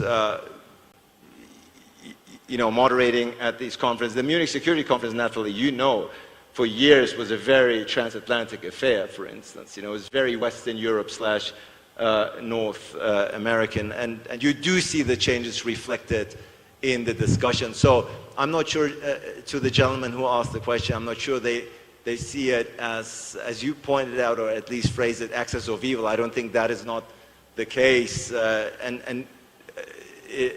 think BRICS Global South is certainly the dominant, even though very much understanding that it's a very it's not a homogeneous group in any shape or form, and there are political differences, India and China, even amongst themselves, but it is a force to be reckoned with, and we Europeans better do our homework. Manish, I actually wanted to come back to you for another question that to mind. I think you rightly said, you know, when you were making the point, whose rules and who made them and who for, and I think that point in and of itself is very well taken. The risk, though, that I would like you to address is, you know, in a sense, the opposite to rules is a world of transactionalism, right? A world where, you know, I mean, doesn't necessarily mean that you have to compete or conflict. No, you can make deals, but it's essentially it's a ruleless world, yeah, which perhaps can bring, as I said, certain advantages to certain countries, but I think it has certain inherent risks. And indeed, I think, you know, whereas it's a legitimate criticism to make, especially by those that made the rules, of saying, well, you know, you're trying to preserve something which is kind of, you know, going, you know, wake up to reality. But those that want and that are rising, and I think India really is, you know, probably the prime example. Could you reflect a little bit about, you know, how do we avoid the risk of, you know, sort of rethinking the rules in simply morphing into kind of very cynical, in a sense, transactionalism? Well, I think, Natalia, you ask a very profound question. See, the difficulty is not so much with the rules. The difficulty is with the selective application of rules. Which is one of the questions was indeed referring to. So therefore, if you were to rewind back, those who've made the rules, and obviously because they had the heft and they had the military and the strategic prowess to be able to enforce them, when it comes to their interests, all the rules seem to just go out the window. And I'll give you a very concrete example, addressing the question of deterrence which Gerald Shukla raised. If you were to rewind back to 1994, Ukraine had the third largest nuclear arsenal in the world. It's another matter whether it had the ability to operationalize that nuclear arsenal, because there is a lot of literature which says that the controls were in Russia. But had Ukraine not been completely defanged by the Budapest Memorandum, and those who gave security guarantees that the sovereignty of Ukraine will be protected, and Ukraine would have possessed those weapons as weapons of deterrence, do you think Russia would have invaded Ukraine? The answer is no. So where are those people who actually defanged Ukraine, gave those security guarantees that your sovereignty is indivisible, it's inviolable? Where are they today? It's another thing that you're willing to fight the Russians to the last Ukrainian. But is it what those security guarantees were all about? So therefore, when you talk about a rules-based order, it is the manifest hypocrisy in which these rules have been sought to be enforced. Nobody asks the question, where are those weapons of mass destruction that were supposed to be found in Iraq? What about the whole concept of right to protect?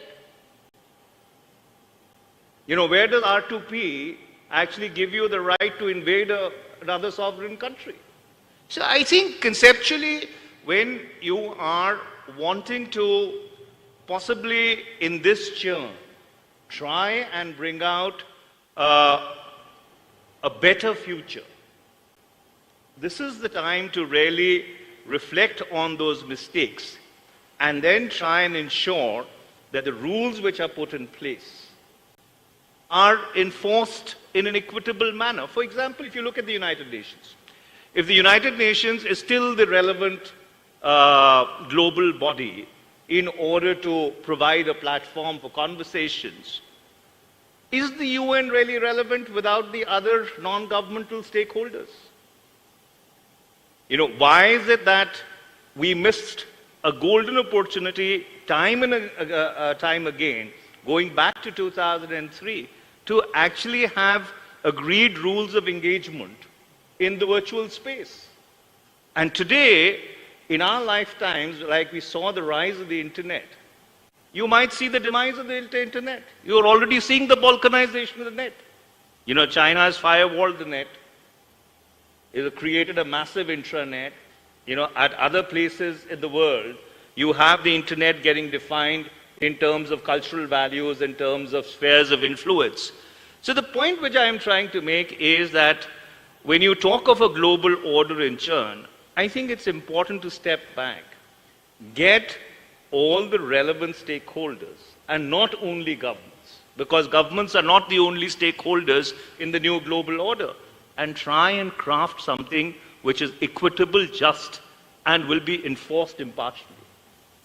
Thank you. Zoran, on this question of, the selective application of rules, the double standards, in many respects, your country has also been a victim of this, very clearly, in a European context. So perhaps if you could say a few words about how do we go about it? How do you go about it? Yeah, when I was speaking at the beginning for actually the need for a balance of power, actually the world, the multilateralism is not working. We all know that the United Nations is also built after the Second World War, but 5 powers get the right to veto. So the veto power is also within the European Union. The European Union countries have a veto power on vetoing the next candidate on any issue, because as a country candidate for a European Union, we want to actually start the negotiations and be assessed upon standards, European standards, so the Copenhagen criteria, which is rule of law, democracy, human rights, free market. These are the standards for becoming a member of alliance, which is the European Union. But on the other hand, we are blocked by some of our neighbors on bilateral issues, which are issues of identity, denying our right of name, denying our language, for instance. So we made these history commissions with a couple of our neighbors, actually, Bulgaria and Greece, in order to discuss issues of our identity. And these should become, actually, in the end, a right of these countries to veto our accession to the European Union. And this is not good. And again, multilateralism is not working in our case. For instance, we had previously, during our negotiations, actually, with our southern neighbor, so because they vetoed us to become members of NATO. It was in the late 2008, and we sued them on an international court of justice in Hague, and we got the verdict in our. Actually, we got the verdict that our neighbors should allow us, with the provisional name then in the United Nations, former Yugoslav Republic of Macedonia, to become members of NATO. But they didn't allow us. So not only the big powers, but also the regional powers, but also the countries who are small but members in these alliances are using this veto, not following the principles. Later on, we agreed to change our name and we became members of NATO. The same was going on, for instance, with the other neighbor. There are plenty. There are 14 verdicts of European Court of Human Rights that our neighbors should actually register the community organizations of Macedonians in Bulgaria, but they are not doing it. So there are these double standards of European Union. This union which actually cherishes democracy, cherishes human rights, but it's not applying these principles to other candidate members, but assessing them in a more in a way which is using these veto powers for bilateral reasons. Indeed, getting rid of that veto would be a pretty good idea. Susie, I'm not going to close without going back to Susie and Zorab.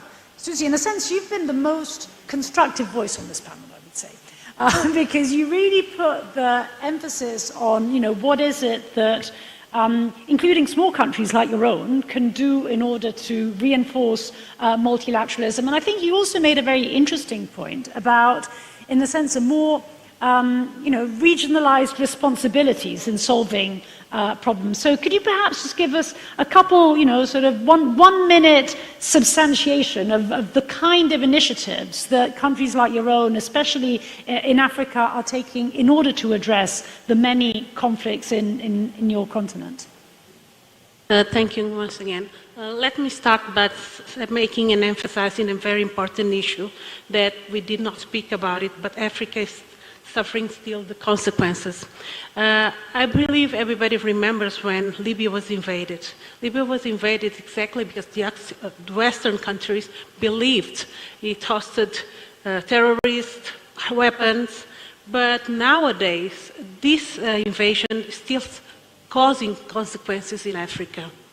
My region, which is ECOWAS, that I spoke about, has at the moment 4 countries that are in transition. And we'd say, why? I think it's important to explain this. And people start to think these countries, they don't have partnership with countries like France, which are traditional partners. But the main reason is that our countries are suffering of the consequences of the invasion of Libya. The terrorists that were then in Libya, that ran away, they ran away with weapons, and they came down to these African countries, Mali, Niger, and nowadays even Burkina Faso. These countries are really suffering all the consequences of this Western invasion of Libya. And nowadays people are, why African countries are changing their partners? maybe because many of these African countries realized that unfortunately the trust they had in Western countries was not the best trust. So they are changing for new partners like China, like Turkey, and even like Vietnam, which are not the traditional partners, but because in a way they lost the trust in these traditional partners. And I'm sorry for speaking about it. At the same time, this made us realize that we have to find inside our own regional organizations the solutions for our regions, because we realized that the solutions we were having with some partners from Western countries were not the best. And I'm sorry to say, even though they are development partners, they are not making the best bringing the best solutions for Africa. Nowadays, some countries like Nigeria, like Kenya, they can be seen like very developed country with very big economies, because finally they decided to develop internally digital transformation, their own apps, and they're creating really interesting changes and economic transformation in their areas. And we are following up these examples. What's happening is, instead of looking at Western countries now as an example, we start to looking between us, African countries, the example how to develop. And we start looking at the BRICS as an example how to develop. This is just to give you an idea of sometimes the idea of what is best for Africa from the Western country is not really what is best for us African for our development. Thank you. Thank you, Susie, for I think those very important words.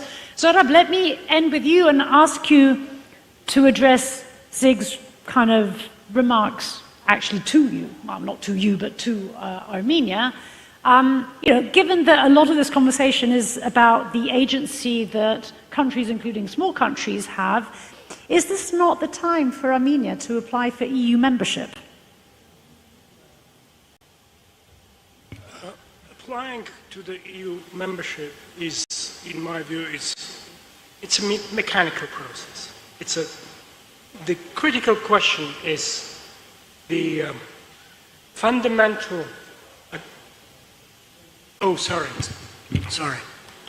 The fundamental question is about building the national consensus about the organizing principles in the country, which takes values such as collective freedom, the value of sovereignty, and the organizing principles of the way in which this public, political, economic, social life in the country is built. On that basis, the foreign policy is an instrument of consolidating the national priorities, which are homegrown, which are about the whole. With that in mind, I would say, I have always been an advocate, or I was always saying that, believe deeply that democracy in the case of Armenia is not a mere choice of a political system. It's a security issue amongst other things. Yes, personally, I believe that I prefer to be free personally, and I want to be governed by the rule of law in my relations with other free participants in our public life. So, in basic terms, the question of membership in the European Union, of application to the European Union, it's not very much about that actual act. Sure. But it's about building such, circles, foreign policy kind of extended engagements which support your national priorities. Because applying to the European Union is a very good thing to do maybe, but there is also one thing, geography. We cannot change geography, and geography has its own realities. So we have to combine one with the other and work out that kind of a strategic, approach in foreign policy, which combines the realities. We have, in the beginning, we have also spoken about the challenges we already have about these global challenges, right? So that has also needs to be kind of, factored into our thinking. Thank you. Well, thank you very much. Thanks to, I've got to close this. Thanks to all of my wonderful panelists. I hope you've enjoyed this discussion. I'm not quite sure how much break we have, but thanks again. Natalie, I just wanted to say that he took it. I still break the system. I'm Thank sorry, you. but we have to be disruptive sometimes. I'm really happy that we have a dialogue and we allow to have a voice for powers that are sometimes aggressive, like Russia. But it would be good, I think, for all of us and a country like Armenia to have also a voice of victims. So I hope that at the second edition we'll have a voice, for instance, of Ukrainians as well. I think it would be a lesson for all of us. Just reflection. Thank you very so much to our wonderful panelists and our amazing moderator for this very, very interesting session. And we will move directly to the next session. We have a very quick technical check, and then we will move to our next session. We have all our speakers here already. Please remain seated. Mr. Greg? Hi, hello, mic check, 1, 2. Hi, mic check, 1, 2, okay?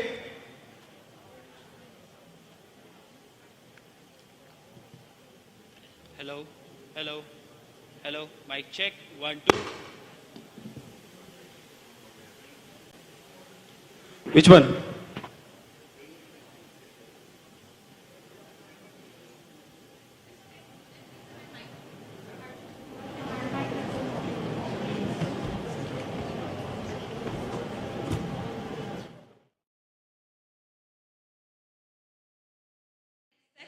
May I request the moderator and the speakers on the stage, please?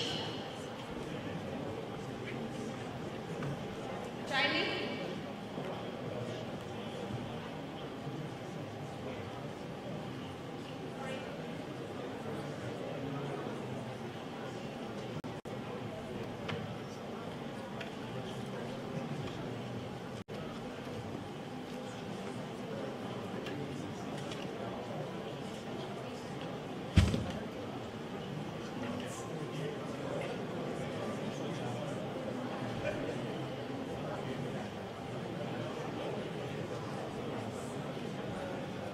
Thank you all. We move to the next session, climate security in the era of uncertainty. And we have with us our moderator, Shaili Kedia, Senior Fellow and Associate Director with the Energy and Resource Institute of India.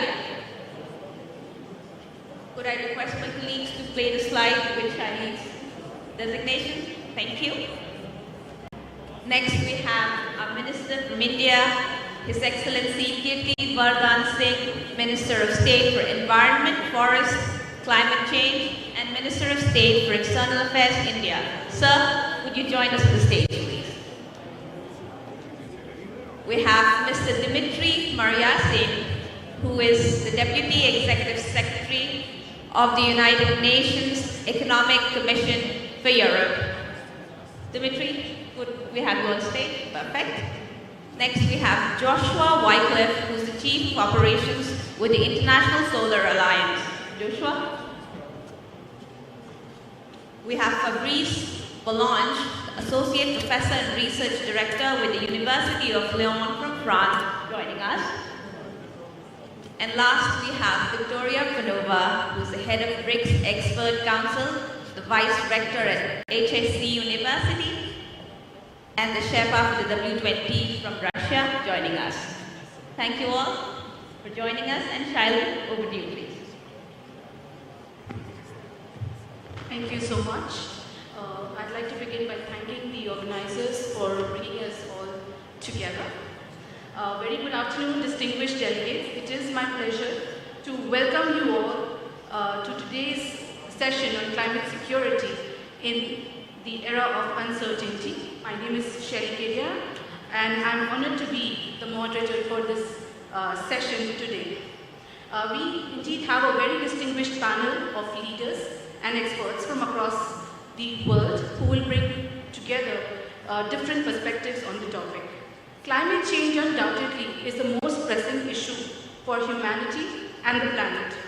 climate crisis could potentially become the ultimate weapon of mass destruction if left unaddressed. From severe floods to heat waves and wildfires, the countries across the world have seen the worst in the past 1 year. Rooted in historical emissions, climate response calls for equitable solutions based on the principles of common but differentiated responsibility and respective capability. Three threat narratives form the basis of climate security. These include the impacts on military infrastructure, the role of security forces in disaster relief, and climate-induced conflicts that demand traditional security, attention, and solutions. Multilateral action under the UNFCCC and the Conference of Parties COPs have seen slow progress, which highlights global governance challenges. There's also political deadlock in the UN Security Council arising from fears of weaponizing climate change at the expense of development, and that too by a non-representative global body. So perhaps the solution lie even in regional level and country levels and bodies like G20, BRICS, and the International Solar Alliance. So before moving on to the panel discussion, I would like to introduce the flow of the session. We will have 2 rounds of questions. I kindly request the panelists to stick 2 minutes. Of course, the Honorable Minister will start with a formal statement, and after which, we will go to the other panelists. And I request the panelists to please stick to the allotted time, and this will allow us for a Q&A segment and closing remarks towards the end. I'm sure we are all looking forward to the thought-provoking and engaging conversations with our esteemed panelists. Without further ado, let us begin the discussions. So Shri Kirti Vardhan Singh, Honorable Minister of Environment and the Minister of State for External Affairs in India, welcome. India is a vulnerable country, and at the same time, it is projected to be a global leader on climate change. I would request you to please share your insights as to the approach taken by India with respect to the topic. Over to you, Honorable Minister. Thank you, and namaskar to everyone. At the outset, you have given me 2 minutes, but I'm afraid I might exceed that time limit, so please bear with me. I have prepared a brief statement on what our country is doing and regarding climate change. So I'll start with that, and I hope that answers most of the questions that one would be having in mind. So at the outset, let me welcome Mr. Joshua Wycliffe, Chief of Operations of International Solar Alliance, Ms. Francois Jacob, the United Nations Resident Coordinator in the Republic of Armenia, and Dr. Victoria Panova, Head of the BRICS Expert Council and Vice Rector at the HSE University. So I'm delighted to be here today to address such a distinguished gathering, and I would like to extend my sincere thanks to the government of Armenia and the ORF Foundation for organizing this dialogue. I bring warm greetings from India, a country deeply committed to environment stability and sustainability under the visionary leadership of our Honorable Prime Minister, Shri Narendra Modi ji. We all realize that the climate crisis is no longer a distant warning anymore, and it is time to realize that it's a grim existential threat which is already affecting populations worldwide, from floods stretching from the Middle East to China to destructive heat waves across Southern Asia and wildfires ravaging the Western world. The planet is clearly in distress, and we need to do something about it. As a country facing the wrath of natural disasters, we are painfully witnessing that climate change is no longer just an environmental issue, but it has rapidly evolved into a major threat to global security, economic stability, and to the peace and survival of our civilization. Countries of the global south, such as Darfur of Sudan, where water resources have become scarce, and the low-lying islands of the Indian and Pacific Oceans, which are particularly vulnerable to the looming climate crisis, and countries like Kiribati, Solomon Islands, Tuvalu, and the Maldives, which face an existential threat as the rising sea levels threaten to submerge their lands. For them, climate change is a matter of life and death. It threatens their very existence as countries and as civilizations. These nations, which are the front line of climate crisis, require urgent international support to ensure their survival. While climate change is really the primary cause of conflict, it can act as a risk multiplier, exacerbating underlying vulnerabilities and compounding existing grievances. The effects of climate change, together with increased competition for natural resources, may, under certain circumstances, have the potential to cause social, economic, or political instability. We stand firm in dealing with these pressing concerns of urgent importance. Under the able leadership of Prime Minister Modi, we are determined to not only take resolute steps on the climate mitigation front, but also work towards climate justice. As much as we are committed to the idea that fighting climate change is a collective global responsibility, we also feel that it must be in tune with the principles of common but differentiated responsibilities. In other words, the developed world should not and must not shy away from its duty of doing more in this endeavor and help the developing nations to keep the commitments towards poverty eradication while at the same time to achieving their nationally determined contributions. In this regard, I'd like to reiterate our government's position on climate matters and issues concerning that. Firstly, we agree that climate change is a pivotal challenge of our times. We concur that the international community that global warming is anthropogenic and centuries of incessant and insatiable quest for industrialization and modernization has landed us in this situation, where unexpected weather patterns, unforeseen changes in glacial ice, rising sea levels, and frequent natural disasters have become the new normal in the world today. As members of the Global South, we share concerns about erosion of developed world's commitments on climate finance, technology transfer, and capacity building.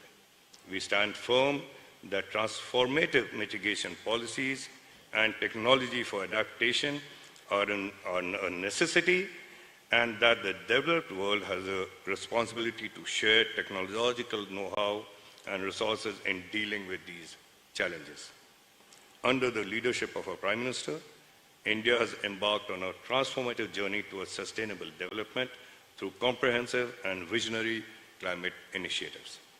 India recognizes the urgency of climate crisis and the immense responsibility it bears as a developing country with a large population and complex environmental challenges. Our Prime Minister's Panchamath initiative, announced at the COP26 summit at Glasgow, embodies India's climate action blueprint.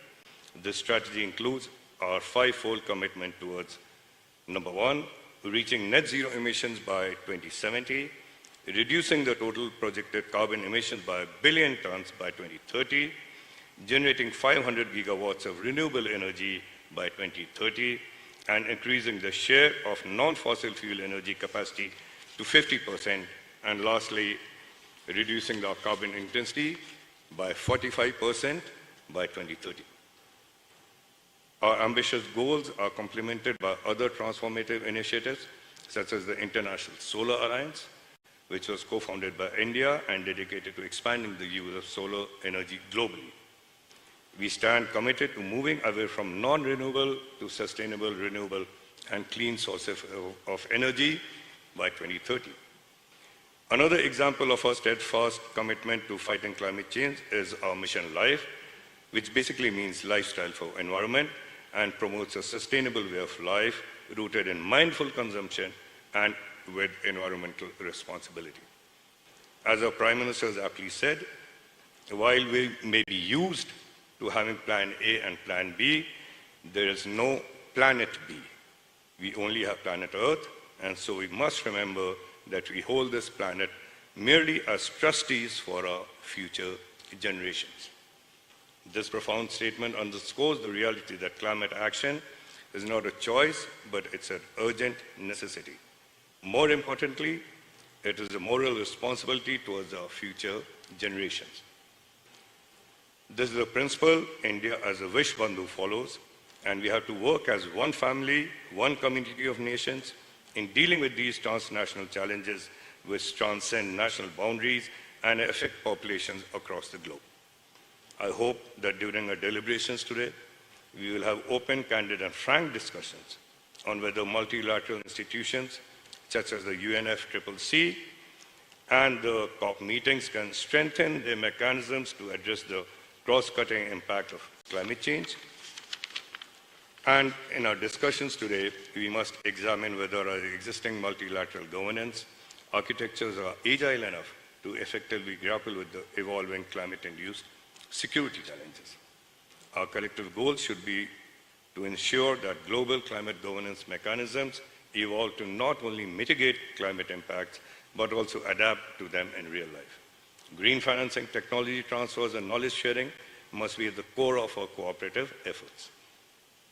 We should seize this opportunity to forge strong partnerships that will not only enhance our capacity to mitigate climate change, but also build a more resilient and a sustainable world. With that, I wish you all a very successful, enriching, and productive dialogue ahead. Thank you.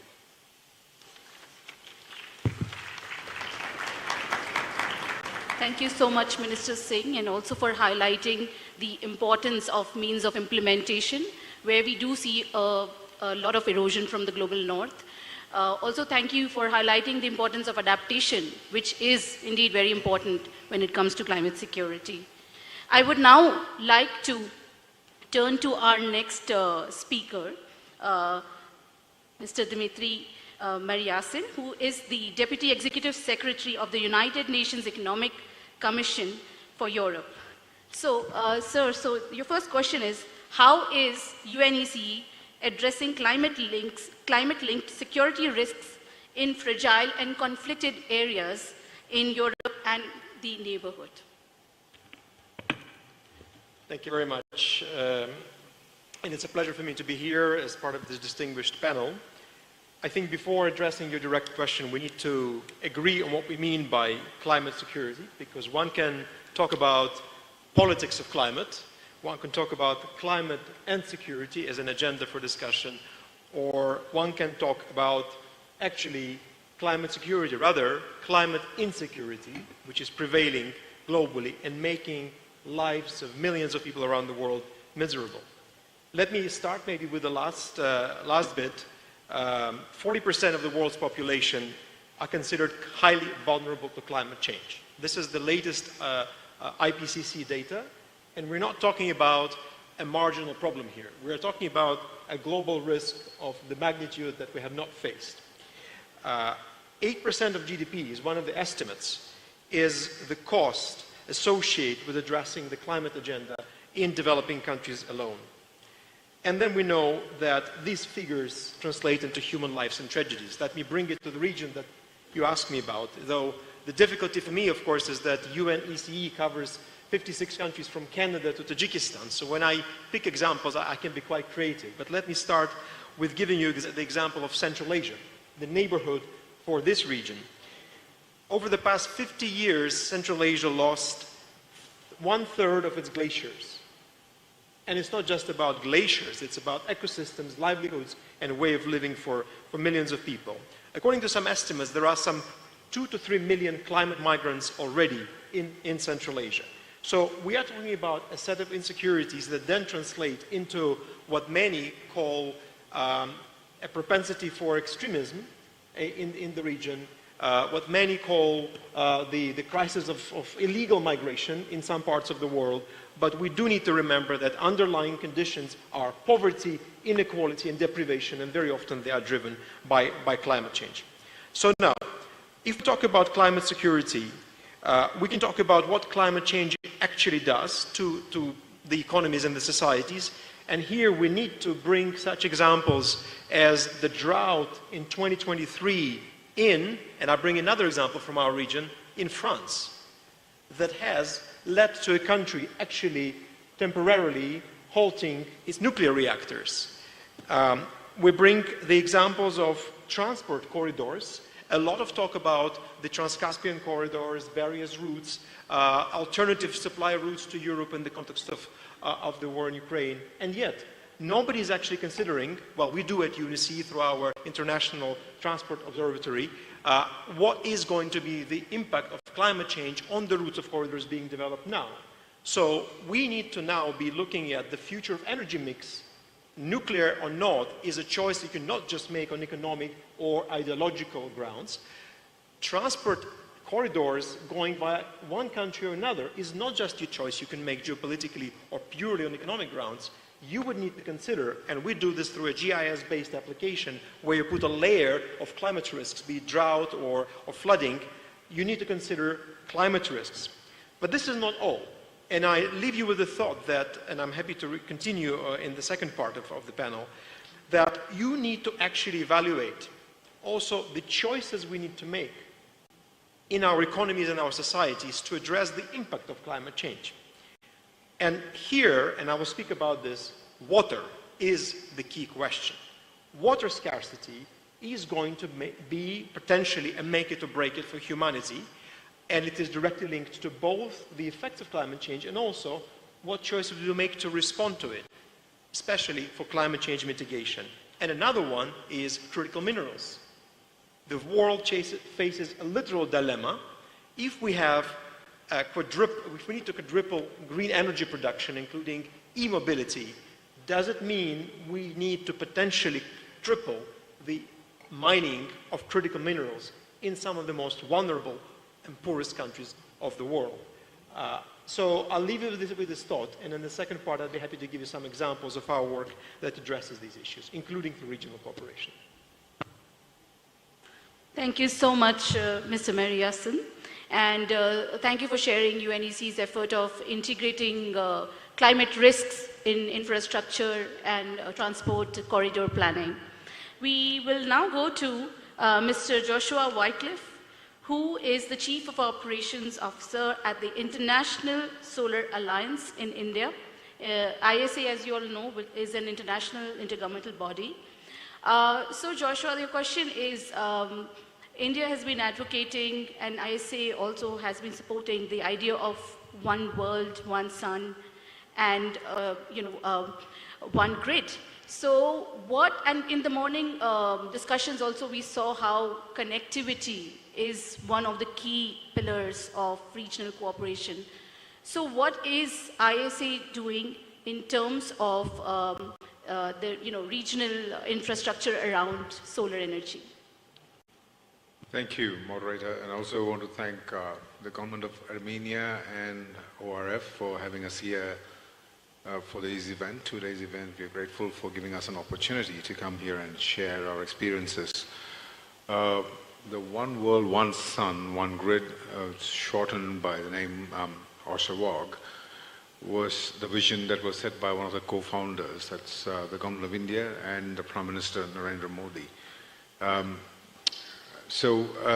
Basically, the sun never sets, as we all know. Some part of the earth has a sunrise and a sunset as well.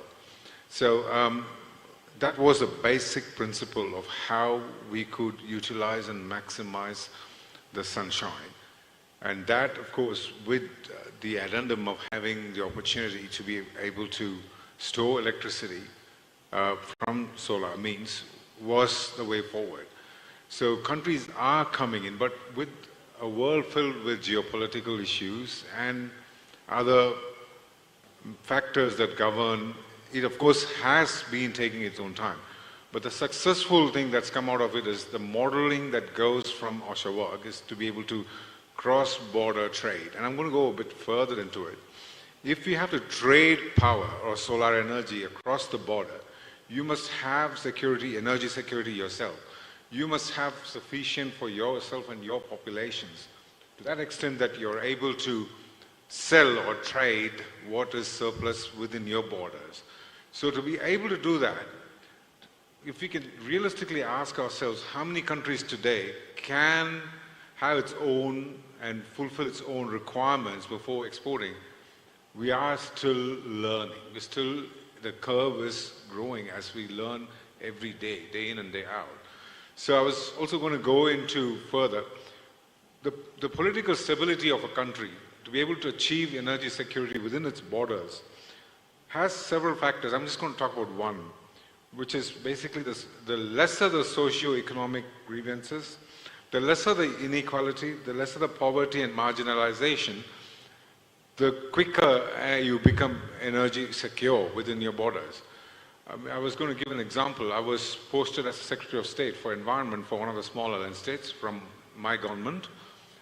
And one of those things I noticed was these are small island development states where, with the sea level rise, as the Honorable Minister was mentioning, some of those islands lose inches by the year.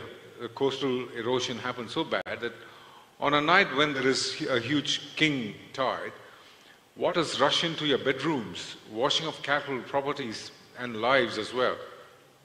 And this is a phenomenon during every cyclone season. So this leads to not just protests among the community, but an unease among the community and poses a great challenge for the government of the day. And all these formed the part of the vision of Honorable Prime Minister of India when ISA was born, to be able to bring forth a model that could make sure countries, small island states, least developed countries, could become self-sufficient and energy secure, and of course then we speak about Oshawag and being able to order. So there have been very good, efficient modeling within which you could provide nature-based solutions on the coastal zones, which today cost only 1/10 the cost of building a sea wall and securing your coastlines across several communities. So ISA is able to provide solar support, solar energy through mini-grid, energizing communities at 1/4 the cost of what your hydro could cost today across some of these communities. I will be able to give examples or exemplars in my second round, but some of those countries have had political unrest inside, and these solutions today are providing transformative steps towards stability among communities within some of these island states. I was also going to talk about African nations. 8 out of the 10 countries that have had conflicts in Africa have belong to the LDCs, the least developed countries. And all the reasons that is if you're not secure within your borders, then obviously you're opening the pathway towards conflicts, not just within yourself, but without as well. So about a year ago, I was accompanying my team. One of the missions in the team was to be able to build capacity within the country to be able to take care of their own renewable energy means in terms of maintenance of equipments and being able to provide energy and not be dependent across borders for their maintenance of their solar equipment. So as we drove past those roads for our meetings with the minister, we saw every 200 meters we had checkposts. Every other block was bullet-ridden, marking a testament of how much unrest had affected energy security within the borders. So that nation started from ground zero that day in being able to build capacity.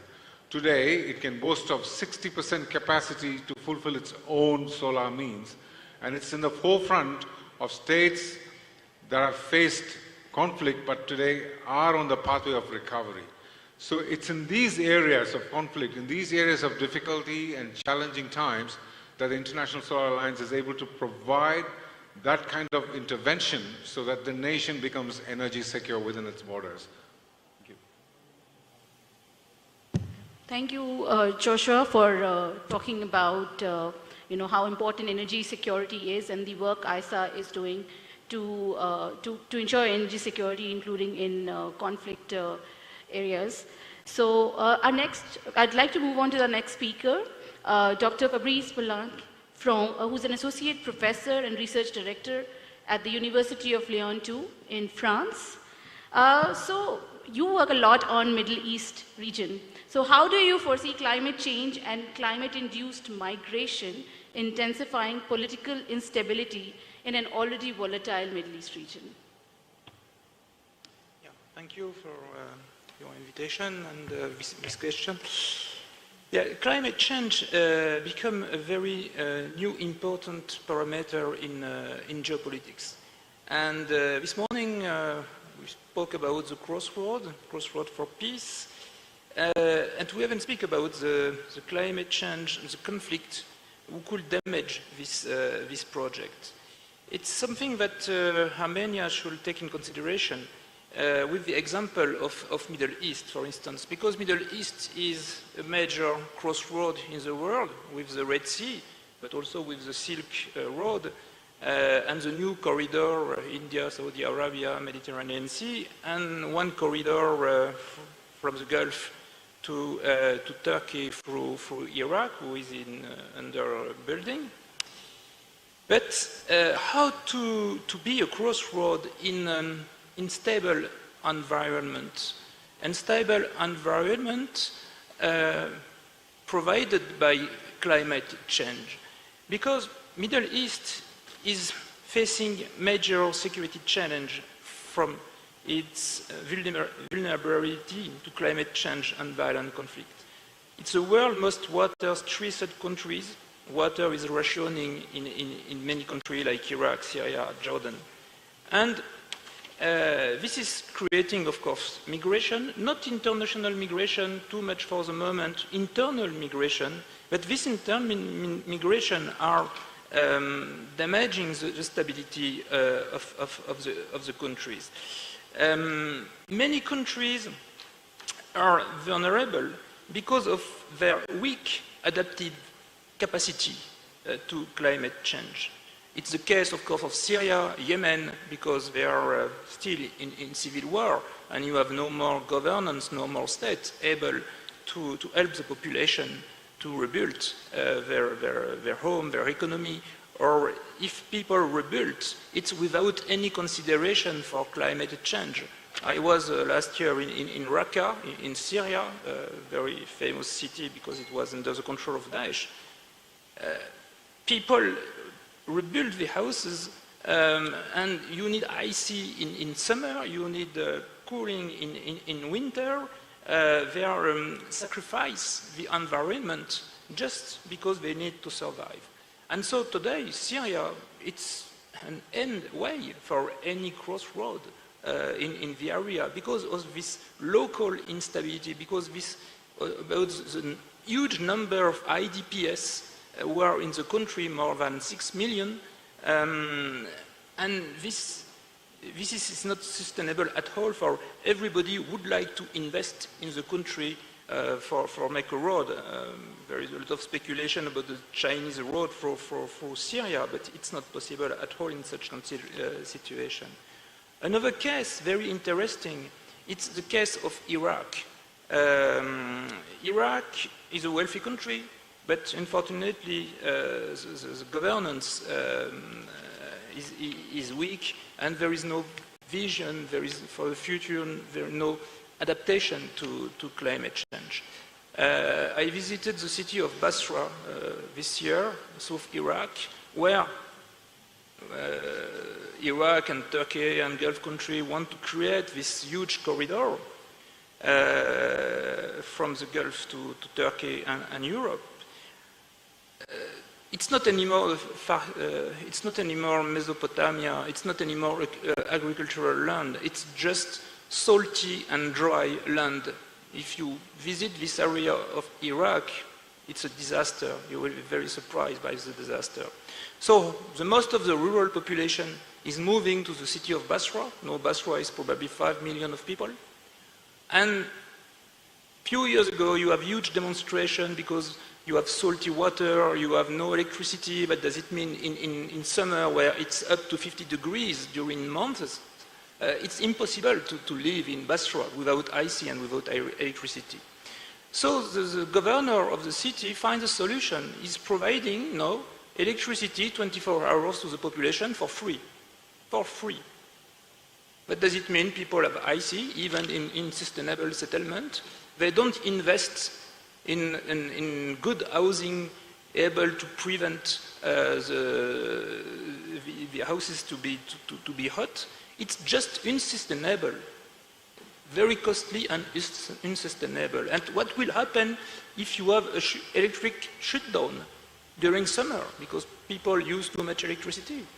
you will have just 5-6 million of people who will take the car and try to move north to Kurdistan area, to Kurdish mountain, because you have fresh air. I don't think that the local population in the Kurdish mountain will welcome this population from the south, and you will have this internal migration, forced migration, will provoke a conflict. It's clear, and you can forget the dream of Iraqi corridor. So the conclusion, it's how countries who could adapt to climate change, like Qatar, Saudi Arabia, Emirates, because they have means, they have money, they have good governance, could build a future in an unstable environment with neighbors who are just in fire. It's just impossible. And if we think a little bit about the conflict today in Red Sea between Yemen and Saudi Arabia, you have a part of climate change in the Yemeni situation, in the Yemeni civil war. And it's not just by an agreement between Iran and Saudi Arabia through China that you will solve the problem. And the poor Yemeni people will still strike Saudi Arabia or the vessel in Red Sea just because they want Saudi pay for help them to fight the climate change, to adapt to the climate change, to have a better life. It's kind of a blackmail from the poor to the rich country. Thank you. Thank you, Dr. Balalke. And thank you so much for highlighting the fact that based on your work, you've seen that internal unrest can actually weaken adaptive capacity and include fragility of states. And thank you so much for your remarks about the Middle Eastern region. I'd now like to invite our next speaker, Dr. Victoria Panova. She is the head of BRICS Expert Council, as well as the Vice Rector of HSC University and the Women 20 Russian Sherpa. So, Victoria, BRICS countries face diverse climate challenges. What are the key security risks that BRICS members need to prioritize for addressing climate-driven instability? Thank you, Chair, and allow me to start with thanking the organizers for inviting and holding such a wonderful event. ORF India always makes great endeavors and great forums, as well as Armenian friends. It's good to be in this hospitable land and have very different, very diverse discussions and learn something new. So, as we had already heard from all the other speakers, some of them concentrating more on the global agenda, but with some regional aspects as well. Yes, of course, we are in a still difficult situation despite numerous efforts that are taken, probably not always with too much sincerity, by governments, by international organizations, and let's say not enough and too late. And that is why, according to the United Nations, I will get some bread from Dmitry, last year was the hottest year on record, with global average temperatures soaring of approximately 1.45 centigrade above average, the pre-industrial levels. And this year, WMO confirmed that for the next 4 years, we will have like 80% of probability temperature exceeding this 1.5 degrees centigrade in the world. And also last year, their emissions hit the new high. Of course, we understand, and the statistics show that the growth rate of those emissions, it has slowed down, but at the same time, it continues to have an upward trajectory. BRICS, definitely BRICS are very diverse, So it would not be really possible to say, okay, this is like a single grouping with a single set of problems, including in climate change. And thus BRICS encompass the world in this regard, and the problems also and risks associated with climate change as well. Yes, BRICS countries account for quite a lot of emissions at the moment, and unfortunately, we are not different from the rest in terms of the trajectories. It also continues to grow. But there is some progress. And we as Expert Council, together with the BTTC, with their help, we are doing their monitoring, which we agreed back in 2020, of our own performance. And what we found out, that probably the country that could be commended most out of all of us currently is the South Africa, that has been significantly reducing its carbon footprint lately. All of us are vulnerable to climate security risks. And as I said, we are in all our diversity, also seeing the different problems ahead of us. If you look at the index as a whole, without picking the problems, then out of us, Ethiopia, India, and Egypt would be most vulnerable to their incoming climate risks. And we heard His Excellency, Honorable Minister, talking about what's being done, which is also quite impressive. But, for example, if we look at the Gulf countries or North Africa and the countries of BRICS from there, they are mostly exposed to severe water stress, and Dmitry has pointed this out as well. If we look at China and India, of course, there are other problems that arise, but they are vulnerable to air pollution, and this is one of the key issues. If we look at Russia, one of the main problems would be melting of the permafrost, which is significantly, as a result, influencing the whole ecosystem. So, but at the same time, with those issues being different and those risks being different, we still need, and we are trying to have the approach that would ensure the climate security for each of our countries, but also for the rest of the world. And one of the ideas that was coming, and of course, with BRICS countries being emitters, but also being contributors to the global good. Look at Brazil or Russia or and other BRICS countries with big amounts of forests and sweet water sources. This is contributing to their general good, and I think more needs to be done in terms of policy in each of the country to sustain it as a way forward. If you look at other issues, by now emissions are counted by production. And we've been discussing it within the G20, and I know you will be, there will be a question later on, but also within the BRICS, that we need to be approaching the problem of dealing with climate change also from the point of view of who are the consumers. This is important. So consumption-based, not only production-based. So this needs to have a different approach to the problem, and we have here a very knowledgeable person from Russia heading the laboratory of climate economics, who's been working on this for several years, and I hope finally will come up with their solution and come to with this idea that would be accepted around the world.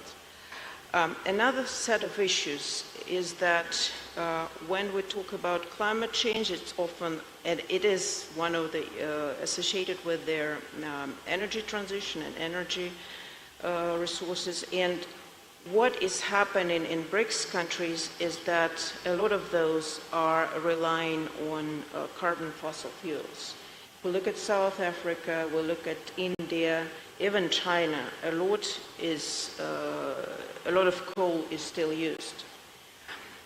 And while lots of efforts are taken in order to transit Victoria, requesting you to just to cleaner energy sources, we understand that this transition should be taken, and this is important, this is one of the key approaches, this transition should be taken in response and taken into account their development models and their needs, because there cannot be in climate change one-fits-all approach. And this is probably one of the common principles that BRICS is also sharing, but I will talk more about it on the second round. Thank you.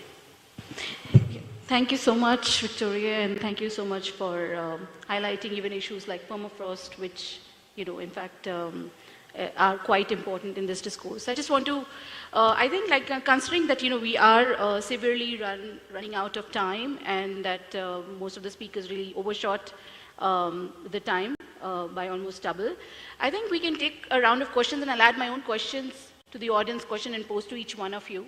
And, you can add that with your closing remarks. So, maybe we can take 3 questions from the audience. Yes, sir. Can someone, yes, the volunteers coming with the mic. And also requesting you to please introduce yourself and keep the questions brief. Okay. Good afternoon. My name is Achal Malhotra.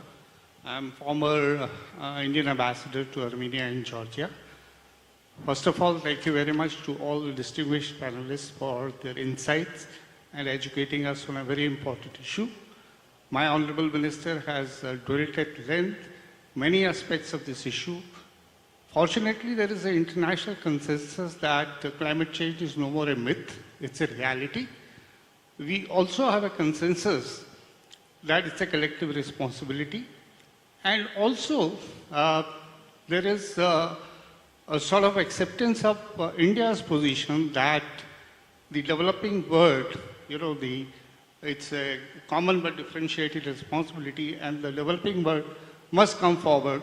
So my question is, are we happy with the climate finance pledges that have been made by the developed world so far? Are they living up to the expectations?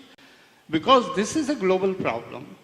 Unless the largest number of countries in this world, which belong to the global south, are not able to undertake the required measures, all other efforts will be useless. So, from any of the panelists, are you happy with the level of assistance that so far has been provided? If not, what can be done to force or motivate the developed world? Thank you very much. Thank you so much, Ambassador, for your question. The second question there. Hello, I'm Ornelia Tucci from Albania, and I used to represent almost 44 countries in the GCF Green Climate Fund board. So my question is, what about adaptation? Mr. Mariasin talked about mitigation and the importance of the mitigation, but what about adaptation? And in the meantime, what about the funds? So the environmental issues has a slogan, the polluter pays. And what about the countries that they are the biggest polluters? And I'm talking about the non-Annex 1 countries. Thank you. Is there any other question? Yes, requesting the first row, please. Thank you. My name is José Ignacio Pradas. I'm EU high-level advisor to the government of Armenia. I'm based here. What about technology transfer? I mean, we are speaking about mitigation, but the funds, we need a new, in my opinion, is a new financial international architecture, how to make possible technology transfers and particularly to use the talent of less developed countries. Okay, maybe we'll take one last question there. Yeah. Sure. Madalitso Piri is my name. I'm a research fellow in South Africa. My question is just around considering that we're not talking about the transnational impacts or transnational injustices that have actually formed climate crisis. What are the potential realities of thinking about climate change as an issue of climate reparations as opposed to these elusive realizations? And I think that has to pay attention to the particular effect, specifically I'm thinking of the issues that Dimitriot had raised around China and the shift that has actually taken place, that the Western countries continue to rely on China as a factory of the world, right? And then to recuse the region, the West, from the responsibilities of thinking about the transnational issues or transnational injustices that have shaped the global system in the current. Yeah. Thank you. I think we will take these questions now. So, Honorable Minister, you can take this question. Are we happy about the pledges from the Global North? And Dimitri, to you, what about adaptation? Joshua, to you, what about technology transfer? Is ISA facilitating technology transfer? And also, like, considering that many of the countries of ISA are also very, they don't have the technology, they do need technology transfer. Victoria, you could elaborate a little bit on the idea of climate justice. And Fabrice, maybe you could talk about, we're talking about climate security. You think it's more of an issue that is interstate or intrastate? So we'll just go in this order, but I'll just request the panelists to be brief. So, Minister Singh, over to you. So the question is regarding...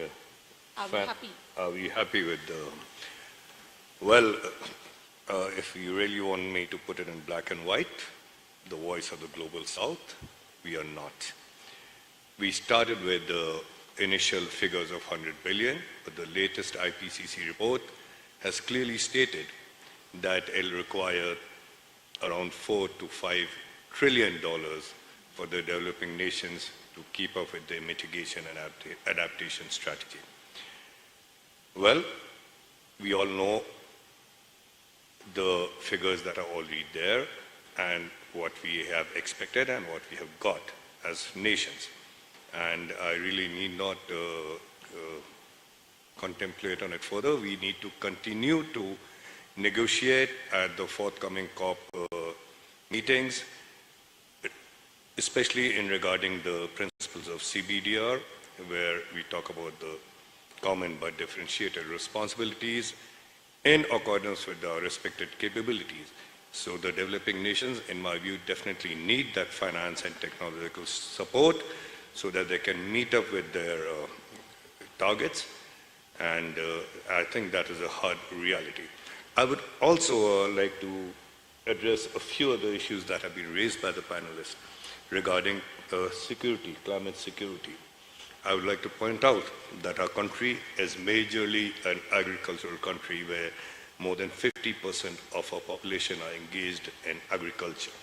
And agriculture, as you know, is very heavily dependent on water and the climate conditions.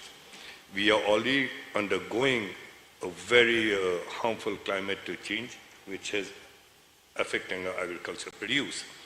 But as far as the water is concerned, and before me it was raised in the panel, that the water is going to be a critical component for climate security.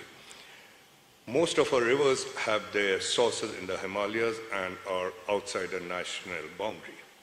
It is just a scenario that can happen that if those sources are interfered with, it is going to affect lakhs of our population downstream who depend on the water for the produce. Similarly, our monsoons, which come from over the oceans, they supply us rain and water which recharges our groundwater.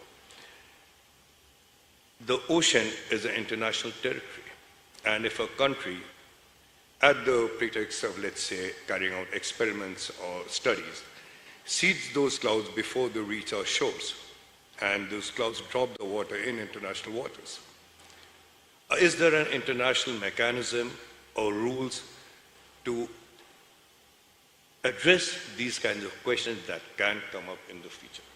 I don't think there are, and they need to be addressed. A panelist talked about the Siberian and how the permafrost is melting there. That melting of that permafrost is going to release billions of greenhouse gases into the atmosphere. That is caused by global warming, that is caused by burning of forests in other parts of the world, and increasing of these greenhouse gases. Now, who exactly is responsible for what, and how can those responsibilities be, first of all, allocated and addressed in terms of adaptation and mitigation strategies? And while this question continues, we also need to look inwards and look at our own consumption patterns, which is mission life as propagated by our Prime Minister, and try to live as sustainable a life as possible so that we can, at an individual basis, contribute towards fighting climate change. Thank you so much. Thank you so much, Minister Singh, for also highlighting the aspect of individual lifestyles. So over to Dimitri. So what about adaptation and how is this being addressed by UNECA?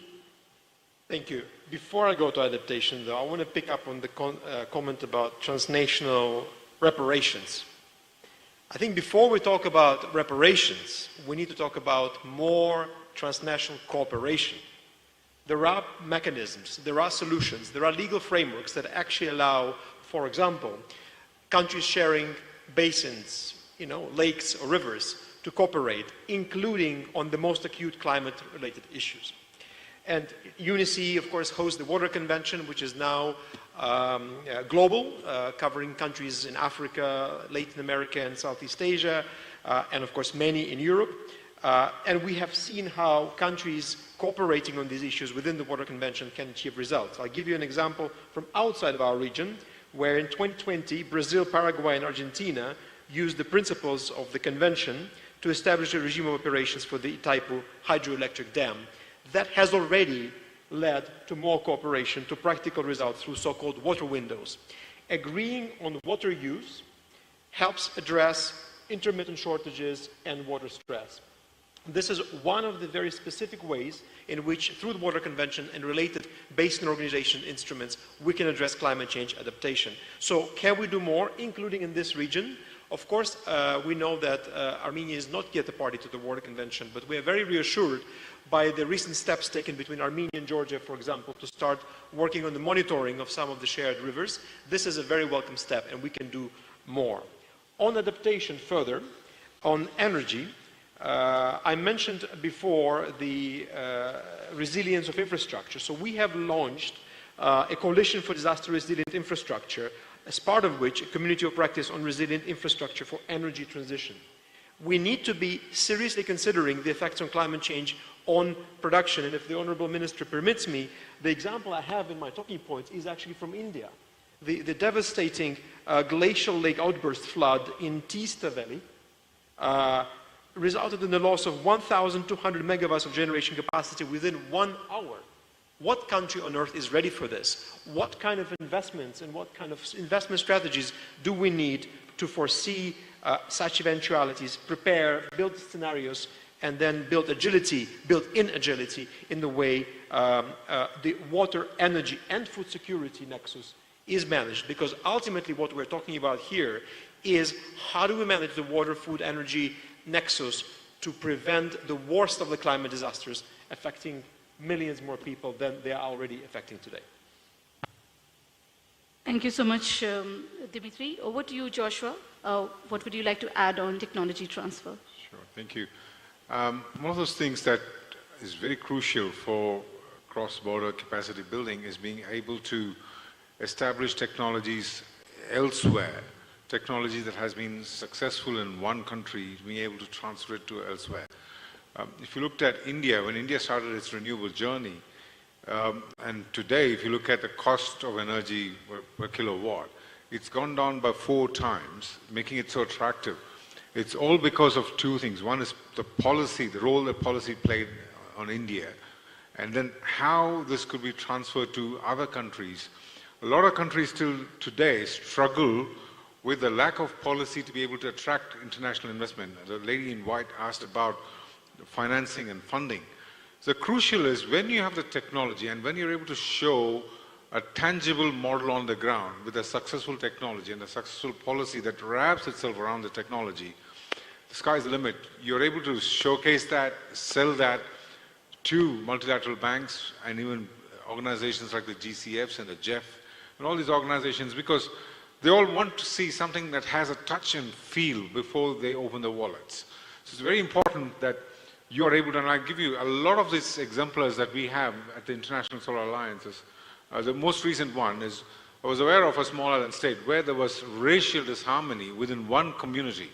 One community set up a public rental housing, social housing. And ISA stepped in.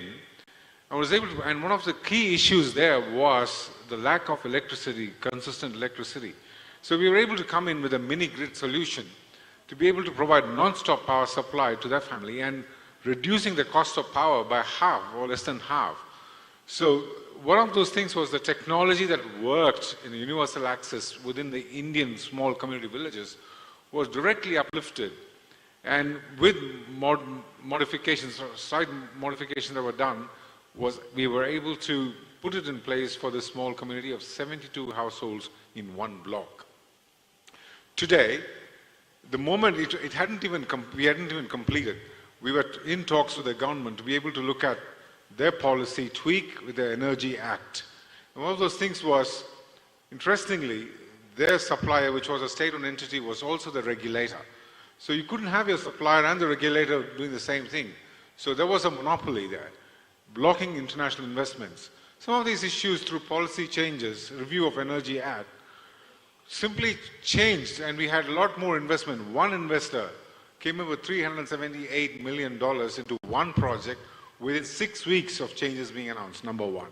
Number two, the UNDP suggested they offered 9 communities which they could energize. So finances started pouring in just at the transfer of technology and the policy that could wrap around, so that it gave a strength in terms of perceived risks that investors and multilateral banks had towards projects. One last thing that ISA does is we also have a blended finance mechanism that thwarts the perceived risks that are associated with investments and financing. Like, for instance, if you look at Africa, I mean, last year, $300 billion were invested into the solar energy. Ladies and gentlemen, if you believe me, less than 4% of that went into the African bloc. Yet, Africa has the least energized in the entire world, and Africa has the most population in the world where they suffer from the lack of electricity. So where it's required the most was the least because of the perceived risk that investors had today. So this blended mechanism, which we've now started off with DRC, the Republic of Congo, has been a good exemplar. I'm finishing. So exemplars like these provide not just technology transfer, the financing and the policy. So thank you. So you basically are saying that we need a package, also to enable technology transfer. So over to Fabrice, what do you think? Climate-induced instability, national issue, transnational issue? Please, your comments. Yes, of course. Of course, the first thing is to reinforce the international cooperation, because it's at this scale that we have to take measure. But be realistic. The solution also comes from at the national level, and it's something very important because population cannot adapt alone. They need public support, support from the state. And so I think that fragile country, for instance, I explained it with Iraq. If you don't have public services, if you don't have electricity 24 hours, if you don't have water in the network, what's happened? People, wealthy people, move to gated communities, private city, where you have the full services, and you have an adaptation to the climate change. But the rest of the city stay in poor condition. And the situation will be worse because if you have the wealthy people who move in a private city, they will have less interest for the normal city, and we will see a cleavage inside the society. And of course, this cleavage will create violence, insecurity, and civil war. So, but we need, I think, to reinforce the governance at the national level, because it's at this level that we can have a good adaptation and not just private adaptation or short-time adaptation. Thank you. Thank you, Fabrice. Also, thank you for being brief, and thank you for highlighting the fragmentation that can happen within a society. So, Victoria, over to you. Actually, your question which I posed was addressed. So maybe, can you just talk about multilateral reforms, which is needed? Of course, you've also been very active with the G20. G20 is seen to be as a more nimble organizational structure, wherein, of course, in the UNFCCC COPs, things move really slowly, and process is actually trying the purpose. So, your final thoughts on multilateral reforms? Okay, thanks so much. First of all, neither BRICS nor G20 organizations, they're not trying or pretending to take this governance role. So this is rather a supporting role to their other international multilateral organizations that should be doing their job. Adding the question of is financing enough? Of course not enough. From what I remember, they promised finance, it wasn't there. So not even what is needed, but what was promised was not allocated. And definitely, if you look at BRICS countries, for example, we are doing quite a lot in terms of technology development, technology transfer. But obviously, if we look at advanced economies, they have a number of solutions. And in case of, for example, climate, or be it health, or other issues of the global relevance, this is common good. So this should be shared, which is not happening. But what is BRICS doing? So far, look at their economy strategy for BRICS economic partnership. It's ending next year, and next year we'll have a third edition already with their expanded BRICS. So it already deals with the issues of climate change by means of development of technologies, and we have a number of mechanisms within BRICS, like partner, or like this working group on climate that was launched back in 2015.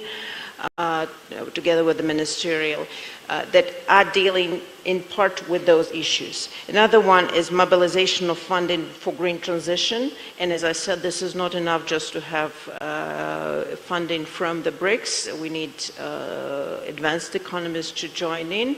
But so far, what BRICS, as you remember, we've launched the NDB, New Development Bank, that is filling maybe not a huge, but still a gap. And some of it is going towards infrastructure funding, which is also needed for climate adaptation. Another one in the partnership strategy is introduction of the principles of the closed loop economy, which is also quite important in order to attend those risks, and of course risk management of climate change related hazards. And this is done within BRICS. With the G20, some of it is done, but as you know, with the geopolitics sometimes overwhelming, we have G20 sometimes forgetting that they have to attend issues of the global advance. So that's why we need to remember G20 is about economics, is about managing global risks without politicization. So in order to attend to the needs of the poorest and of those most affected. So, but those two mechanisms, be it G20 and BRICS, I still believe more in BRICS, but I hope, but we cannot do much without the other countries. We cannot do much without advanced economies. So this is a joint endeavor. And I believe they should be, with all the enlisted mechanisms and projects suggested by the colleagues, have to push further international organizations and states in order to achieve our aims. Thank you. Yeah, thanks, Victoria. And of course, thanks for highlighting the G20, and BRICS can only play a supportive role as we head towards COP29. There'll be a lot of expectations on the new collective goal on quantified finance and CQG. Of course, hopefully, we will see that countries learn from the experience of the previously set goals.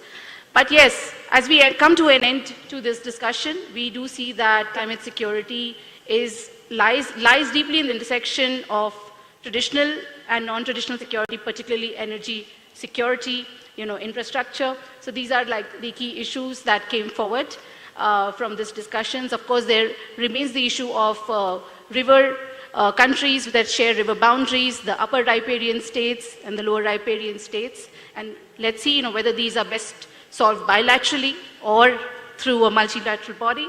So yes, important questions, but I think this is a topic which needs further discussions, and we will continue to deliberate on this further beyond this forum. So thanks to all the panelists, and over to the organizers. Thank you.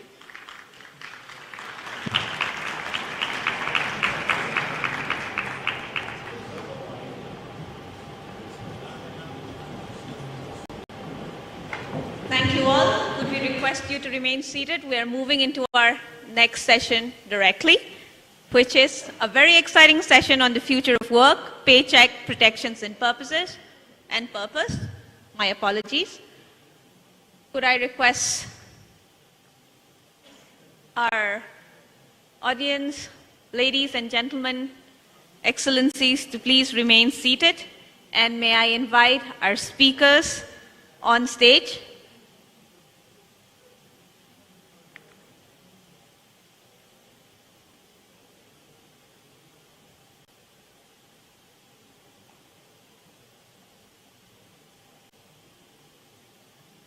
May I first invite our moderator, Maggie Sprenger, co-founder and general partner with Audier Capital from the United States. May I invite Minister Narek Makarchian, Minister of Labor and Social Affairs of Armenia. May I invite Minister Olta Manjani, who is the Deputy Minister of Economy, Culture and Innovation from Albania. Francois Jacob, United Nations Resident Coordinator in the Republic of Armenia. Professor Hong Chong Kim, Distinguished Professor, Graduate School of International Studies, Korea University, South Korea. And finally, Professor Sara Matsawetsa, who's the Chief Executive Officer, Human Sciences Research Council in South Africa. Thank you all for joining us. May I request, maybe Minister, if you would like to shift one seat so that you're all together? Okay. Maggie, do you want to come in? Come to the side? All right. Here we are. Over to you, Maggie. I was about to say, you left me so lonely down there. Hi, I'm Maggie Sprenger. I'm a general partner at Audier Capital based in New York. Delighted to get to connect with you all. It's my first time in Armenia, and I can tell already that I'll be back, hopefully many times. I want to give particular thanks to the exceptional team at the Observer Research Foundation and Dr. Samir Saram for organizing such an important dialogue. And thank you to all of you who are joining us today as we explore one of the most critical challenges of our time, the future of work, paycheck, protections, and purpose. As the global workforce undergoes profound transformations driven by rapid technological innovations and the rise of non-traditional employment, these changes bring both unprecedented opportunities and challenges. Few numbers to frame up today's conversation before I turn it over to the panelists. 47% of the workforce in OECD nations are engaged in jobs with a high risk of automation over the next 2 decades. This will reshape what work looks like. Over 55 million gig workers exist worldwide today, representing a seismic shift from long-term employment to more flexible yet insecure arrangements. Global youth unemployment remains persistently high, staying at 13% in 2023, making it one of the greatest barriers to future workforce stability. Meanwhile, nearly 2 billion people, approximately 60% of the world's adult labor force, work in the informal economy, often lacking social protections. And to round out, this survey suggests that up to 70% of employees are disengaged or unfulfilled in their work, emphasizing the challenge of aligning work with a sense of purpose.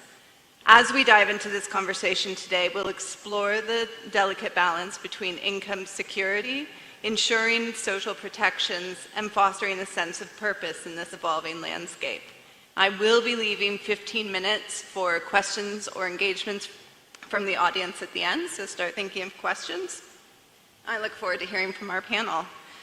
Minister, let's start with you. Armenia has undergone significant economic and labor reforms. How is Armenia working to extend social protections to workers, especially in the gig economy and informal sectors? And what lessons can other nations take from Armenia? Thank you very much for the question. And first of all, I would like to thank Mr. Samir Saran for cooperation and for having this wonderful Yerevan dialogue in Armenia. The Republic of Armenia during the recent years, in fact, is witnessing different kind of challenges, starting from the war, post-war situation, like the ethnic cleansing, social protection system. We prepared for addressing all of these challenges. And since we live in the 21st century and we are part of the interconnected world, so we have to address also other global challenges, the global challenges which are related to artificial intelligence, development of new technologies, and indeed all of these technologies would affect Armenia as well, the labor market, the economic condition, and the emergence of gig economy, like remote work, and many other aspects related to artificial intelligence and the labor market.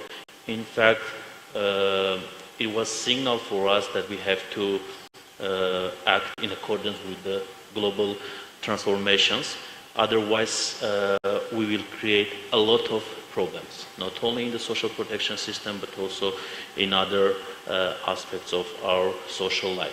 So to address all of these challenges, first of all, we decided to act holistically, to not focus only on one aspect, for example, gig economy, to not focus on providing like the social security safety nets for gig economy, like beneficiaries or just actors, players, or remote workers, but to start from the strategy for the employment strategy, which will provide the ground for not only like 2 years, 3 years, but also for a decade, and to help the government have long-term policies. So now the Republic of Armenia, in cooperation with different research centers, with different partners, is in the process of forming a new strategy for employment, and all of these issues related to new technologies, gig economy, artificial intelligence, everything are incorporated into this new strategy. But so the strategy is the vision.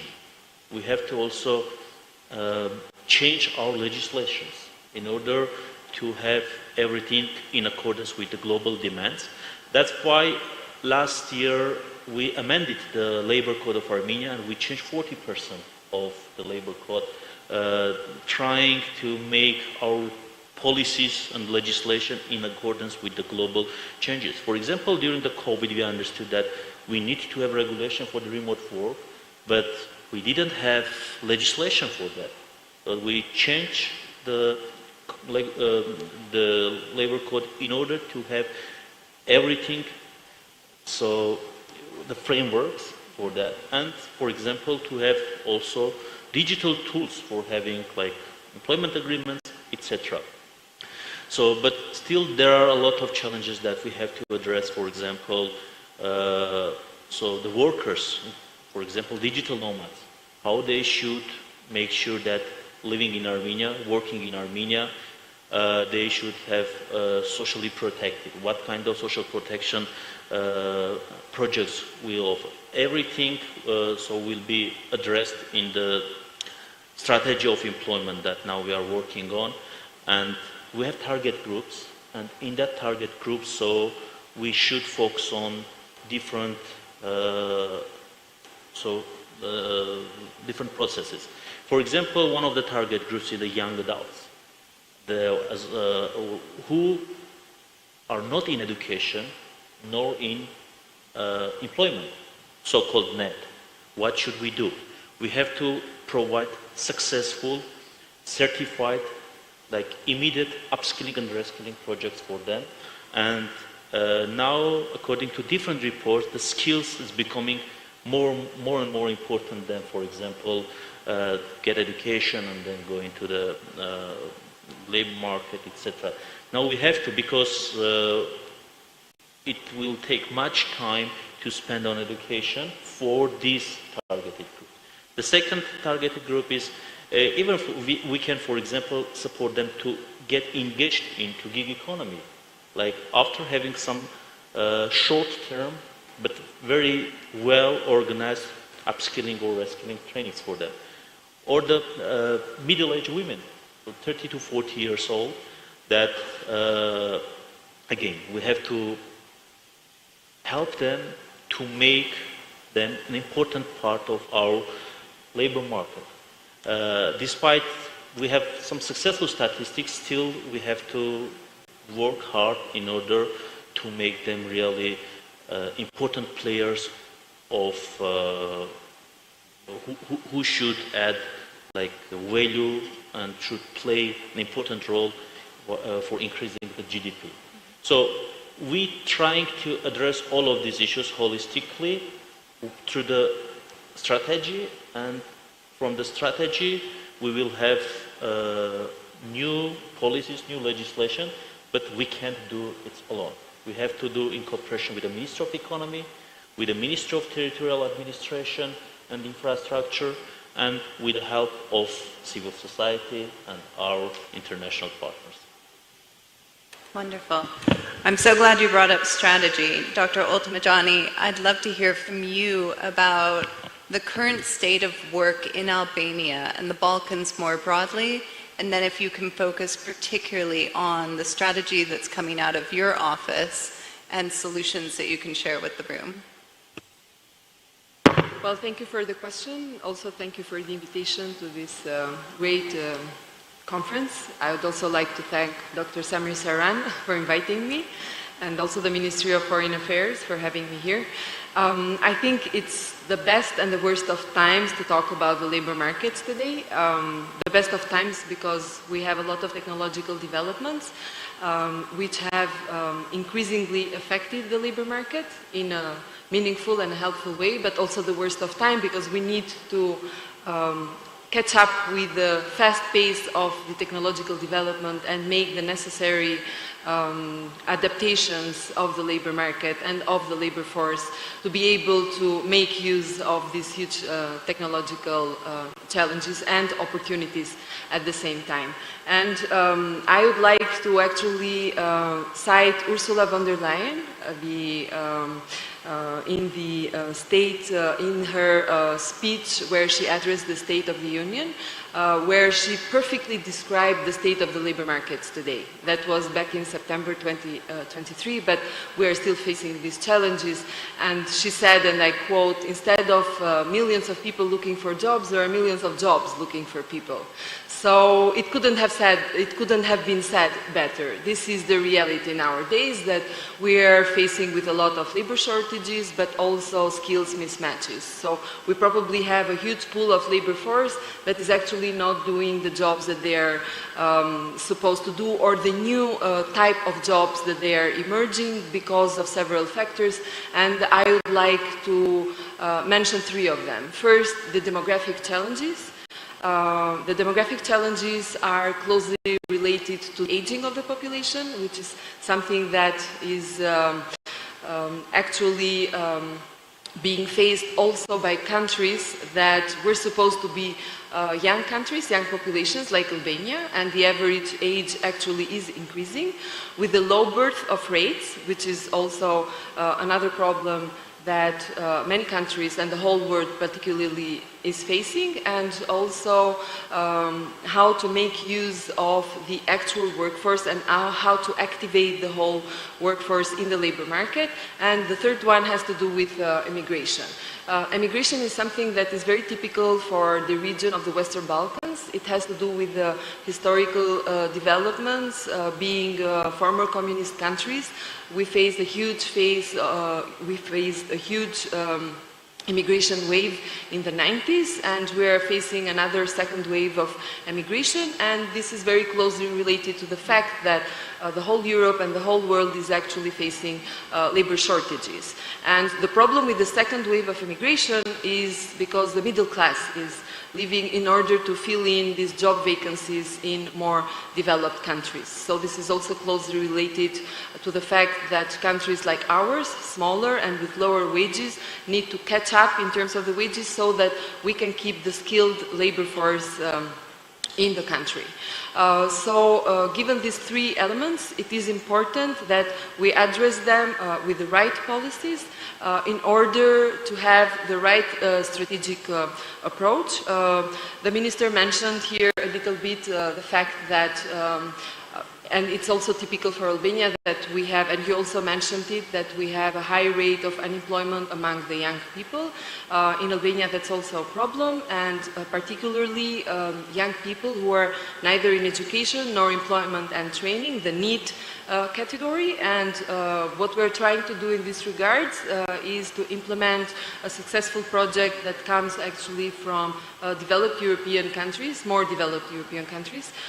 Portugal is a good example of how they have tackled the unemployment among the young people through offering them two main pillars in this program, which is called the Youth Guarantee.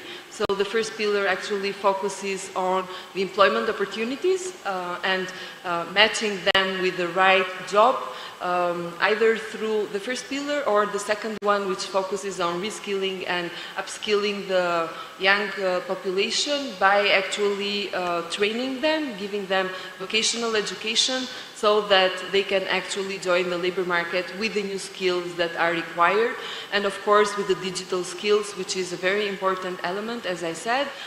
Sometimes even me, I feel that I'm digitally incompetent in some cases, which means that we are lifelong learners, and throughout our life we need to invest in our education and in our training process so that we can keep up with all these technological developments. The second one, and which is closely related, and I talked a little bit about it, is the technological advancement and the digitalization, but how do we tackle this one specifically? COVID-19 gave us a great example on how flexible we are. So it is in human nature that we actually adapt to different situations, and we adapt to new ways of learning. But, and again the Minister mentioned it, it's important that we have the legal framework in place in order to make sure that we also have the social protection that goes with the new different ways of working, such as remote working, or how to take advantage of the digital nomads. In Albania we have a new law for digital nomads where we actually have taken into consideration this new nature of work that has emerged and how we can make best use of activating in the labor market even those inactive groups that are not part of the labor market. And we have plenty of such groups. One of them is the long-term unemployed, so we have in place specific programs, training programs particularly, in order to attract them back to the labor market. We have women, for example, in rural areas, and we also have specific projects for them, particularly focusing in agriculture or in social care, so that they can also become part of the labor market. Other disadvantaged groups, like people with disabilities, so the best we can do now is to get everyone on the labor market, because as I said, we have a lot of labor shortages. And the second problem to tackle, and I mentioned it a little bit in the beginning, is the skills mismatches. The skills mismatches are closely related to the fact that there are a few jobs, positions that are actually depleting, either because of the fast development of the technology or for several other reasons. So it is important to reskill and upskill the labor force and to give them chances in order to be more productive in the society. In terms of the immigration rates, as I mentioned, we are also having an innovative approach on how to make the best use of the trend. Of course, we live in democratic societies and it's very difficult to stop people from moving to new places, particularly where the wage gaps are significant, which is a big motivation for people to emigrate. We are experimenting with the idea of circular migration. So, for example, Albania is an economy that most recently has a very fast developing hospitality sector. We're a country of 2.4 million, and only last year we hosted around 10.4 million tourists. So this, in terms of the labor force, means that we have a high summer season. So basically these workers that are needed in the labor market are needed during the summertime, and this brings us to the new problem that what do they do the rest of the time, because the sector that is giving more and more the highest contribution in the economic growth is the sector that is characterized by seasonality. So you have to make sure that they have work all the year around. And one of the approaches in this regards, as I mentioned, is the circular migration, where we are having talks with other countries who have the peak of their season, of their touristic season during the winter time, so that we can create possibilities for the same workers who are trained to work in the hospitality sector to work for, let's say, 6 months in Albania, which is a country with a high summer season, and for the rest of the time to work in countries like Austria or Switzerland, who are famous for their ski resorts and the high peak season during the winter. So the best that we can do in this situation is really come up with innovative approaches, because as I said, the world is growing old, and we need long-term policies in order to tackle these problems. And it's very interesting, the World Economic Forum, they have this new initiative, and it's called the Longevity Economic Initiative, which basically, and they have some really good statistics, in fact. For example, by 2025, there will be 1.4 billion people who will be in the age of retirement, and by 2050, this is going to be around 2.4 billion, so it's going to be a huge number. And they estimate that the deficit in the pension scheme is going to go by 2050 to around 400 trillion US dollars. So this means that we won't only face the problem of the labor shortage anymore, but we will also face the problem of collapsing pension schemes because of the shrinking of the population and the aging of the population. So the sooner we think of ways on how to address these problems now, so I really like the logo of this conference that is shaping tomorrow today, because tomorrow is going to be really late. And especially when it comes to the labor force and an aging population and all these factors combined, it is very important that we actually take the right measures and the right initiatives now. Deputy Minister Menchani, that was fantastic and terrifying. Francoise Jacob, would you like to talk about some of the work that you're doing with the United Nations around the decent work and social protection agenda? Perhaps something on the the action-oriented side, and particularly focus on the workforce that's currently excluded from any sort of protection, and highlight the areas into which we should be investing so that we have a chance of tackling some of the issues raised by the ministers. Thank you so much, Maggie, and good evening, everyone. Thanks for being with us at this time. So, at the UN, we look at the future of work agenda through the combined lens of decent work, social justice, and sustainable development. These are three very important sort of principles. We are trying to shape what we call the just transition, which is really finding solutions in the process of the economic transformation, the green transformation, finding solutions for the most vulnerable labor population. And as you may know, we have a core principle in Agenda 2030, in our Sustainable Development Goal. That principle is leaving no one behind. This means that in the context of the future of work, we are looking for solutions for people with disabilities, for refugees and migrants, for youth, as you mentioned, generally for people in the informal sectors, or for people inside a mega crisis, or people who have lost their livelihood in some emergencies. So I will share 5 points, 5 areas that we have a particular focus on. The first one is the type of job. So when we talk future of work, we think very much automation, digitalization, AI, etc. But there are many categories of work that will remain, for which we will need people. And these include, I will mention only 2 or 3, but these include the care economy. You mentioned the demographic changes. The demographic change is a threat for the economy, but it's also a huge opportunity. There is a huge need now, not in the future, now, for a quick expansion of a formal care economy and the recognition of the care economy as a full labor employment sector. The second sector, which will remain key, is the food production, so the agricultural sector. Part of it will be automated, but for many years to come, we will still need people, and these people are in rural areas, and we need to make sure that they have access to decent livelihood and to decent social protection mechanism.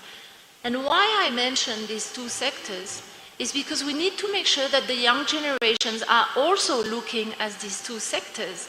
We need to make sure that the kids of farmers in the rural areas look at how they can combine their interest for modernized work, sexy, smart, or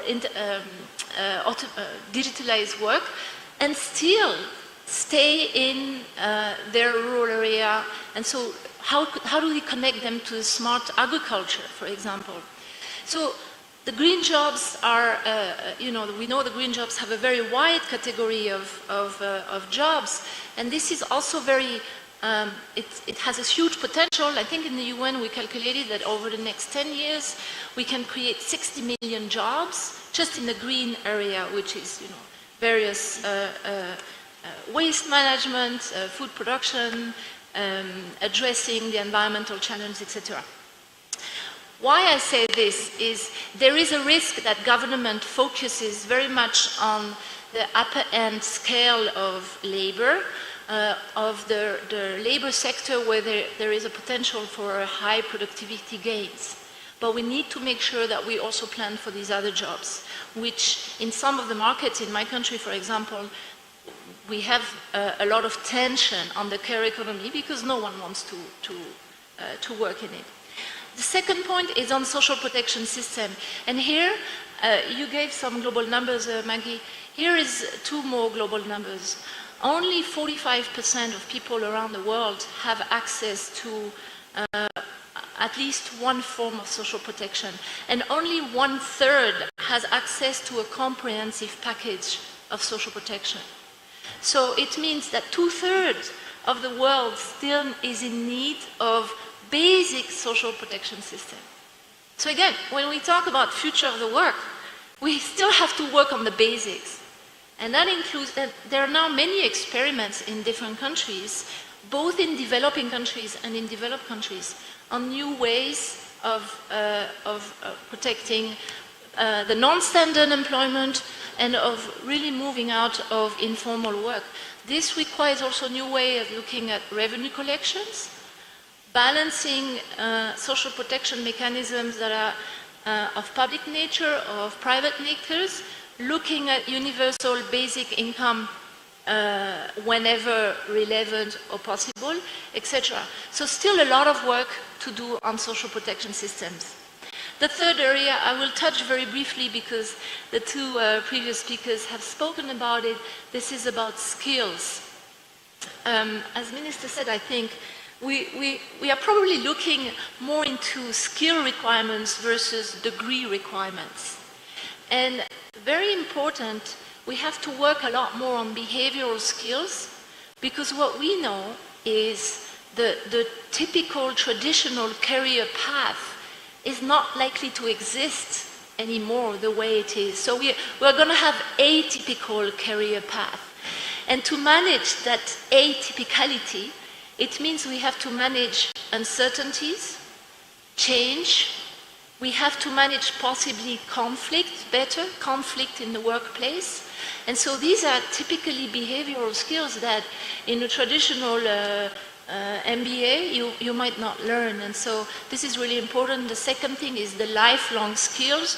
And I think, Minister, you have mentioned that. This is key because we need to make sure that institutions to provide lifelong skills exist and are available. And that includes formal education institutions, but also non-formal education. So big area of focus in the UN, in our jargon, we call it Transforming Education Initiative. The fourth point is strengthening the social dialogue. So this is how we engage with social partners, typically employers, organizations, and trade unions. I get, and I'm sure my colleagues get the same thing, I get a lot of requests from both this type of organization about, well, what do? We want to become more green. We want to adopt better sustainable practice. What do we do? So what I have noticed in the past, let's say 6-7 years, is that there's a huge demand for knowledge from the social partners. And this is, again, an area where we can do a lot together between the UN, the government institutions, the academics. So really working with the social partners so that they're also ready to approach the future of work in a positive way. The fifth area, and that will be my last point, is on promoting new forms of businesses. They exist, this is like cooperatives. This is social entrepreneur, social enterprise. They exist, but they're still not mainstream. But these enterprises, the social enterprise, they are so important to keep the social fabric, the local fabric.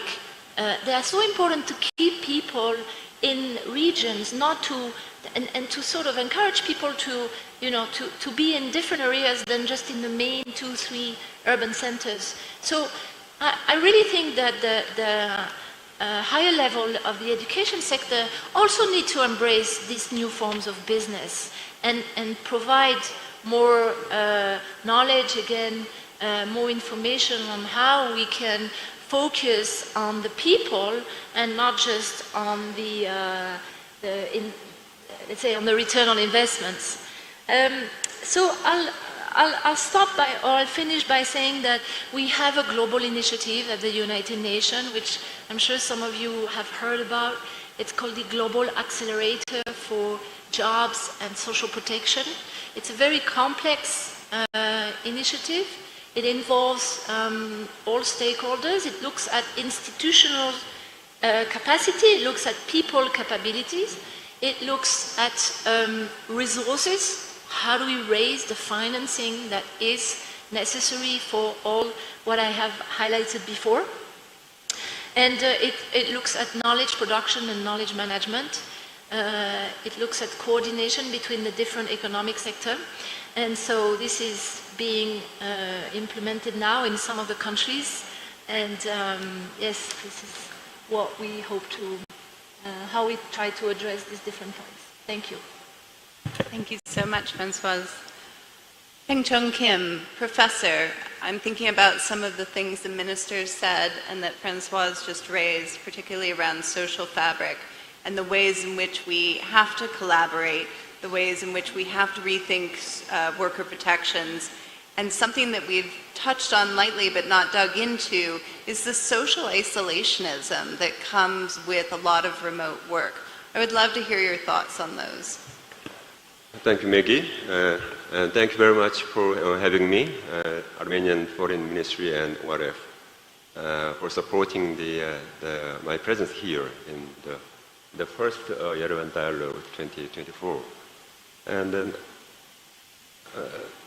today I'm talking about the future of work. And my premise, I think that the future of work is closely related to the rise of the non-traditional employment forms like the freelancing and contract workers and mini jobs and temporary jobs, something like that. So I'd like to highlight what kind of aspect we need to think about when we are talking about the non-traditional, this kind of non-traditional employment forms. So let me point out the three aspects. Maggie already mentioned that there's something like isolation. I will talk at the last point. The first one is the non-traditional employment forms can lead to the constraint creation, collaboration, and leading to the limitation of the creativity or something like the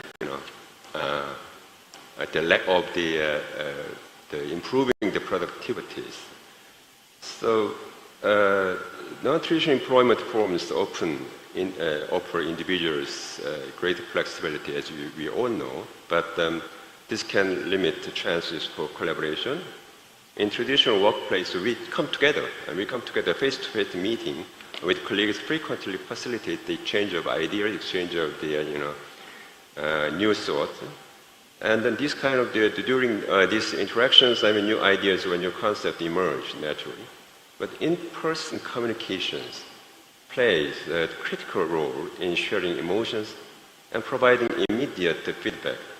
While remote conferencing tools like the Zoom and many other facilities can be utilized, these setup fall short in replicating the natural and instantaneous interactions found in-person discussions.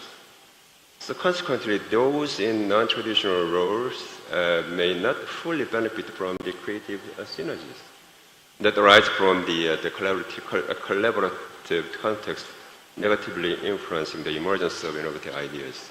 So let me point out this point. And second is, we are talking about the social protection in many ways. That's rightly pointed out. But I want to highlight, emphasize the lack of the legal protection as well. Yeah. So non-traditional workers frequently face dearths of legal protections, while full-time employees are safeguarded by numerous labor laws now, such as those governing working hours, minimum wages, and also paid leave. And the non-traditional workers often find themselves excluded from these protections. I had a chance to talk about these issues with the people from ILO, and I was very happy to see that ILO is also emphasize this kind of aspects as well. This can lead to a scenario where they are vulnerable to unfair treatment or discrimination, and they may lack of the means to seek legal recourse in such cases. As more individuals enter the labor market in non-traditional roles, this situation could exacerbate existing social inequalities, highlighting the urgent need to reassess current labor laws and create new protective measures. And last point, social isolation, alienation of labor, I'm talking. Non-traditional workers at a higher risk of experiencing social isolation due to their limited teamwork and communications with colleagues. This isolation can have adverse effect on their mental and emotional health, which ultimately impact job satisfaction and productivity. Social connections in the workplace are vital for providing emotional support, which is a key factor in job performance and satisfaction. As non-traditional employment lacks these social connections, individuals may experience feeling of disconnection, leading to decreased motivation and the potential feelings of anxiety or depressions. We have already experienced this kind of situations under the COVID-19 situation as well. And social isolation can lead to many significant issues. Beyond the mental and physical health problems, it can also drive individuals to develop a singular way of thinking, becoming ensnared in extreme thoughts. Today, we witness numerous problems and incidents stemming from isolated individuals.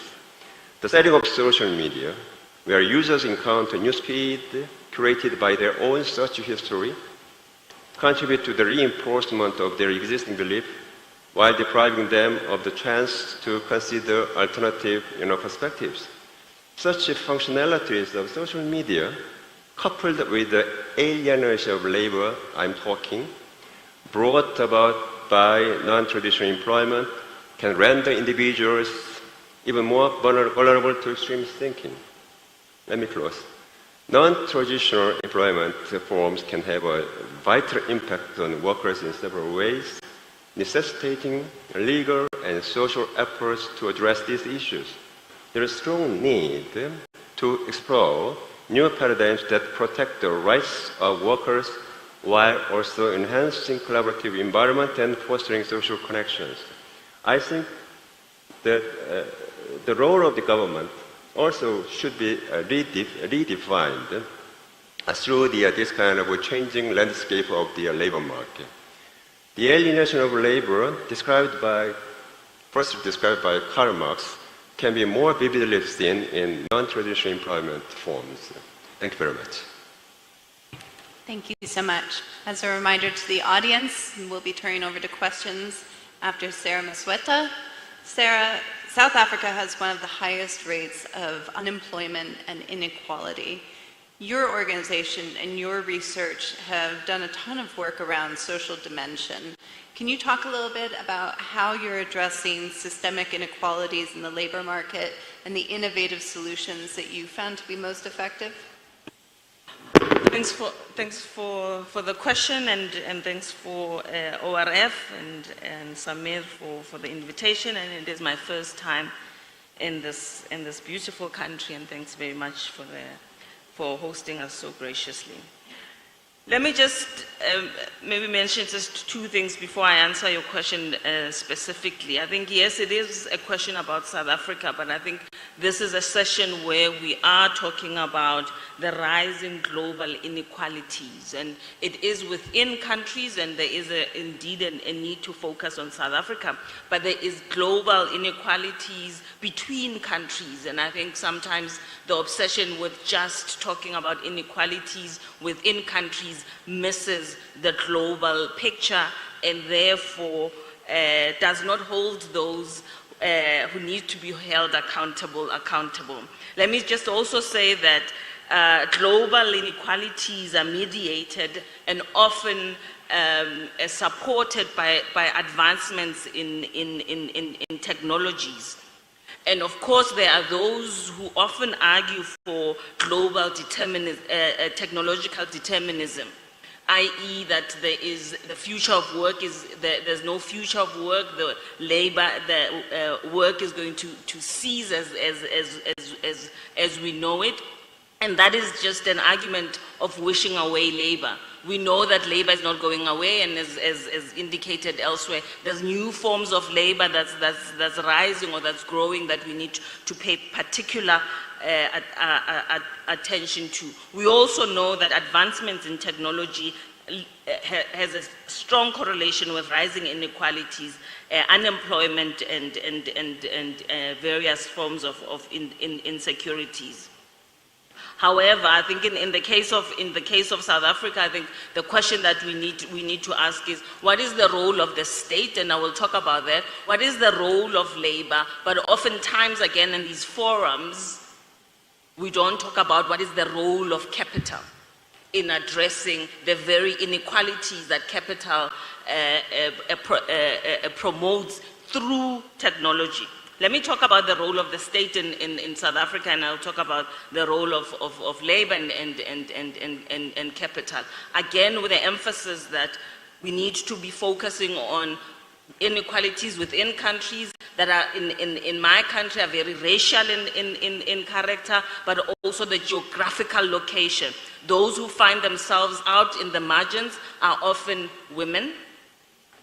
One word that I have not heard in these sessions until now. But they are also in the rural areas. And I think those are the nuances that we need to bring here. The role of the state in South Africa, for example, we have the Minimum Wage Commission that advocates minimum wage, particularly in vulnerable sectors. And these are oftentimes sectors that are largely in the rural areas, agriculture, are also in sectors that are predominantly women, women are finding themselves domestic work, right?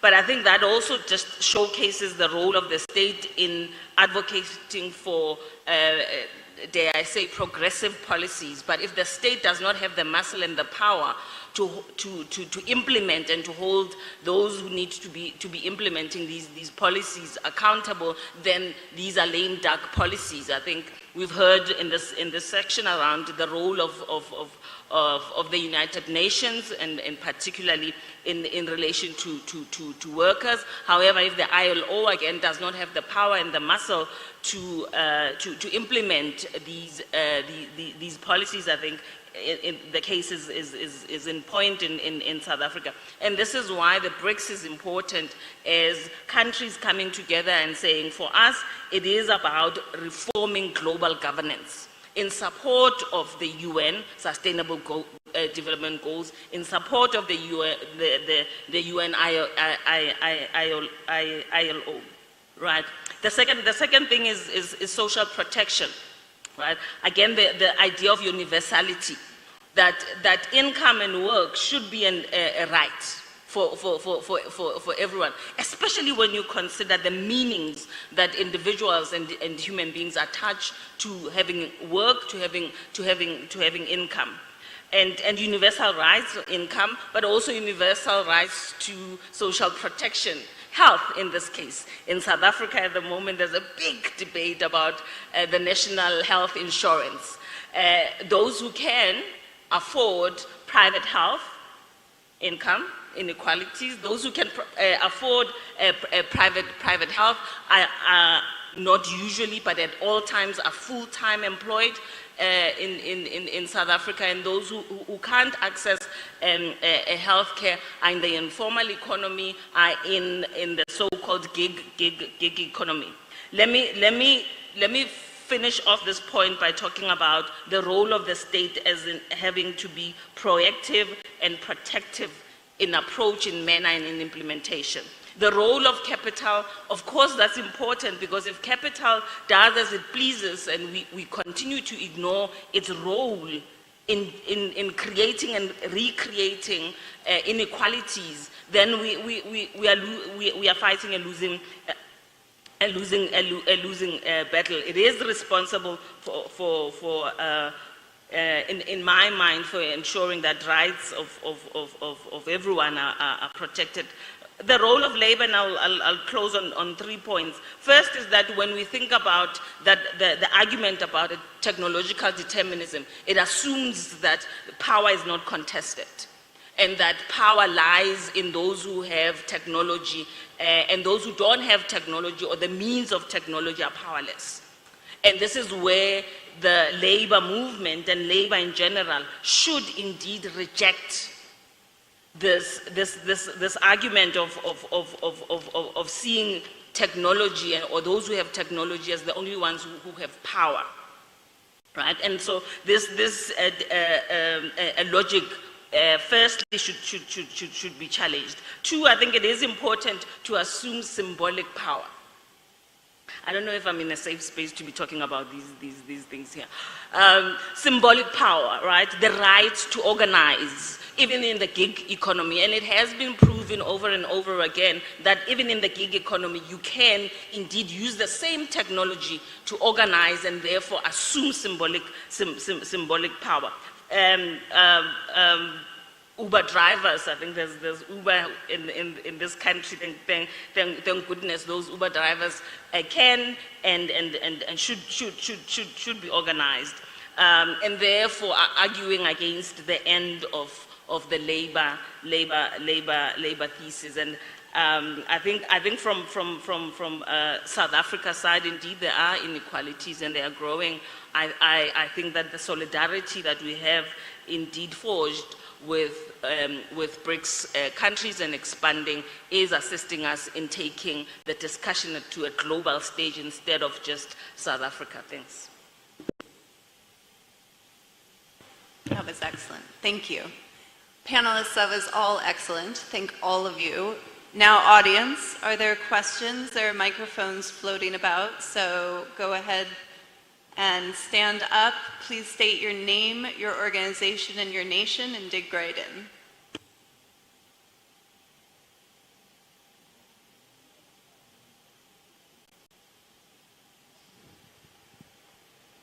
Okay. So, hello, I'm Monila Tucci. I'm coming from Albania. My question related to Sarah's speech. What's the success level of the startups led by women in your country? And if this level of success is related to the level of reduction of unemployment in your country, Leslie? And what your organizations are doing about this, or the UN or the government organizations?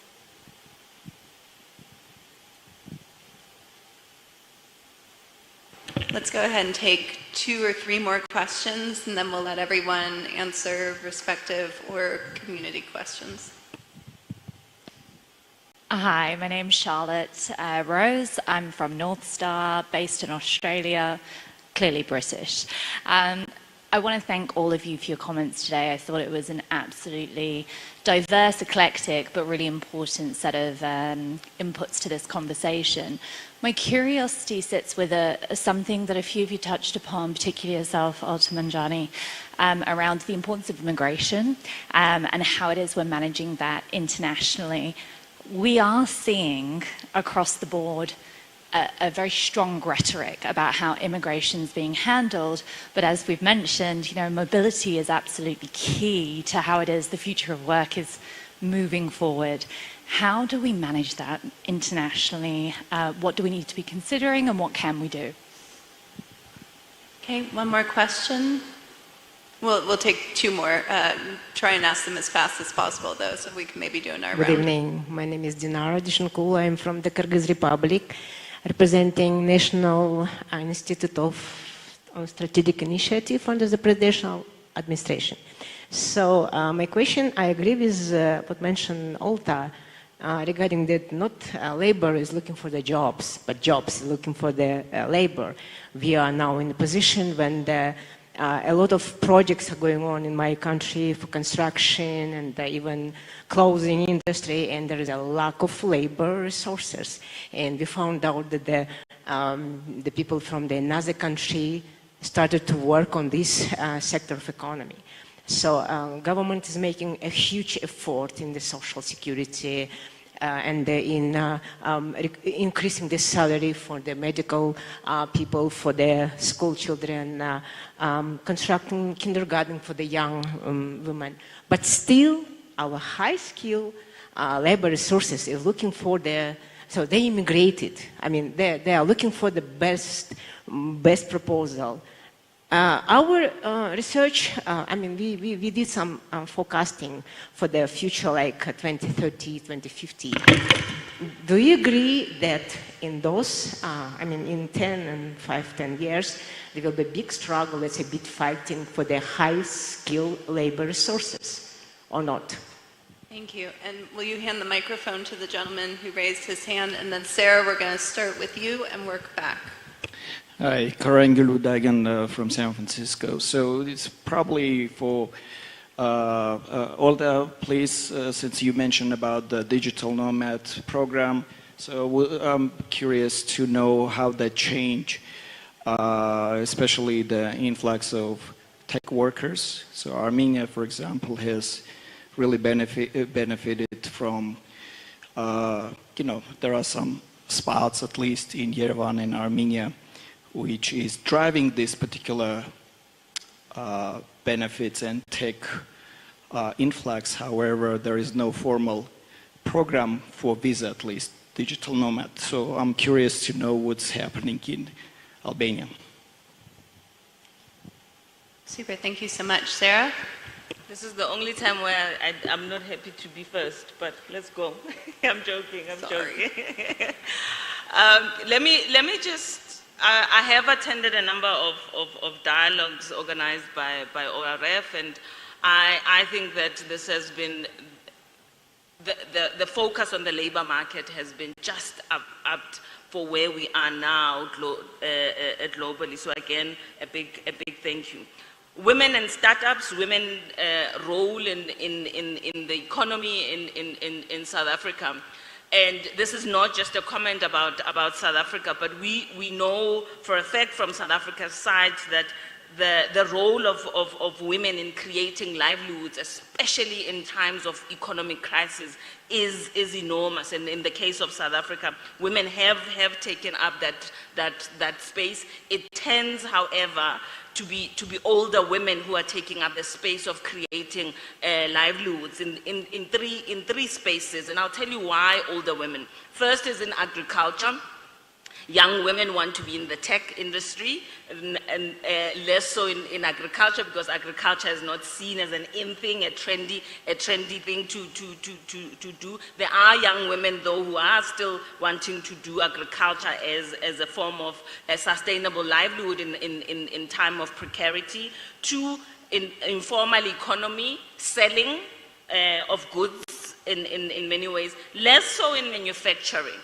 As a third area where women have taken up, as they said, space in entrepreneurship, space in creating livelihoods. Most of these livelihoods, however, are survivalist in nature. They are not taking most of these women out of their predicament of income insecurity. Right? And therefore, more needs to be done to move some of these responses to inequalities, to unemployment and income insecurity. More needs to be done so that these become sustainable responses to income, as I said, without the role of the state, without the role of capital, especially where capital, as I want to say, hogs the value chain. It is only those who are not SMMEs, so small, medium, and micro enterprises where women are engaged in, are not part of the value chain. And that hogging of the value chain limits the type of responses that women, but also men, also in responding and having viable responses to income insecurity, to unemployment, and therefore inequalities in South Africa. Again, I don't want to belabor the point. Those value chains are heavily networked based on alliances of social capital that are about income, but also about race and locality. Thanks. Thank you so much. Professor. Okay, let me just brief something about talking about the immigration and refugee problem. I don't think that immigration, refugee can be manageable. Now we have more factors, to increase the refugee and immigration because of not only the political instability and the war, famine, but also we have climate refugees as well. So climate refugees is getting more increased. So yes, I know that the European Parliament and European Commission now initiate the new law on the asylum and immigration, but the thing is that the level of the people immigration can be increased. So it's really, really difficult to manage. So as I think that the international organizations like the United Nations have very important organizations related to the refugee, but something slightly different. So I think that we need to raise the more initiatives and then funding to speedy assistance to the refugees and immigrations in the future. So we need to have a more powerful and then bigger international organizations to deal with the support and assist them. Thank you. Thank you so much. Françoise. Thank you. Quite a few good questions. Let me just talk briefly about the gender aspect, the women aspect. One thing I didn't say is the studies show that in the increased automations, women are more at risk of losing the job. So number one. Number two, as Sarah I think mentioned, in the care and agricultural economy, which are often informal sectors, again, it's primarily women that are at risk. So one thing we have really to watch is the risk that we have to lose the gains that women made in economic empowerment in the past 30 years. This is a really important indicator. How we can do that? When it comes to encouraging women entrepreneurship, I think now there are, in many countries there are programs available. The education system, higher education system is really, there are women there in the technical sectors, engineering, in everything, they're there. I think we still need to focus very much on the financing institutions. There might still be some resistance to finance women entrepreneurship. So, and there is enough data available that shows that women are actually usually very reliable borrowers. And I think this including in South Africa, I imagine. The other thing is what I've seen, including here in Armenia, is in times of crisis, women usually show a very great level of flexibility when it comes to changing their economic activities, setting up new initiatives, really being extremely creative. And we are working on this here with the refugees that came from Nagorno-Karabakh. And it's been really uplifting to see some of the startups, literally, including in very basic sectors like food sector or and around the country, that these are women that have taken this up with a little bit of financial incentive from either the United Nations or different partners. And another point that we should really watch is how we can support women-headed companies in the whole supply chain. This is something that we are looking at is, just like we are trying to support virtuous companies that are paying attention to the green agenda. We should really also encourage in our own mechanisms, and that can be throughout the global supply chain. We should really encourage companies that are either women-headed or that are following sustainable principles. I hate to do it. I would love to listen to so much more from you, but I need to cut you off so that I can give Olta and the Minister the last words. So I guess the message is clear. I'm going to start from the last question regarding the law on the digital nomads. So the answer is fiscal incentives. We have another law that is closely related to the law on digital nomads, which is the law on the creation of the technological parks and the free economic zones, where we give fiscal incentives to all the digital nomads that actually want to set up base in Albania. And we have gone so far in giving these fiscal incentives that we also touched upon the social protection scheme, where we are allowing them to pay social contributions towards the Albanian scheme only on the minimum wage, because supposedly they are paid a lot, and supposedly if we don't have an agreement with the place of origin where they are coming from, which counts towards counting these years of contributions towards the scheme, then they won't be able to benefit from them by the time that they retire. So this is, in short, the answer to the question, and I think the other panelists already addressed most of the concerns raised by the other two questions. I would just like to mention something really briefly when it comes to taking advantage of the immigration and of migration in general, because we have immigration but we also have immigration. I think there is no silver bullet to treat the problem, and it's true that there are benefits in terms of all the labor mobility that is currently happening.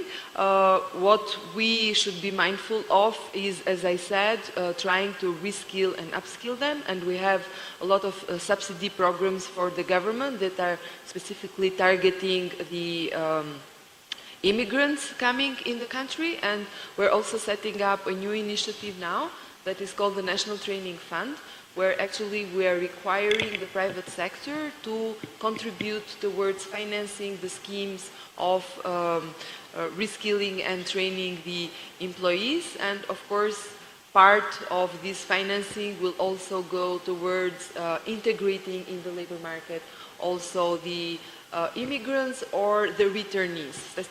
Statistically speaking, in Albania, 1 in 4 or 1 in 5 immigrants at some point does come back in the country, and it's really important that in order to reintegrate them back in the labor force, that they get trained, and having the private sector on board is really important so that we diversify the financing mechanism.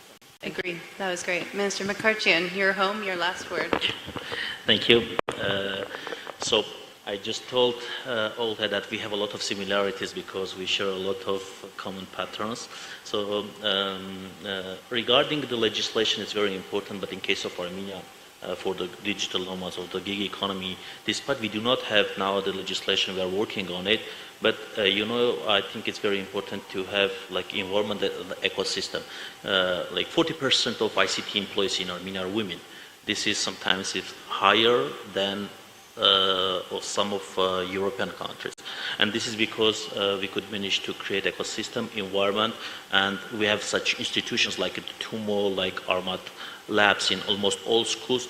When the school children they have an opportunity to get free of charge education, they are getting acquainted with like programming, engineering, etc. And then when they are deciding to choose their career, they already know about all the beauty of technologies. So according to LinkedIn 2023 Emerging Jobs Report, so the demand for AI specialists increased by 74%. So it means that national governments, they should do a lot of projects in order to attract and to create such kind of specialists through the upskilling and reskilling projects. And the migration is one of the tools. All the governments, they want to have high productive, high skilled workers. So they have to work on, we have to work on to creating like the pool of high skilled workers in order to satisfy not only our demands but also to satisfy the demands of other nations. And among them we play crucial importance to women, to empower women economically, and our government had a chance to present during CSW in UN a lot of pilots, which is recognized by UN Women, very successfully implemented projects applicable to other nations as well. So now we are discussing to implement these projects in a large scale after having adopted all the strategies. And what we are doing, we are aligning the strategies together, like the strategy of demography, because we were talking about migration. It's a part of demography, and migration is also part of our employment strategy.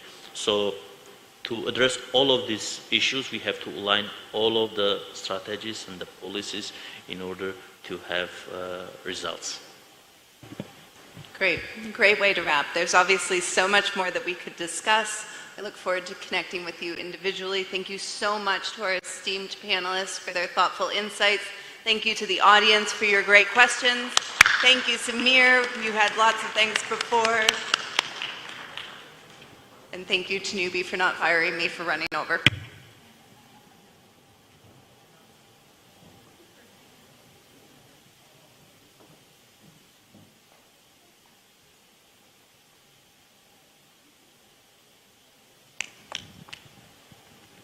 Thank you. Thank you to our speakers and our moderator for an exciting session. And now we come to the last session of the day, strengthening multiculturalism in a divided world. And may I first invite the moderator of the session, Mariam Wardak, who is the founder of Her Afghanistan from the United States. Mariam, to my far left. Next, may I invite His Excellency Miguel Moratinos, the Undersecretary General, High Representative, United Nations Alliance of Civilizations, and the former Minister of Foreign Affairs and Cooperation of Spain. Next, we have His Excellency Mehdi Joma, former Prime Minister of Tunisia. Sir, could you join us on stage? Next, we have His Excellency Nikola Stojanovic, State Secretary, Ministry of Foreign Affairs, Serbia. Next, may I invite Mr. Sunjoy Joshi, Chairman of the Observer Research Foundation, India. Sir. Next, may I invite Ms. Sosi Tatikian, Senior Advisor on Foreign and Security Policy, UN Security Sector Reform Advisory Network, member, Armenia. And lastly, Elke Selter, who's the Program Director at Alep from Belgium. Elke, please join us on stage.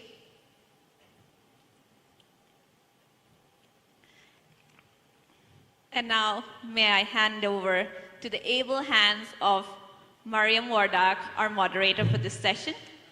Mariam, over to you. Thank you, Panabi. Good evening, everyone. First and foremost, congratulations to everyone on the success of today's full Yerevan dialogue, and welcome to the last and very most important discussion on the critical role of intercultural dialogue in navigating our increasingly turbulent global landscape. Our panel will highlight the importance of protecting cultural heritage and how it contributes to building a culture of peace and nonviolence. Today, we have a distinguished group of experts with us who will bring a wealth of knowledge from their respective fields, and I'm excited to introduce them to you. First, we are honored to have His Excellency Mr. Miguel Moratinos, the UN Undersecretary General and High Representative for Alliance of Civilizations. He has had a distinguished career in diplomacy, including serving as Spain's Foreign Minister and EU Special Representative for Middle East Peace Process. He has a statement he has prepared today, which he will inaugurate our discussion with.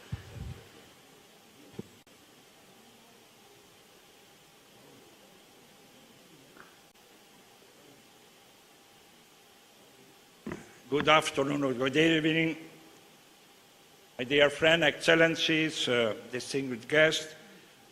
This is the last session, but I think it's the most important session. So thank you for the people who have the patience to wait for this panel. I want to first read a statement. Some friends are here. They know me, I don't like to read a statement myself, because I prefer to have an interactive session, more open.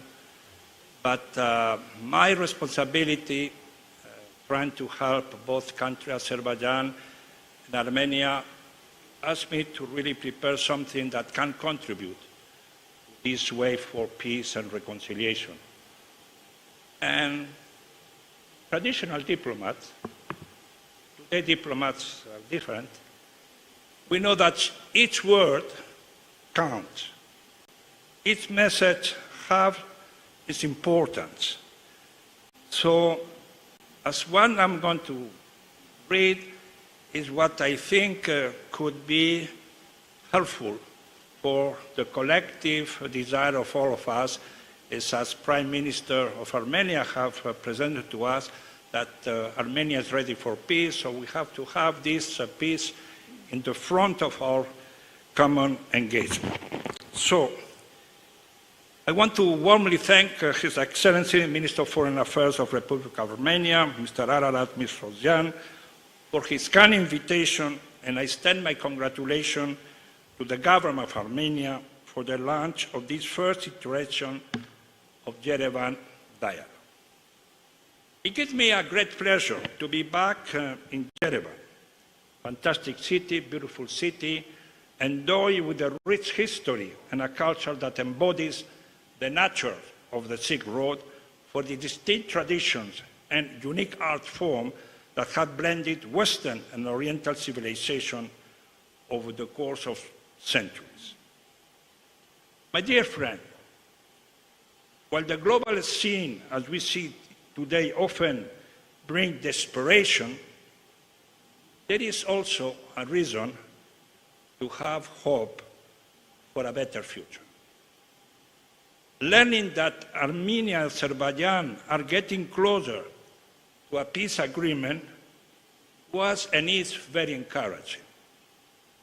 The agreement between the State Commission of Armenia and Azerbaijan reached early in April this year on the delimitation of the border was a positive step in the right direction. I sincerely hope that other outstanding issues should be soon resolved to achieve a full-fledged peace agreement. For that important step, I commend the leadership of both countries for the wisdom, courage, and for mastering political will. My dear friend, Excellencies, as the theme of this session suggests, our world is divided. There are many reasons underlying its fragmentation. Nonetheless, there is no justification to surrender to this status quo. As we live in an increasingly multi-ethnic, multicultural, multi-religious, multilingual society, multiculturalism, diversity, and pluralism should be the foundation of our society. Dialogue is the bridge builder that interlinks them all together. Dialogue serves as one of the soft power tools for conflict prevention and conflict resolution. It's a tool that sadly is often overlooked and remains largely underfunded. We spend too much money in military expenditure and military budget. How much we spend in peace effort, in diplomacy? Put your question within yourself. Distinguished guests, when we think of the future, I ask myself, what exactly is our vision of the society of the future? What kind of society we are going to live through? It is a society of segregated communities, marked at best by the coexistence of majority. Coexistence is a good word, but it's a negative word. I have to coexist with my neighbor, but I hate him. I don't like him, but I have to coexist. So we'll build this society of majorities and minorities with different and equal rights and responsibility, closely bound together by mutual ignorance of each other and fostered by stereotypes? Or, on the contrary, we try to have a vibrant, inclusive, and just society with equal rights and responsibility, no minorities, equal rights, citizenship for every single citizen. the same right, no majorities, minorities, equal right for everybody, or one that upholds human rights and protects the dignity of all its citizens. I'm a true believer in dialogue rather than monologue. As we are talking about multiculturalism, I would stress that intercultural dialogue offers a forward-looking model for managing cultural diversity. That approach allows us to prevent ethnic, religious, linguistic, and cultural divide. It enables us to move forward together, to deal with our different identity constructively on the basis of shared universal values. Dialogue, my friends, transforms relations among communities affected by conflict, and it rebuilds trust that former enemies can envision and realize a shared future. It is the first step in a long process towards confidence-building measures. Dialogue across culture, religion, civilization is the platform of United Nations Alliance of Civilization that continues to advocate not only because it's our mandate and mission, but because we believe that it's an imperative for sustainable peace. Nonetheless, intercultural dialogue cannot be stipulated by law or by decree. Intercultural competencies are taught and learned when the right and safe space is provided. Through dialogue, we foster a culture of peace, a way of life to bring social cohesion, mutual understanding, and mutual respect. United Nations Alliance on Civilization, UNAO, continues to be committed to creating opportunities for intercultural and interreligious dialogue, an expanding platform for community engagement with a wide range of stakeholders, including religious leaders, representatives of civil society organizations, youth, women, academia, media professionals, and the business community. It is important to remind ourselves of the common human values embedded in diverse civilizations from east, west, north, and south. Civilizations are built around complexity, elements, heritage, architecture, historical sites, urban center, culture, tradition, unique art, including wine, like last night. That's also civilization. I'm very proud to be an Armenian, to have the opportunity to drink such fantastic wine. A true dialogue is one that integrates all these elements together. So, my dear friend, we may agree or we may disagree that the current political scene is dark and chaotic. The global order is in disorder. War and conflict continue to rage in different corners of the world. Polarization has reached dangerous heights. Hate speech, xenophobia, religious intolerance are surging. Disinformation and deepfake are fueled to the raging fire of anger. Vulnerable communities are being demonized and dehumanized, especially on account of their religion, belief, ethnicity, or gender. All this fuels hatred, triggers fear, and drives wedge between communities. Distinguished friend, the mission of the United Nations Alliance of Civilization rests in addressing the root causes of polarization and radicalization and providing a counter-narrative of racism, xenophobia, Christianophobia, anti-Semitism, Islamophobia, as well as other hatred and religious intolerance. I wish to emphasize that at a time when conflicts are fueling political tension, it must be recalled that such tension never justifies expression of identity-based hatred. That toxic hate that incites to violence, to attack on the individual, on the destruction of the religious side, and diminish society. Hatred brings the world's humanity impulses. What is even more challenging is that these manifestations of hate and bigotry are often literated by political and religious leaders to serve their agenda. It's our collective responsibility to stand up and speak out against all forms of hate based on religion, belief, ethnicity, or gender. That's why United Nations Alliance of Civilization developed the Plan of Action for Safeguarding Religious Sites in 2019. The plan underscored the universality and sanctity of religious sites, preserving religion's sacred sites, and ensure safe and free access to this site is a prerequisite for lasting peace. While the protection and preservation of religious sites is the prime responsibility of member states, it is important to reiterate that religious sacred sites represent the heart and soul of any community. Vandalizing or desecrating those sites cut deep into this community, triggering anger that could lead to violence.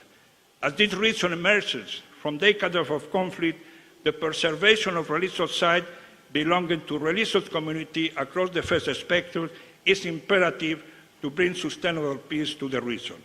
I commit myself, my dear friend, to stand ready with my office to offer whatever support is needed to that death, and that's what I conveyed to the Armenian authorities today in my bilateral talks. In this context, UNOSC will convene the Global Conference Safeguarding Religious Sites during the 10th Global Forum in Cascais, Portugal, from 25-27 November 2024. A conference is in implementation of one of the recommendations United Nations Plan of Action for Safeguarding Religious Sites, and it will bring together member states and religious leaders in what we hope will be a constructive discussion on the protection of religious sites. As well, I have been following with deep concern the incursion and attack on the Armenian quarter of Old Jerusalem, endangering the Armenian Christian community in Old Jerusalem and destroying the property belonging to the Armenian Patriarchate. Excellencies, distinguished guests, as a politician, I only know too well that history and politics are often embroiled in long conflict, further aggravating their complexities and prolonging this conflict. They bring pain, grief, and despair in all parties to the conflict. Peace doesn't mean the absence of war. It's especially important to remember that during peacetime, there is a potential for open and frank dialogue. I conclude with a call to commit to dialogue to transform relations among communities affected by conflict and rebuild trust so that former enemies can envision and realize a shared future. Dialogues pave the way for true reconciliation, to moving from a divided past toward a better future. Armenia is ready, as the screen in the opening session highlighted this morning. This is the time to rebuild trust and restore confidence. Let's not waste this precious moment. Thank you very much.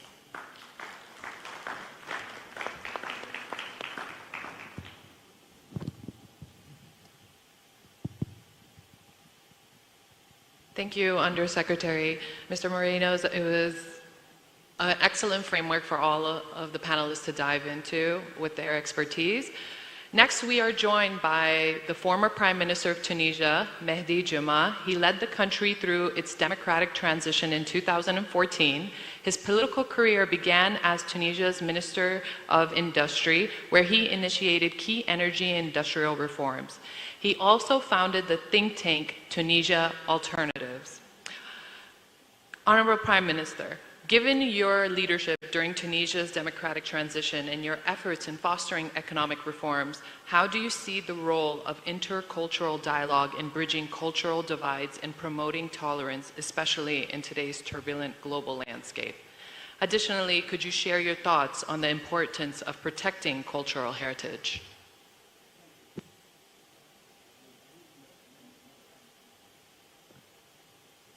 Yeah, I will maybe start to remind that period because you will see we can find an answer to all the questions or a sense of all the questions that we are asking today about multilateralism, the role of intercultural cultural dialogue, and your question about preserving the heritage.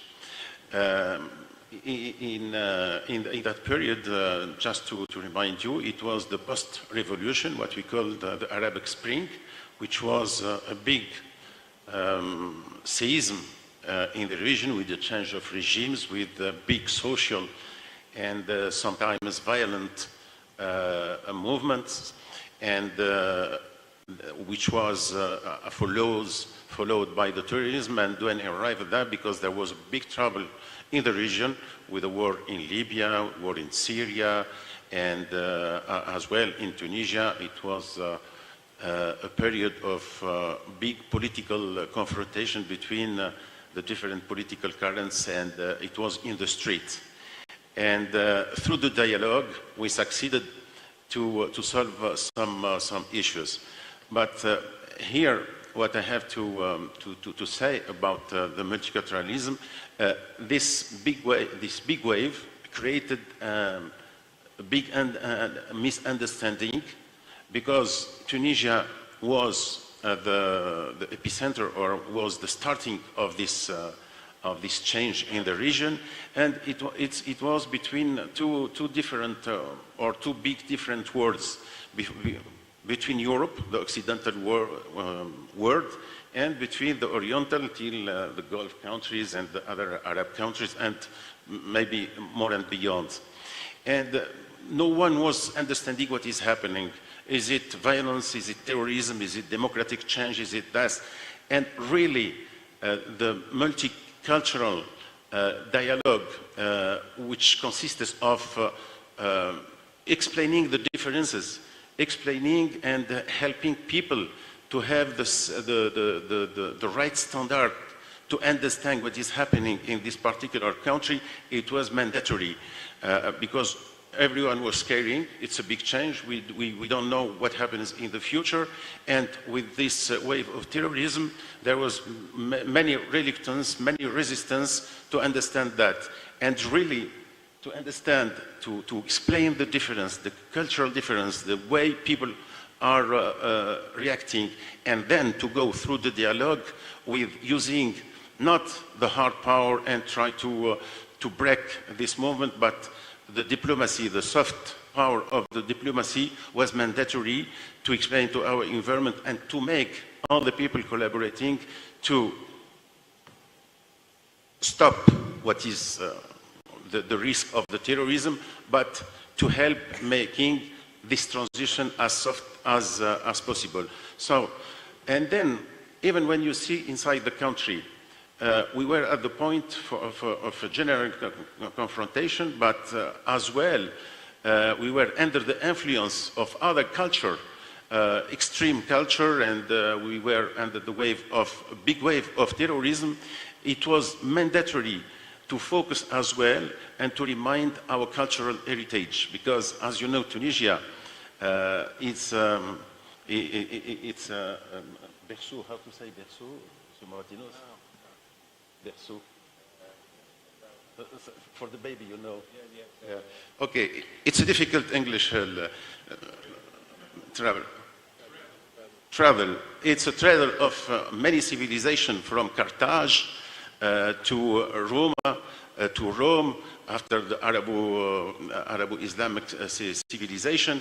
And we have a lot of heritage, many monuments, many tangible and non-tangible. And it was really the way to explain to people and to their identity, their differences, and to explain to them that in our history, we succeeded and we became great, we became a civilization, and we became contributor of the civilization where there was dialogue, where there was the recognition of the other, when there was a trust between us. And if there is something that helped Tunisia to go in a soft transition after, it's that heritage, the identity, because the cultural heritage, it helps in the difficulty periods to build the identity and to attract people about a common target. But we have to pay attention not to create chauvinism or to create other issue by creating the identity. It's good for internal build-up, but we have to pay attention and to believe that all the other people has their own identity, has their own culture, has their own specificity, has their own strengths, and has a lot of lessons and a lot of things to contribute and to give to the other humanity. So I think that that period was really fantastic, giving a concrete example of what we are defending today, and good arguments from the ground. Thank you, Prime Minister. It was a great addition to what Undersecretary said. There are a few words that I'd like to point out where he mentioned no justifications. You pointed out a few words: misunderstanding, clarity, reaction, and identity. And I think that our next speaker will also touch upon this. Our third panelist is Nikola Stojanovic, the current State Secretary of the Ministry of Foreign Affairs of Serbia. With his extensive experience in foreign policy, advising, and leadership, the Honorable State Secretary's insight will help shed light on how small states can leverage intercultural dialogue to enhance security diplomatic relations. Honorable State Secretary, with your expertise in international relations, navigating diverse political landscape, how do you see the role of intercultural dialogue in addressing today's global challenges? Thank you very much. I would like to speak on behalf of Serbia, first theoretically, that we consider intercultural dialogue as the backbone of creating an efficient and effective global multilateral order capable of resolving issues, addressing issues, and trying to deal with the challenges which are proliferating every day.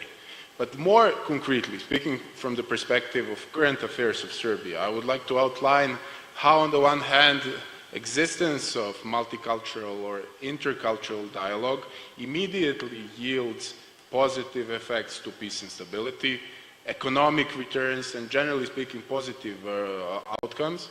And on the other hand, how lack of dialogue has completely opposite effects, undermines peace and stability, undermines economic growth, and the creation of additional divisions in the region of Balkans. So I'm going to start with the negative example and lack of dialogue. As you might know, Belgrade, as the capital of central Serbia, has engaged in dialogue with Pristina, Kosovo and Metohija as of 2013 with a goal to normalize relations. This dialogue has, over the last 11 years, at first yielded some agreements and positive outcomes. But unfortunately, over the last 3 years, the authorities in Pristina have completely abandoned or renounced a dialogue as a mechanism to try to normalize relations and overcome urgent issues. Instead of dialogue, they have opted for unilateral measures, such as indiscriminate attempts to arrest local leaders, ethnically Serbs. They have, from institutional point of view, incited hatred and ethnic tensions, leading to a lot of ethnic incidents which are never prosecuted. They have, in addition to that, attacked different institutions providing different sorts of services. They have attacked hospitals, they have attacked schools, they have sent police forces to close pharmacies, they have closed banks so people cannot receive pensions, salaries, they have completely banned the use of local currency, and as a result there is a proliferating attacks on cultural institutions, proliferating attacks on religious institutions, and overall attempts to eradicate local ethnic Serbian community from the territory of Kosovo and Metohija. So what's the effect of lack of dialogue? Immediately we see undermining of regional peace and stability, speaking about wider region. Immediately we see the reaction of international community that has put sanctions on Pristina for renouncing dialogue. Immediately we have seen questioning the perspectives of economic growth in that part of Serbia. So at the end of the day, we also see the increasing gap between different ethnic communities and overall increasing tensions in that region. So that's an example how lack of dialogue immediately creates a very negative effects. On the other hand, I'll use another example or another story from the Serbia's current foreign policy, which shows that more dialogue or more global focus on multilateralism immediately yields positive results. So Serbia has, over the last year, fought diplomatically to win a bid to host Specialized Expo Exhibition 2027. After a lot of diplomatic efforts, we have managed to do so, so we will be hosting in Belgrade this grand event in 2027. The theme of the event is Play for Humanity, Music and Sports for All. Very non-political topic, but universal enough to attract different cultures, to attract different countries to be in Belgrade in 2027. And what's the immediate result of trying to proliferate platforms for multicultural dialogue in our region. The immediate effect is basically that we have more focus of the government on infrastructure and economy. We have more interest of foreign direct investments to invest in Serbia, but not just Serbia, to invest in the wider region, in the touristic sector of neighboring countries that are also going to benefit from increased inflow of tourists coming to Expo.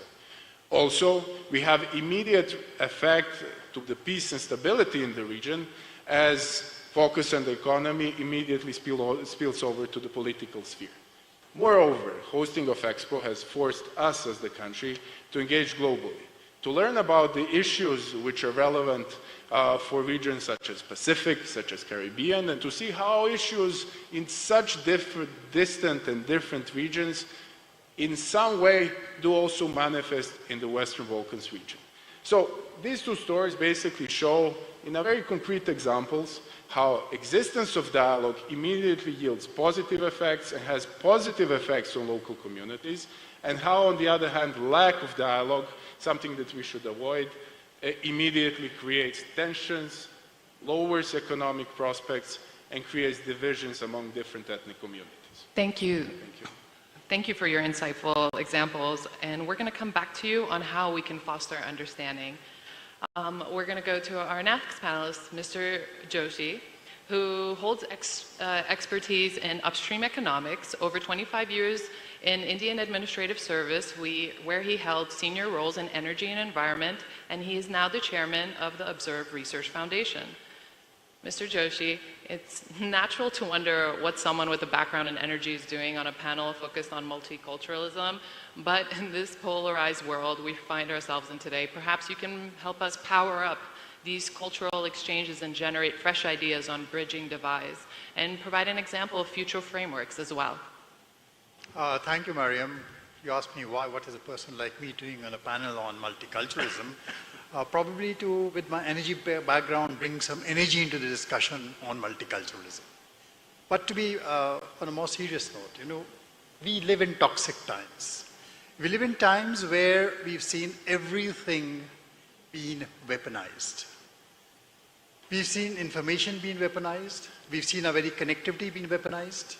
We've seen financial flows being weaponized with disastrous consequences to both the flow of energy and raising questions to the future of this planet, because take it or leave it, the fact is that global discussions on any issue, such as climate change, such as how poverty is to be eradicated, how the SDGs are going to move forward, ultimately hinges on that one fundamental question: how much is geopolitics going to interfere with global markets? Economies and politics, these seem to be completely living in two parallel universes. And that is what really brings me to a panel like this. What do I mean by living in toxic times? Toxic times are times when there are few takers for multiculturalism. The national discourse is fragmented. That is what gives rise to xenophobia. That gives rise to these brands of nationalism which you see across the world. And these times actually are times for witch hunts. They're times for inquisitions. And we have our own, we don't burn our witches on the stake anymore. We have Twitter. We roast them on Twitter. We use social media to run campaigns and probably consign them to a fate worse than death, the people we do not like. Now, these are the toxic times that we find ourselves living in. Now, from these, how do we get back? We keep on saying we live in divided times. We talk about the divide between the East and the West. We talk about the bamboo curtain. We talk about the Iron Curtain. We've been talking today about the divide between the North and the South. The real divides are not out there. The real divides are here. They're in our minds. They're in our hearts. And that is where they need to be addressed. And this is not, we can keep on blaming technology, but sorry, this is not a new space. We have been here before. Civilizations have been through this, and civilizations have fought back against this. Now you're living, we were in the city of Yerevan. and the entire Caucasus. Well, we keep saying these are crossroads of civilization. What does the crossroads of civilization means? It fundamentally means that this region, this entire region, has seen the depredations, it has seen the rise and flourishing of the Byzantine, the Christian, the Roman. All empires have clashed here. The Ottoman empires have all clashed here, they've flourished here, and they've crashed here also. They've dissipated, they've gone away. But something survives through all of this. And that is what wonders at when one comes to a place like Yerevan. You have the Mate-Nadaran. You have this wonderful repository, which today preserves, even today, preserves ancient texts dating back to the 5th century from Greece. There are many texts, Grecian texts, which got burnt in the Library of Alexandria centuries ago, which are only available in the Armenian translation. That is how knowledge, that is how culture has been preserved by civilization all along, not by empires. And that is the job of people. It is not the job of nations, it is not the job of armies, it is the job of each and every one of us. This is always how civilization has progressed. This is how trade has grown. When we say we are the center of trade, trade did that. Trade is what existed in these, along these routes. And that is what led to the growth of culture, the growth of civilizations, the multiculturalism which we are so proud of, which even today you can see at the Carfasian Center. And it houses sculpture from all over the world. You have Botero sitting there, the old woman, the woman smoking a cigar, you have the cat, and it shocks you. You engage with it and you start asking questions. Is this real? Can this be true? And those questions we need to ask ourselves, each and every one ourselves. We need to ask our rulers, we need to ask basically this bipolarity we have shrunk into. We keep on saying we're in a divided world. What is a divided world? A divided world thinks in black and white. It thinks in bipolar arrangements. Bipolarity is a disease, is a disorder. It needs to be treated. We need to get out of this. So this is fundamentally what I want to say. I'm so glad this dialogue is taking place in the city of Yerevan. It is taking place in Armenia. It is taking place in one of the countries which has been the birthplace of culture and civilization, which it has carried in this very multi-layered identity. You know, you travel around, you don't even know where one layer ends. All these empires are talking about, they exist here. In your architecture, in your artwork, in your buildings, in your minds. It all exists here. It is all part of you. This is what we are. And this is what all civilizations are. So that is multiculturalism. Thank you. Thank you, Mr. Joshi. I really appreciated the points of two parallel universe, the rawness of toxic times, the evolution of political civilization and responsibilities of individuals. I'm hopeful that maybe together we'll find a way to move past these charged atmospheres that we're all navigating. Now, I would like to move to our fifth panelist, Ms. Sosi Tatikan, Senior Advisor on Foreign and Security Policy and member of the UN Security Sector Reform Advisory Network. She's a diplomat with expertise in Armenia's relationship with NATO, the IAEA, and Iran. Ms. Tatikan, how do you see the impact of the current challenges to multilateralism on Armenia? As for a country positioned in a conflict-prone region, how intercultural dialogue can help the region achieve conflict resolution and sustainable peace? Thank you very much, Mariam. And I am very flattered to be in this distinguished panel with these very, very impressive speakers.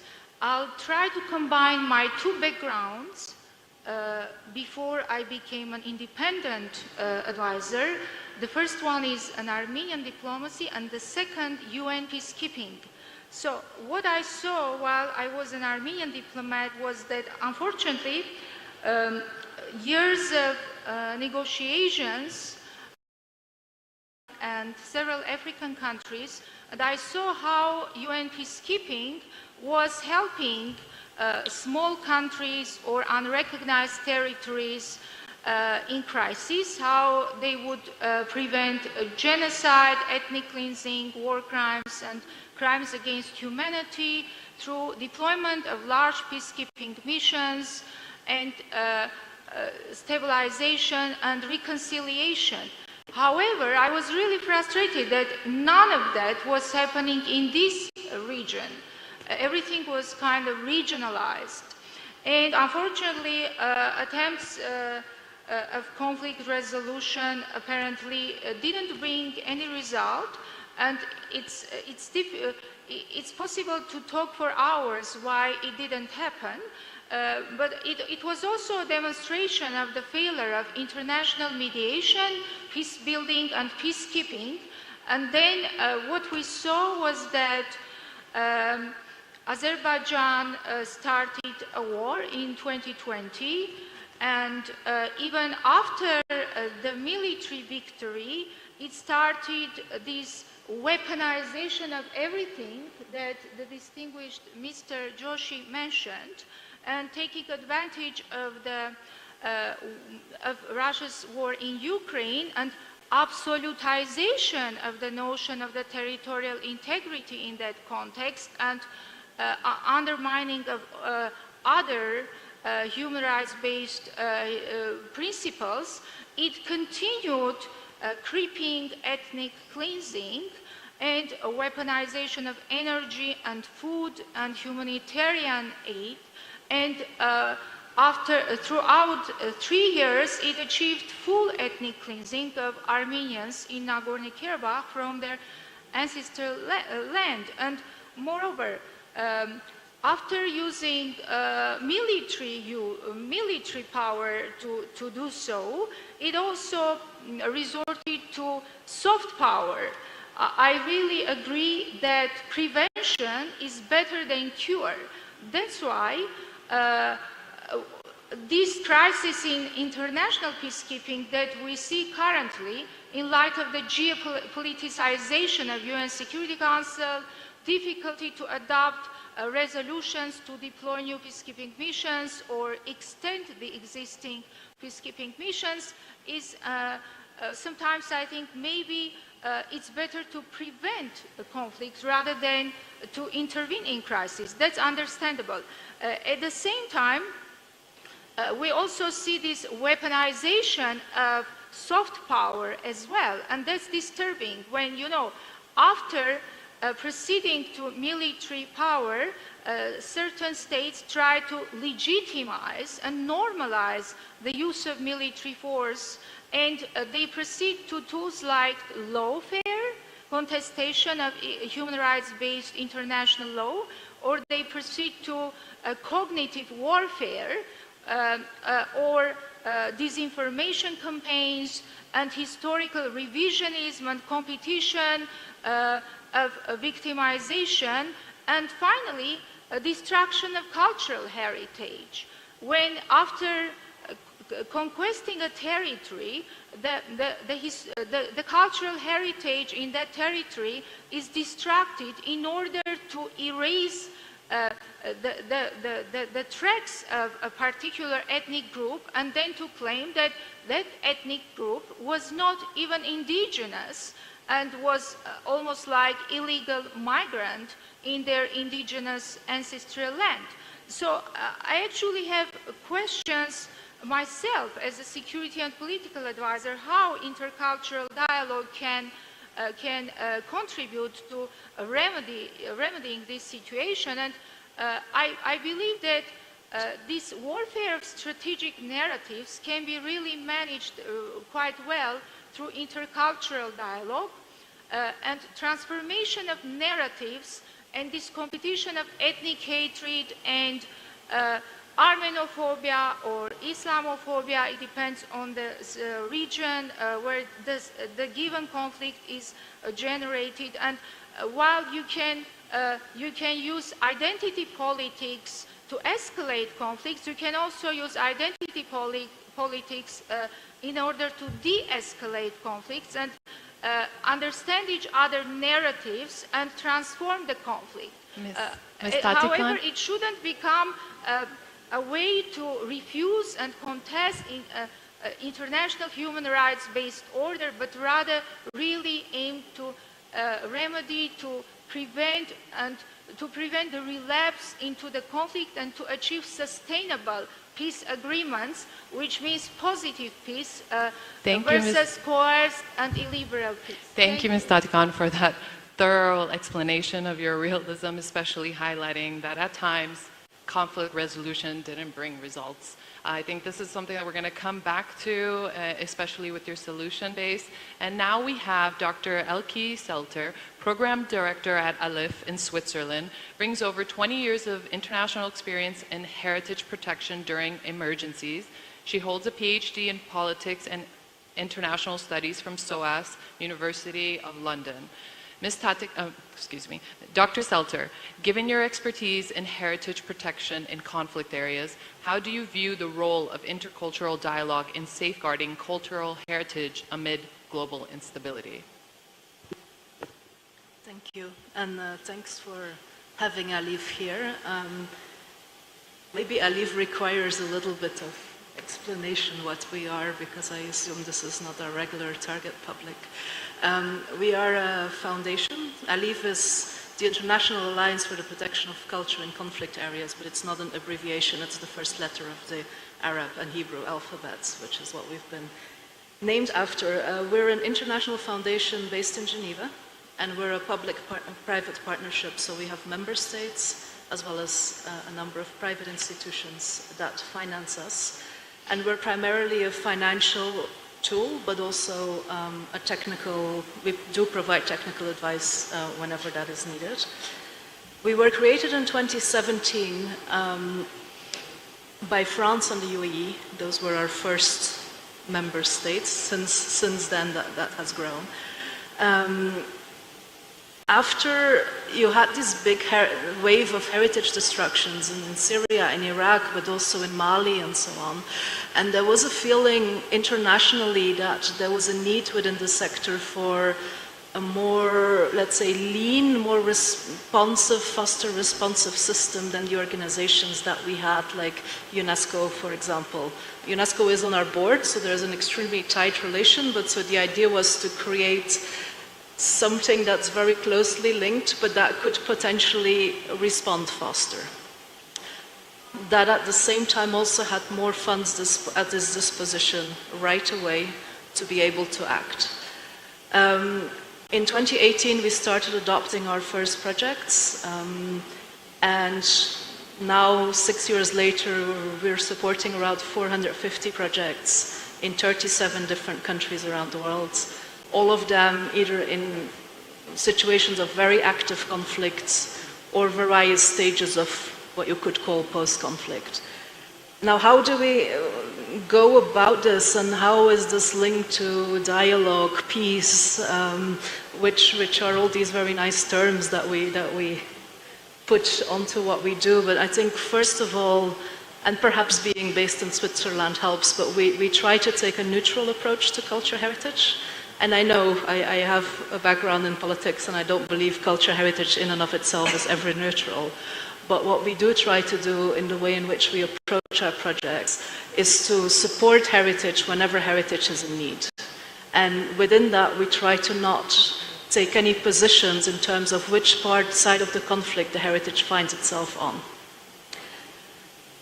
And then there's a number of principles that we try to apply in the selection of projects and when we look at the overall portfolio, and that has a lot to do with diversity, promoting diversity, making sure diversity can continue or can be brought back into a certain extent. It's about, especially in post-conflict situations, making sure people who had to flee or who were persecuted may over time feel welcome again in a certain place, for which there is a need, for instance, to rebuild monuments that were deliberately destroyed. It is about allowing for memory of the past, so to not do away with what once has been there, but also memory of the recent past of the conflict and trying to see what you can do with communities in order to overcome what has just happened. And it is about making sure that multiple narratives can continue to exist also through that heritage. That meant for us that we realized relatively fast that we could not just sit in our office in Geneva and wait for people to send us projects, because that did not lead to the type of portfolio that we wanted.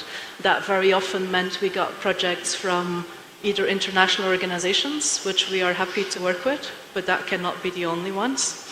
It also meant that we get a lot of proposals from those with the strongest voices, which in post-conflict societies is often a problem. If you want to bring diversity back, you also have to listen to those who are not the ones with the strongest voice. So it meant we had to leave our office. Sometimes we have to go to the areas where we work and actively look for projects in order to have a portfolio that's better balanced, that's really about diversity. For instance, in Iraq, we have a big Yazidi project, for instance, where we work on reconstruction, rehabilitation of a variety of shrines, where we support the revival of specific traditions that existed around these shrines. It also meant that along the way, and especially I think from the start of the war in Ukraine, we have been working on more mechanisms to be able to respond faster, even faster than we did, because we had a 3-month turnaround cycle, which I think for a donor is quite fast, but in active conflict was not fast enough. And so we've developed new systems along the way, and today we have methods, mechanisms that allow us to provide funding within 48 hours, which means that, you know, other than just bringing diversity back, and I just heard somebody say it's better to prevent than to cure, and I think it's within the same mindset. It's better not to lose your heritage than to lose it and then to need us to rebuild it.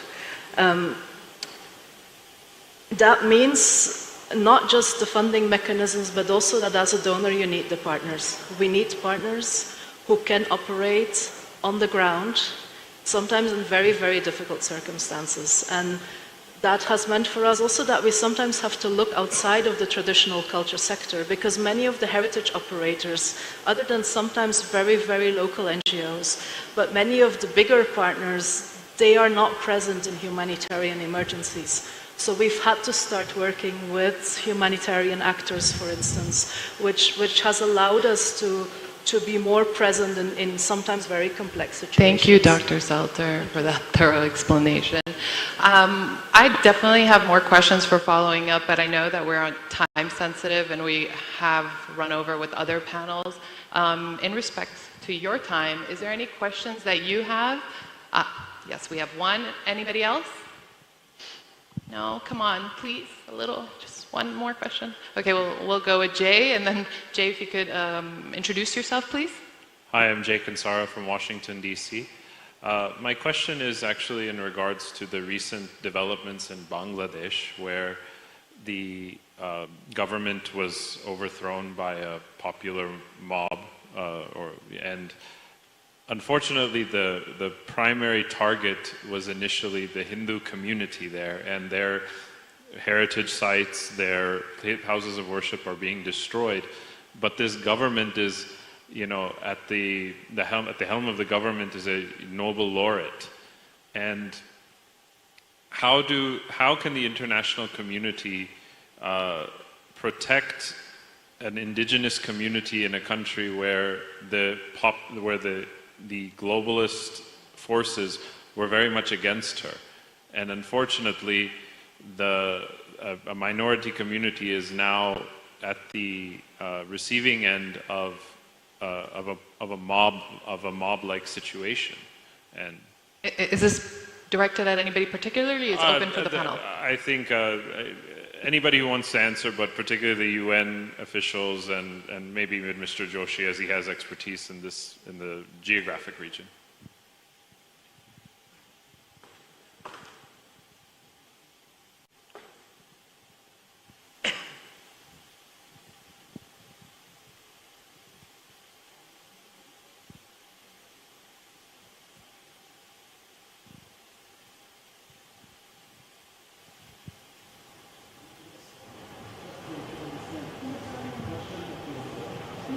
Just to be sure that I understood your question, what could the international community do when there is an internal issue facing any minority or a change of regime? That's it.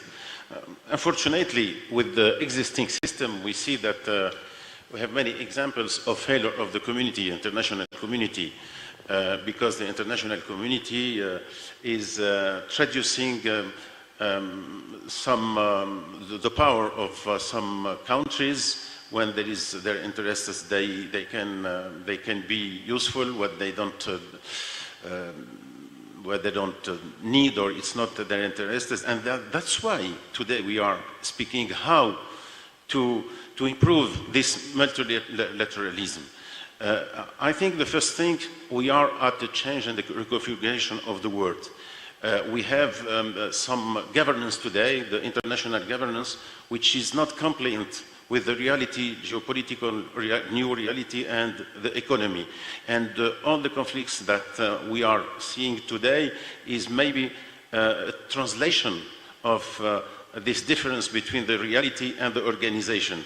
And I hope that we refound the value of the multilateralism, which consists to recognize the situation and to recognize all the people and to give the governance, the suitable governance, where we found as well the voice of minorities, of small countries, of small regions, and that's, I think, the challenge that we have today to be more efficient.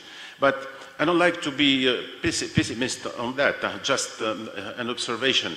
In many cases, we saw in the past that when there is a real commitment of the international community, they succeeded to stop genocides, they succeeded to stop conflicts, they succeeded. Today, we are in this divided world who is looking for his new print food, and I think and I hope that all what we are doing, all of us, and this forum is a part of that, how we can see rising a new multilateralism system who can answer this question and who is more compliant with our reality today.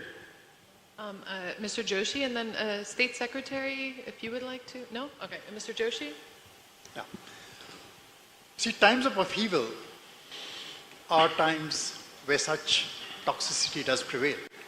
And you are seeing a structure where the governance systems have kind of fallen apart. And in such times, no matter who is in control, there is a dissipation, there is going to be disruption. Now, how does the international community react is a very big question today, and that is a question we've all been grappling with. It's not being able to do much in any other geography either. So I think that is a moot question as to what should the international community be doing. But the important thing about Bangladesh is that if you start looking at how deep, it is not just about religion. There's a lot about culture. And in Bangladesh, there's one very important factor. There is a commonality of culture across the religious divide. A very, very, very important factor, which has actually, they sing the same Rabindra Sangeet. They even sometimes go to the same pandals. So there is a strong momentum within the community for bringing about healing. And at times like this, as I said, primarily, it is the communities which are going to bring healing. And what are the narratives? Dr. Selter spoke about narratives, spoke about history, what are the kind of narratives which are being propagated in that society, and what are the counter narratives to bring about that healing become extremely important. So if you all think that the international community can do something at the moment, I do not think they can. Thank you, Mr. Joshi. Undersecretary General, and then if Dr. Selter or Ms. Tatikian would also like to comment. I want to comment and to enlarge one of my remarks linked with your question about the sense of minorities. You know? In our traditional way to address this need to protect minorities, everybody's in favor. You are a minority, you need to be protected. And when they are in danger, they are, you know, an authoritarian regime, of course, the international community have to protect minorities. But let me be frank with all of you. That is the old traditional scheme, framework of the past centuries. I think humanity, international order have evolved. We are in 21st century. I think humanity have already, at least I hope, get to a mature ethic in order that recognize that every single man or woman is equal. And you put yourself as a minority, you put yourself in a disadvantage. Yes, because they are going to be protected, but will not be equal. Yes, we'll get some exception, but you are not going to be the same right of the majority. So it's an old concept. Today we have to evolve. We have to evolve for people that have equal right. Every single person have to have the right. And we talk about religion, or we talk about culture, or we talk about ethnicity, all we have the same rights. So minority is okay in a transitional phase, but don't get used to be always minority. It's not good to be a minority, my dear friend. Minority are being persecuted. Minority are being, excluded. Minority have to recall them that I'm existing. Listen to me, I'm here. That's all thinking. We are in the 21st century. We have to ask our rights as human beings. So, okay, protect, yes, but immediately after, ask for equal right for every single citizen. That is what the international community, the international organization, and UN, and my entity are trying to do. To defend every single man or woman to exert the right, either religious, belief, etc. Ms. Tati Khan or Dr. Selter, would you like to comment on this? And then. Thank you. I think it's important to understand that people have basic rights and identity-related rights. So it's not all about having food and energy, and not even about feeling safe, although of course security and safety is a huge priority for small states, for unrecognized territories, and for minorities.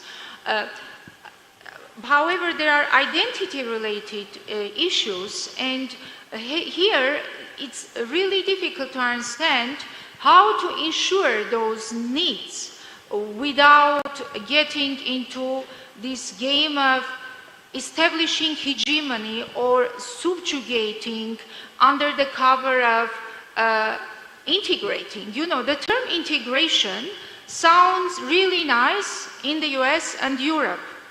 However, it can also be abused and misused to cover a hidden agenda. Like, to return to our conflict, to the Armenian context, where the situation last year when Azerbaijan was insisting that Nagorno-Karabakh Armenians should have no whatsoever self-governance status. So they were denied the status that in Western Europe different autonomies have. Like in the same Spain, Catalans have very high level of autonomy, Scotland, Northern Ireland, Corsica in France, and Azerbaijan suddenly said, oh, we are such an amazing country that we are not giving any self-governance rights to Nagorno-Karabakh Armenians, they need to be integrated. But what it meant? It meant subjugation and establishment and political hegemony over them, which could not work out. It was obvious, and that was one of the reasons that it led to total displacement of entire population. So I think we need to be very careful with all those terms and ensure everybody's rights in a way, proportionally, that that identity-related rights and dignity would be ensured as well. Thank you, Ms. Tati Khan. Dr. Saltador, do you have a point? If you could just briefly mention, thank you. Just very quickly, I mean, we are very hands-on, I guess, and within our own little niche of culture heritage, but as you definitely also know, whenever people are being targeted, it's never just about the people. It's about who they are and whatever represents who they are. And we're in Armenia here, people here know that very well too. And so the part that we can do is help protect that tangible part of who they are, their culture, their heritage, by, for instance, evacuating museum collections, bringing heritage to safety, whichever way that works. And I don't know Bangladesh particularly well. We're doing that today in Gaza. This is part of what we do, and I know this is not going to stop a conflict, and it's not even going to save a single life, but it is extremely important in the aftermath to have that part of your identity still existing, and we have noticed over time how important it is for people who are targeted to know that there is someone there to help them take care of their history and their culture, even if that is a very small part of everything they need at that moment. Thank you, Dr. Selter. Just wanted to touch upon what Prime Minister Juma said and Undersecretary General. There was a quote that Foreign Secretary Jay Shankar emphasized, and we're talking about institutions that should take responsibility, in examples such as Jay had mentioned, that there is a necessity for the United Nations to revitalize its policies, and suggesting that institutions must adapt to the evolving global landscapes. So in a world where political structures are shifting and multilateralism is being challenged, it is essential that we explore how intercultural dialogue can bring cultural divides, promote tolerance, and foster cooperation for people. Thank you so much. Applause for all of you guys for staying throughout the end. And Dr. Saran, thank you so much for having us. No, thank you a lot. Thank you very much. And the panel was wonderful. Thank you for being with us. You're the brave people who stayed here through the day, so well done. You're there at the end of the line. We are going to begin tomorrow at 10 a.m. in the green room, and the conversations are going to be hosted in 2 rooms on the first and second floor, the green room and the white room. Look at your program booklet. Meet us there at 10 a.m. when we begin. Just want to end up with one thought as we close this very passionate panel. Something that also was discussed in a few other panels, the world in churn and region in the peace and a crossroads. We have discussed this through the day.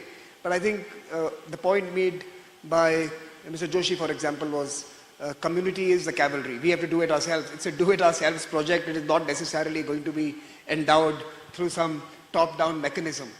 Communities will have to find ways of responding to it at one level.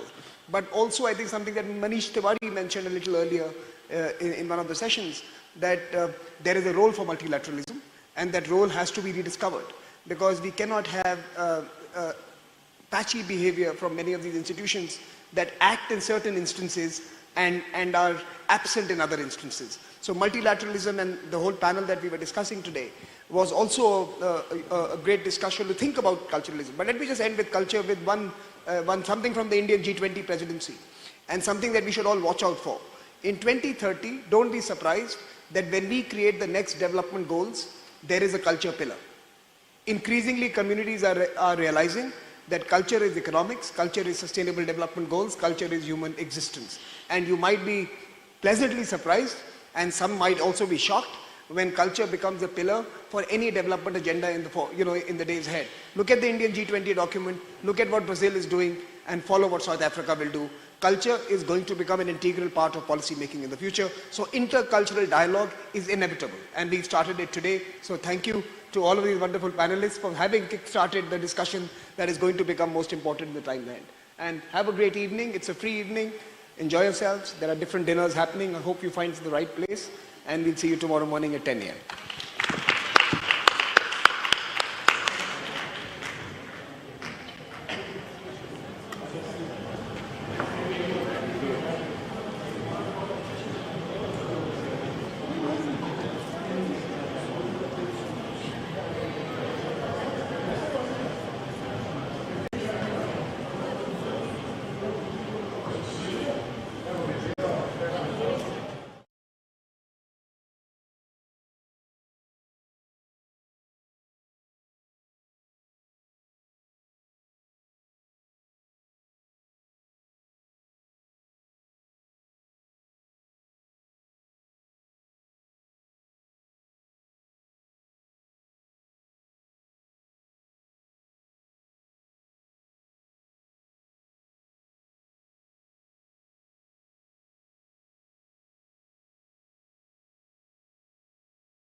you.